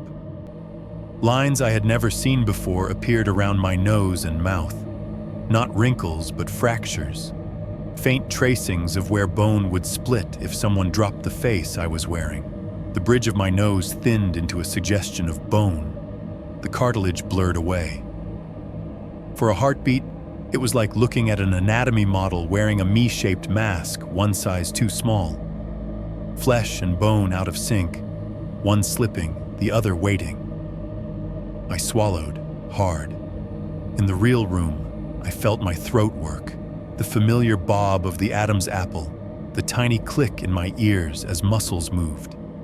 It was all perfectly in time with my body. In the mirror, my skull was a half beat behind. My jawbone, the bright, hard outline of it under that almost transparent skin, dropped a fraction of a second later than my flesh. My teeth, stark white shapes suddenly too visible behind lips that seemed too thin, clamped back together just slightly after I felt them meet in my actual mouth. It was a tiny lag, barely more than a frame. If I had blinked at the wrong moment, I would have missed it. I didn't blink. Every little motion went off that way, for what felt like a long time, but could not have been more than a couple of seconds. The tendons in my neck tensed. The reflection's bones responded just enough out of time to make me feel out of sync with myself. When I breathed, my ribs in the mirror seemed to expand a hair after my chest did, like a second set of lungs trying to catch up. My grip on the edge of the sink went slick. The porcelain felt too smooth under my fingers, too real. The light flickered one last time, a rapid strobe, then steadied. The effect snapped off like someone shutting down a projection. My face in the mirror was just my face again. Tired, blotchy, unshaven, but solid. Skin was skin. The bones went back to wherever they're supposed to stay when you're not holding one in your hand. My jaw and throat movements were perfectly synced. No lag, no stutter. I squeezed my eyes shut, counted to 5, opened them again. Still normal. or what passes for normal when you haven't slept right in weeks and you are living out of a motel off the highway, while the police catalog the bodies that used to live behind your drywall. I wanted to write it off as a trick of the light. Bad fluorescent bulbs, beer, nerves. Any excuse that would let me keep believing that the person in the mirror was just me, delayed by the speed of light and bad wiring, nothing more. But something had shifted in those seconds, and my brain would not let it go back. From that moment on, every time I saw my reflection, there was a part of me that didn't quite believe it. The face looking back seemed more like a mask taking notes than a simple echo. I found myself studying the lines around my eyes, the angle of my mouth, looking for seams.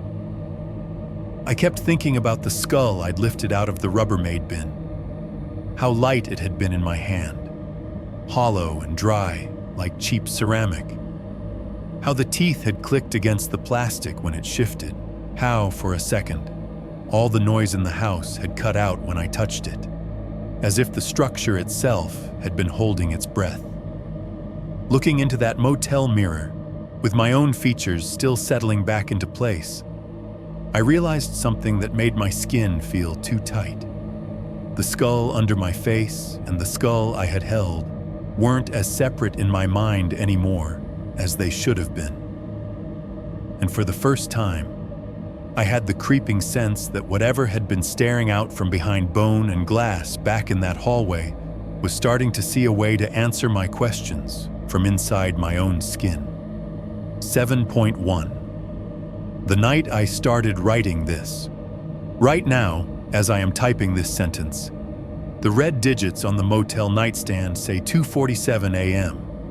They've been stuck in that ugly glow in the corner of my eye for the last few minutes, like the room is holding its breath with me. The main light is off. The only illumination is the bathroom door half open, leaking moth-yellow light onto the carpet, and the screen of this laptop balanced on my thighs. The TV on the wall is a dead black rectangle with that stupid little red LED in the corner. The hum from the HVAC unit under the window is steady, blowing out air that is never quite as warm as you want it to be in the middle of the night. Every time the compressor kicks, the casing rattles. Somewhere outside, a semi brakes on the highway. That long, low sigh of air that sounds like someone dragging in a breath through their teeth. All of that is normal. What is not normal is that I am finally doing the thing I've been mentally circling for days. Writing all of this down. I've been listening to horror channels for years. You know the kind, long titles about 3 true stories and "This really happened to me in 2014." Some guy's voice steady and calm over footage of rain on windows. They always say they want submissions. If you've had a strange experience, send it in. I used to think, who actually does that? Now I know. This is my submission. My name, my real name, is in the subject line of the email draft I opened an hour ago. Below it, the cursor blinked for a long time over the word, "Hi." I'm not writing this because I think everyone will believe me. I'm not stupid. I know exactly how this sounds when you pull the mirror stuff out and lay it under bright light. Stressed guy, recent divorce, bad sleep, cheap motel, a lot of true crime content rattling around his skull. Hallucinations, grief, guilt about something else entirely. Maybe that is all it is, but if it's not, I want there to be a record somewhere besides my own head and whatever is right now sliding its fingerprints across every reflective surface I look at. So, 2:47 a.m., Motel 6 off I-71, cheap bedspread under my knees, laptop fan whirring a little too loud. I'm in sweatpants and the same t-shirt I've worn 3 nights in a row. There are 3 empty beer cans on the nightstand, and 1 half-warm one sweating onto a coaster that says, "Enjoy your stay," in a font that looks like a joke. The mirror is to my left. It hangs just outside the bathroom door, stainless frame catching a strip of that yellow light. From where I'm sitting, I can see the bottom half of it, the lower edge of the sink, the curve of the counter, a slice of the doorway, and the empty space where my legs would be if I shifted a little. Mostly right now, it shows the motel room. The first time I checked tonight, that's all it showed. I started typing around 1:30. At first it was just dates and facts, like I was filling out a police report. When I moved in, what the landlord said, when the smell started. Then the sentences lengthened, pulled by all the details my brain refuses to drop even when I'd rather it did. The cheap detergent smell. The knock, knock, knock. The soft cack from the skull hitting plastic, answered a second later from my bedroom. Every few paragraphs, I stop, crack my neck, and look up. Part of that is habit from working IT, my body trained to take micro breaks before my wrists seize up and my eyes turn to sand. Part of it is not wanting to get too lost in what I'm writing without checking my environment. You know that feeling you get after watching a horror movie and turning the lights off? How you suddenly feel like the dark behind you is thicker than usual. I've been living in that for weeks, so I pause, lean my head back against the headboard, and glance left. At 1:47, the mirror showed the motel room. I remember that time exactly because I checked the clock right after, wanting to anchor the moment to something ordinary. The reflection was as boring as you could design. My legs under the blanket, the flat face of the TV, the cheap art print above the bed, the bathroom doorway, no hallway, no beige walls. Noise-wise, everything felt almost cozy. The HVAC burred along.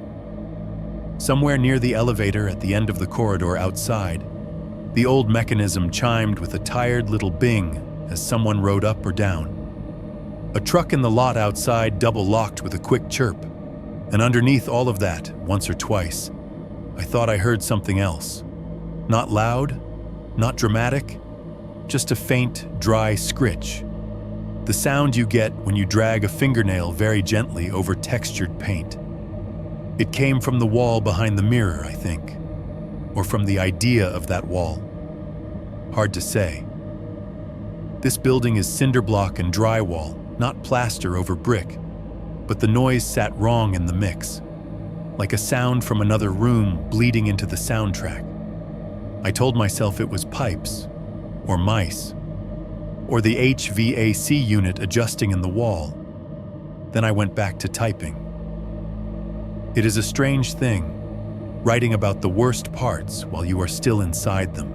I'm not telling a story from 10 years down the line, from a house in another state, settled with a new job and a dog and a therapist who has helped me narrate all this neatly.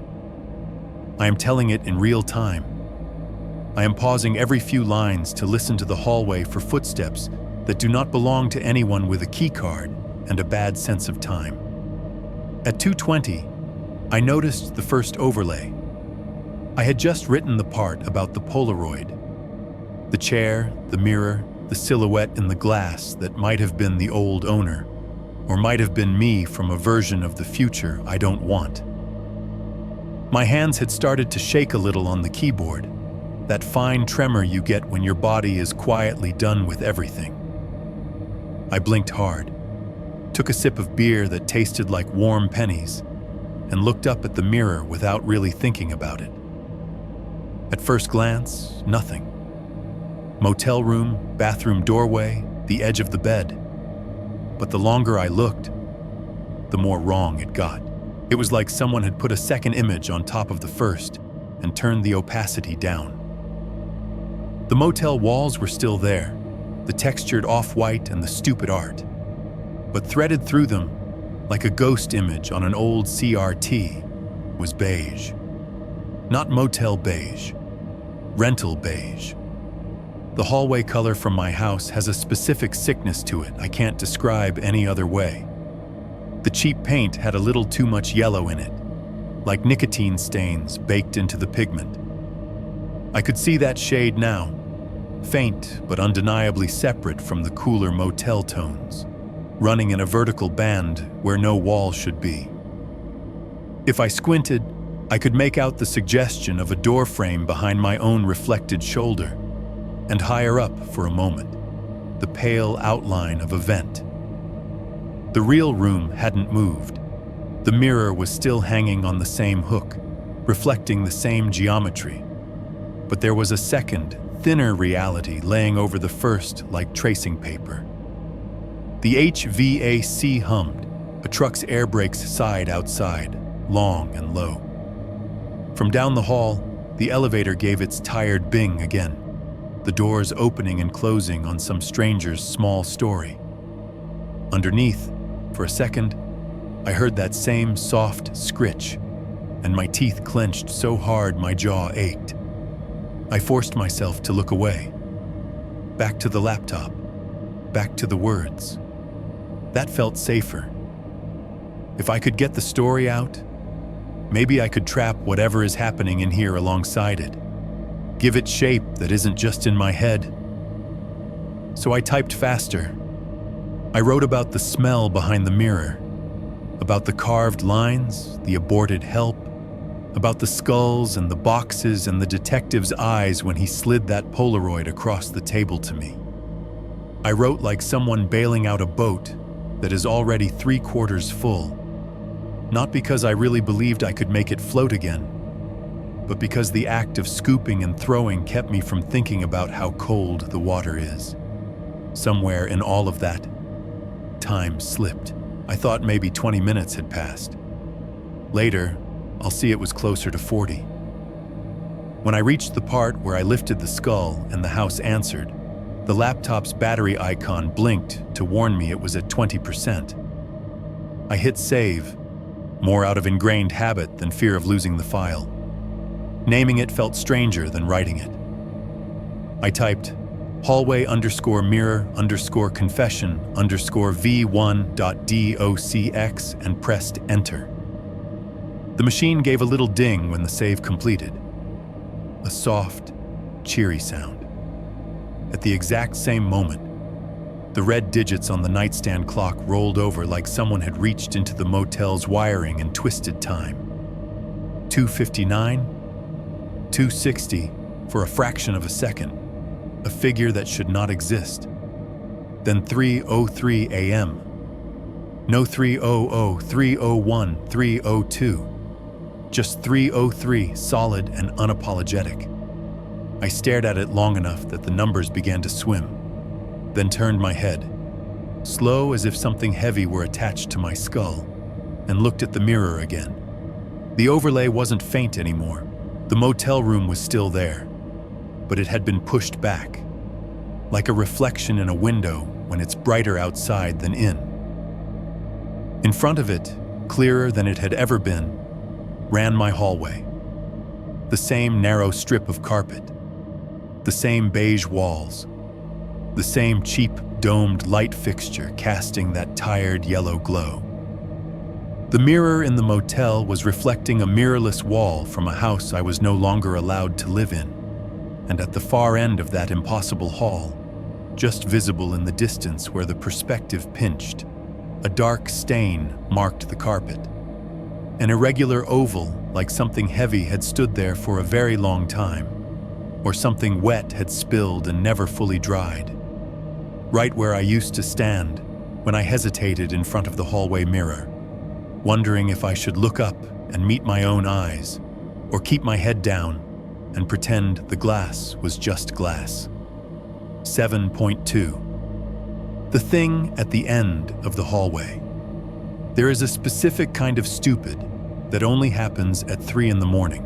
It is the kind where instead of closing the laptop and lying very still and pretending the world is smaller than it is, you stand up and walk toward the one thing you know you should not get closer to. I do not remember making the decision. One moment I was sitting on the bed, laptop open on my thighs, cursor blinking at the end of the sentence about the stain at the end of the hall. The next, my legs were moving. The mattress sighed, the cheap box spring creaked, and I was on my feet. Fingers still hooked under the edge of the laptop, like I was afraid to leave it behind. The bathroom door threw a wedge of light across the carpet. The screen in my hands added a second glow, colder, bluish, that painted my skin the flat color of hospital walls. Together, they turned the motel room into an overexposed photograph. Edges too sharp, shadows too dark. The mirror waited just outside the bathroom. From the bed, it had been at an angle, showing me only half of what it knew. Standing in front of it, the picture widened. The stainless steel frame caught both light sources and turned them into thin, vertical wounds of brightness along either side of the glass. My reflection slotted neatly into the center. T-shirt, sweatpants, laptop clutched to my chest like a shield. Behind my reflected body, the room should have repeated itself. Bed, TV, door, maybe a sliver of the window if I shifted. For a moment it did. The motel room sat there, slightly flattened by the mirror's cheap silvering. The bedspread, wrinkled where I'd been sitting. The TV, black and dumb. The art print with its generic trees. Everything in its place. And behind that, like someone had opened a transparency app and dragged the opacity slider up another notch, the hallway laid itself over my life again. It ran straight back from the point where my reflection stood, narrow and too long. Beige walls, yellow ceiling light, carpet worn flat in the center strip where feet had passed 1,000 times. On the right-hand side, midway down, the rectangle where the mirror used to hang in my house. Now just a darker shade of wall in the overlay, like a healed scar over a wound that had been reopened. Farther along, near where the tally marks would be if you cut the motel wall open and kept going, the swelling in the plaster was faintly visible. That bulge I'd first seen in the dream, the suggestion of something trapped between layers, pressing out. And at the end of the hallway, where the stain was, something stood. It was not a shape that made immediate sense. My brain tried to categorize it the way it does everything else. Tall man, woman, kid, mannequin, and failed, sliding off the specifics. What I can tell you is this: it was too tall. The top of its head reached higher than the door frames. Not by much, but enough that it had to incline its neck in a way no one with a normal spine would choose. Its body was a narrow column, clothes clinging too tightly to the outline beneath. The fabric, or what I think was fabric, hung like it had once been wet, dried in that shape, and never recovered. No folds, no swing, just one continuous sheet pressed to whatever it was covering. The head was bowed. From that distance, the hair looked like dark strings plastered against the skull, clumping together in greasy ropes. It hung forward, obscuring most of the face, but the line of the jaw, what little of it I could see through gaps in the hair, seemed too sharp, an angle carved by hand rather than grown.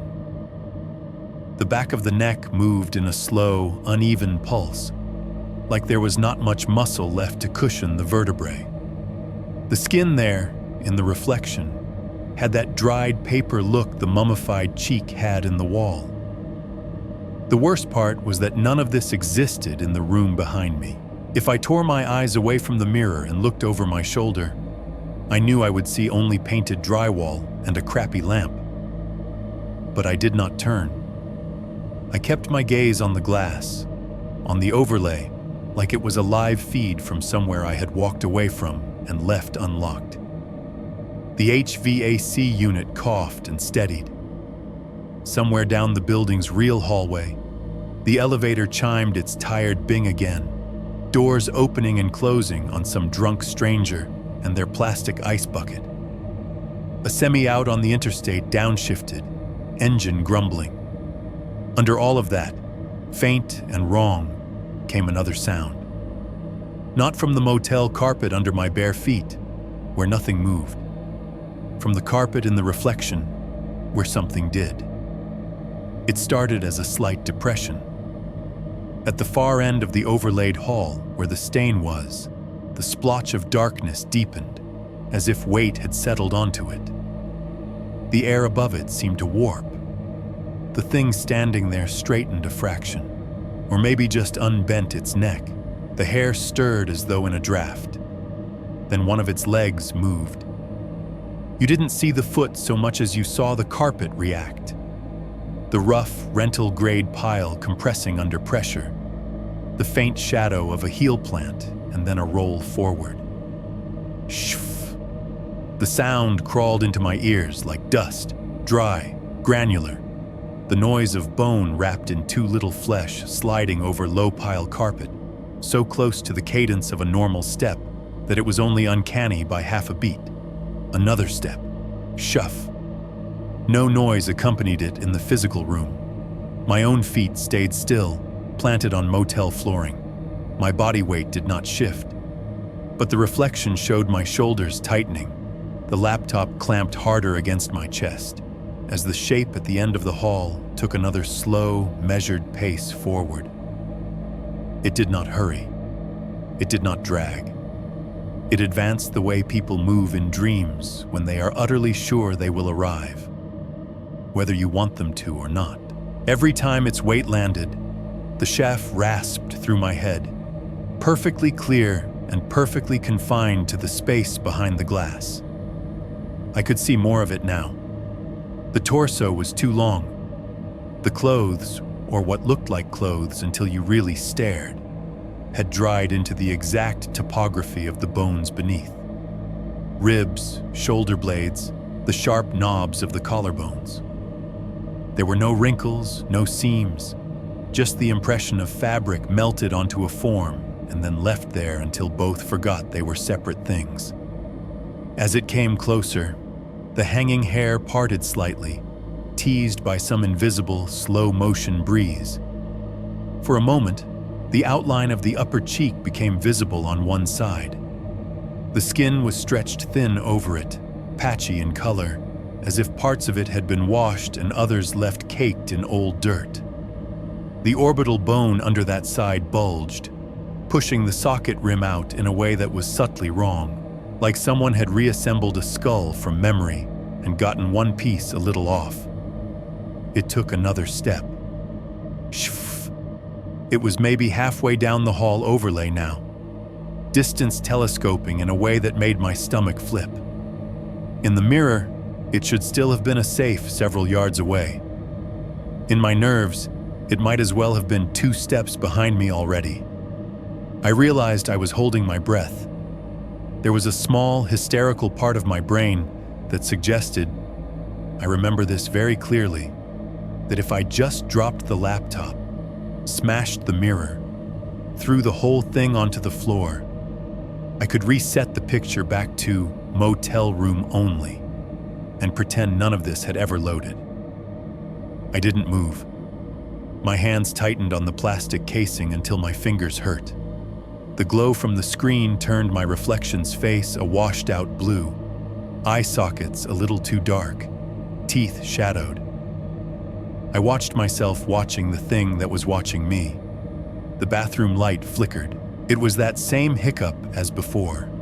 Down, up, down, but this time it felt orchestrated. On the first dip, the room dimmed and the reflection thickened, the hallway gaining weight while the motel bled out. On the second, both worlds hung in a gray limbo where edges were hard to define. On the third, the light cut almost all the way out. For maybe half a second, the mirror went dead black, turning into a slab of shadow framed in stainless steel. My own face vanished. The hallway vanished. The only thing I could see was the faint afterimage of the laptop screen burning in my retinas. When the light came back, the thing was no longer at the far end. It was right behind me. In the mirror, my reflection now filled the foreground. Me standing inches from the glass, eyes wide, shoulders hunched, laptop clutched in white-knuckled hands. Directly over my reflected shoulder, so close that the top of its chest overlapped the back of my shirt, the tall, thin shape loomed. It had not walked the rest of the distance. It had simply chosen to disregard it. Up close, it was worse. From that new angle, I could see where the skin along the jawline didn't quite meet itself. A hairline gap near the ear where something pale and hard glinted underneath. The ear itself was wrong. Too flat, too close to the head. The curve collapsed as if it had dried and folded in on itself. The hair, at this distance, was clearly not just dirty. It was stiff in places, clotted with something that had once been wet and dark, and was now merely permanent. Strands adhered to the side of the neck in ropes, leaving streaks on the paper-thin skin. The eye I could see, or rather, the place an eye should have been, was a hollow, dark socket, not totally empty. Something sat back in there, catching the bathroom light in a dull, lifeless way, but it didn't look like a living eye, more like glass, or plastic, or nothing at all pretending to be something. Its head was bent down just enough that its non-eye lined up with my reflected ear, as if it were whispering into it. My actual ear heard nothing but the motel sounds, the soft grind of the HVAC fan, the distant thump of a door closing somewhere, a muffled voice from another room. My actual skin, across the nape of my neck, felt something else entirely. It was not a touch, exactly. No pressure, no fingers, no definite contact. It was more like temperature leaving.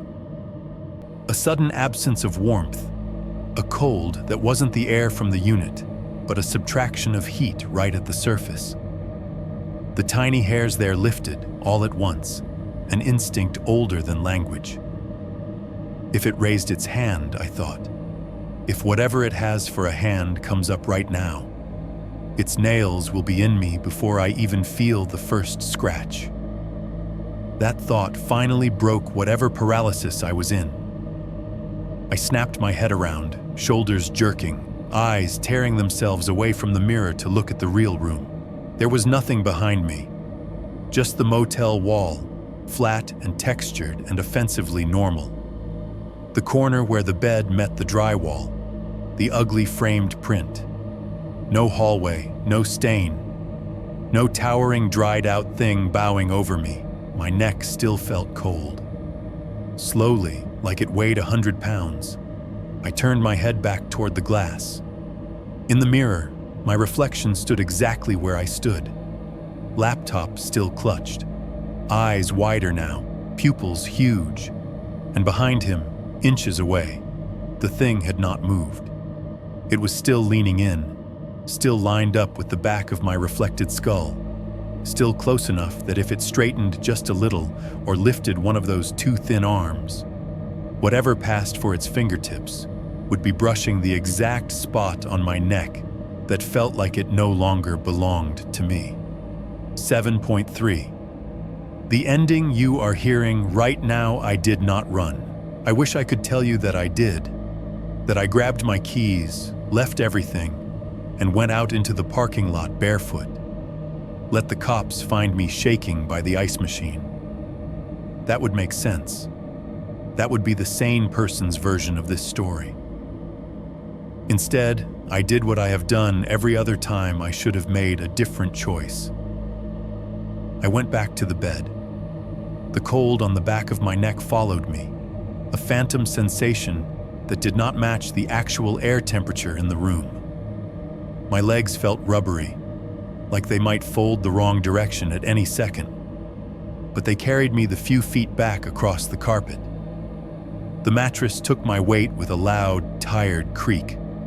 I set the laptop back on my thighs and opened the document again. The cursor was exactly where I had left it. The last line I had typed ended with that stain at the end of the hallway. I stared at the sentence for a long time, then put my fingers on the keys and started to add this part. If I am honest, there were only two options: write or wait. Running would not change the fact that whatever is living in the glass doesn't need 4 walls and a specific address anymore. It used to have a basement inside a wall, inside a hallway, inside a house owned by a man with a funeral home. Now it has a hallway inside a mirror, inside a motel off the interstate. After that, what is the difference between this room and your room? Between my mirror and yours? By the time whoever is reading this gets to these lines, the police will still only have bones and a wall. They will have case numbers, property tags, forensic reports, maybe a name or two if they get lucky with dental records. They will have a retirement party someday where someone mentions that weird house off I-71 over cake. They will not have this part. They will not have the way the motel mirror started lying about what it was reflecting. They will not have the sound that is happening right now, as I am typing. Listen. HVAC humming. A truck outside on the highway rolling past. Wet tires on pavement. A long hiss. The elevator at the end of the corridor giving its dim little bing as someone in a hoodie and sandals goes up a floor. And under all of that, starting a few minutes ago when I wrote the words, I did not run. Tuk, tuk, tuk. It is coming from the wall behind the headboard. The motel wall. Cinder block under paint, not plaster. No reason for it to sound hollow. The rhythm is stupidly perfect. I can feel my pulse jumping in my throat, and the knocks hit like they are following it. Tuk, tuk, tuk. I stop typing.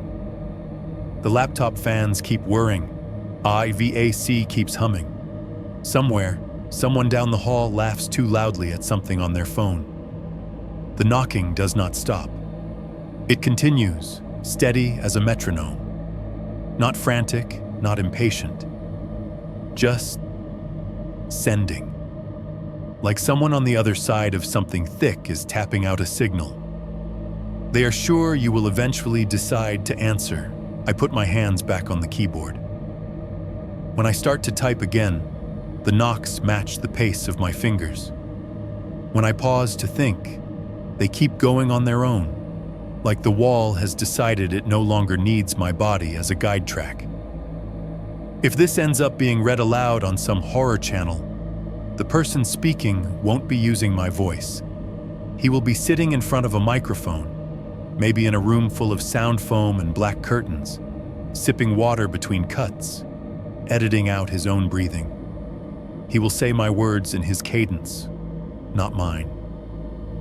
You are hearing him, not me.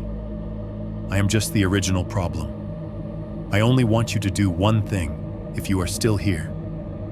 When this video ends, when the outro music fades and whatever recommended thumbnail pops up in the corner of your screen, do not look straight into the mirror in your room. Not yet. Look at the edges first. Look at the frame, the metal or plastic or painted wood holding the glass in place. Look for a chip you do not remember, a tiny notch in the silver, a crack that forks in a shallow V somewhere along the rim, a little V-shaped opening. If it is there, and you know deep down that it was not there before tonight, then it is possible, no more than that, just possible, that some piece of the hallway that used to belong to my house has found a way into yours. Maybe it is thin as a postcard behind the glass. Maybe it is only 3 steps long so far.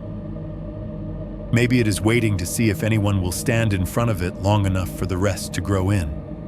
And if, in the next few nights, lying in your bed or on your couch or in the dark of your living room, you hear someone knock 3 times, very softly, on the wall just behind your head.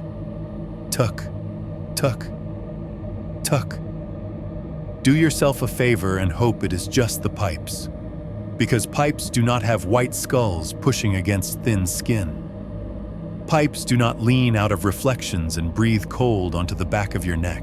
And what I saw in the mirror, when it bent down close enough that I could see the bone at the edge of its ear, had a skull that was not finished yet, not completely covered, not completely used.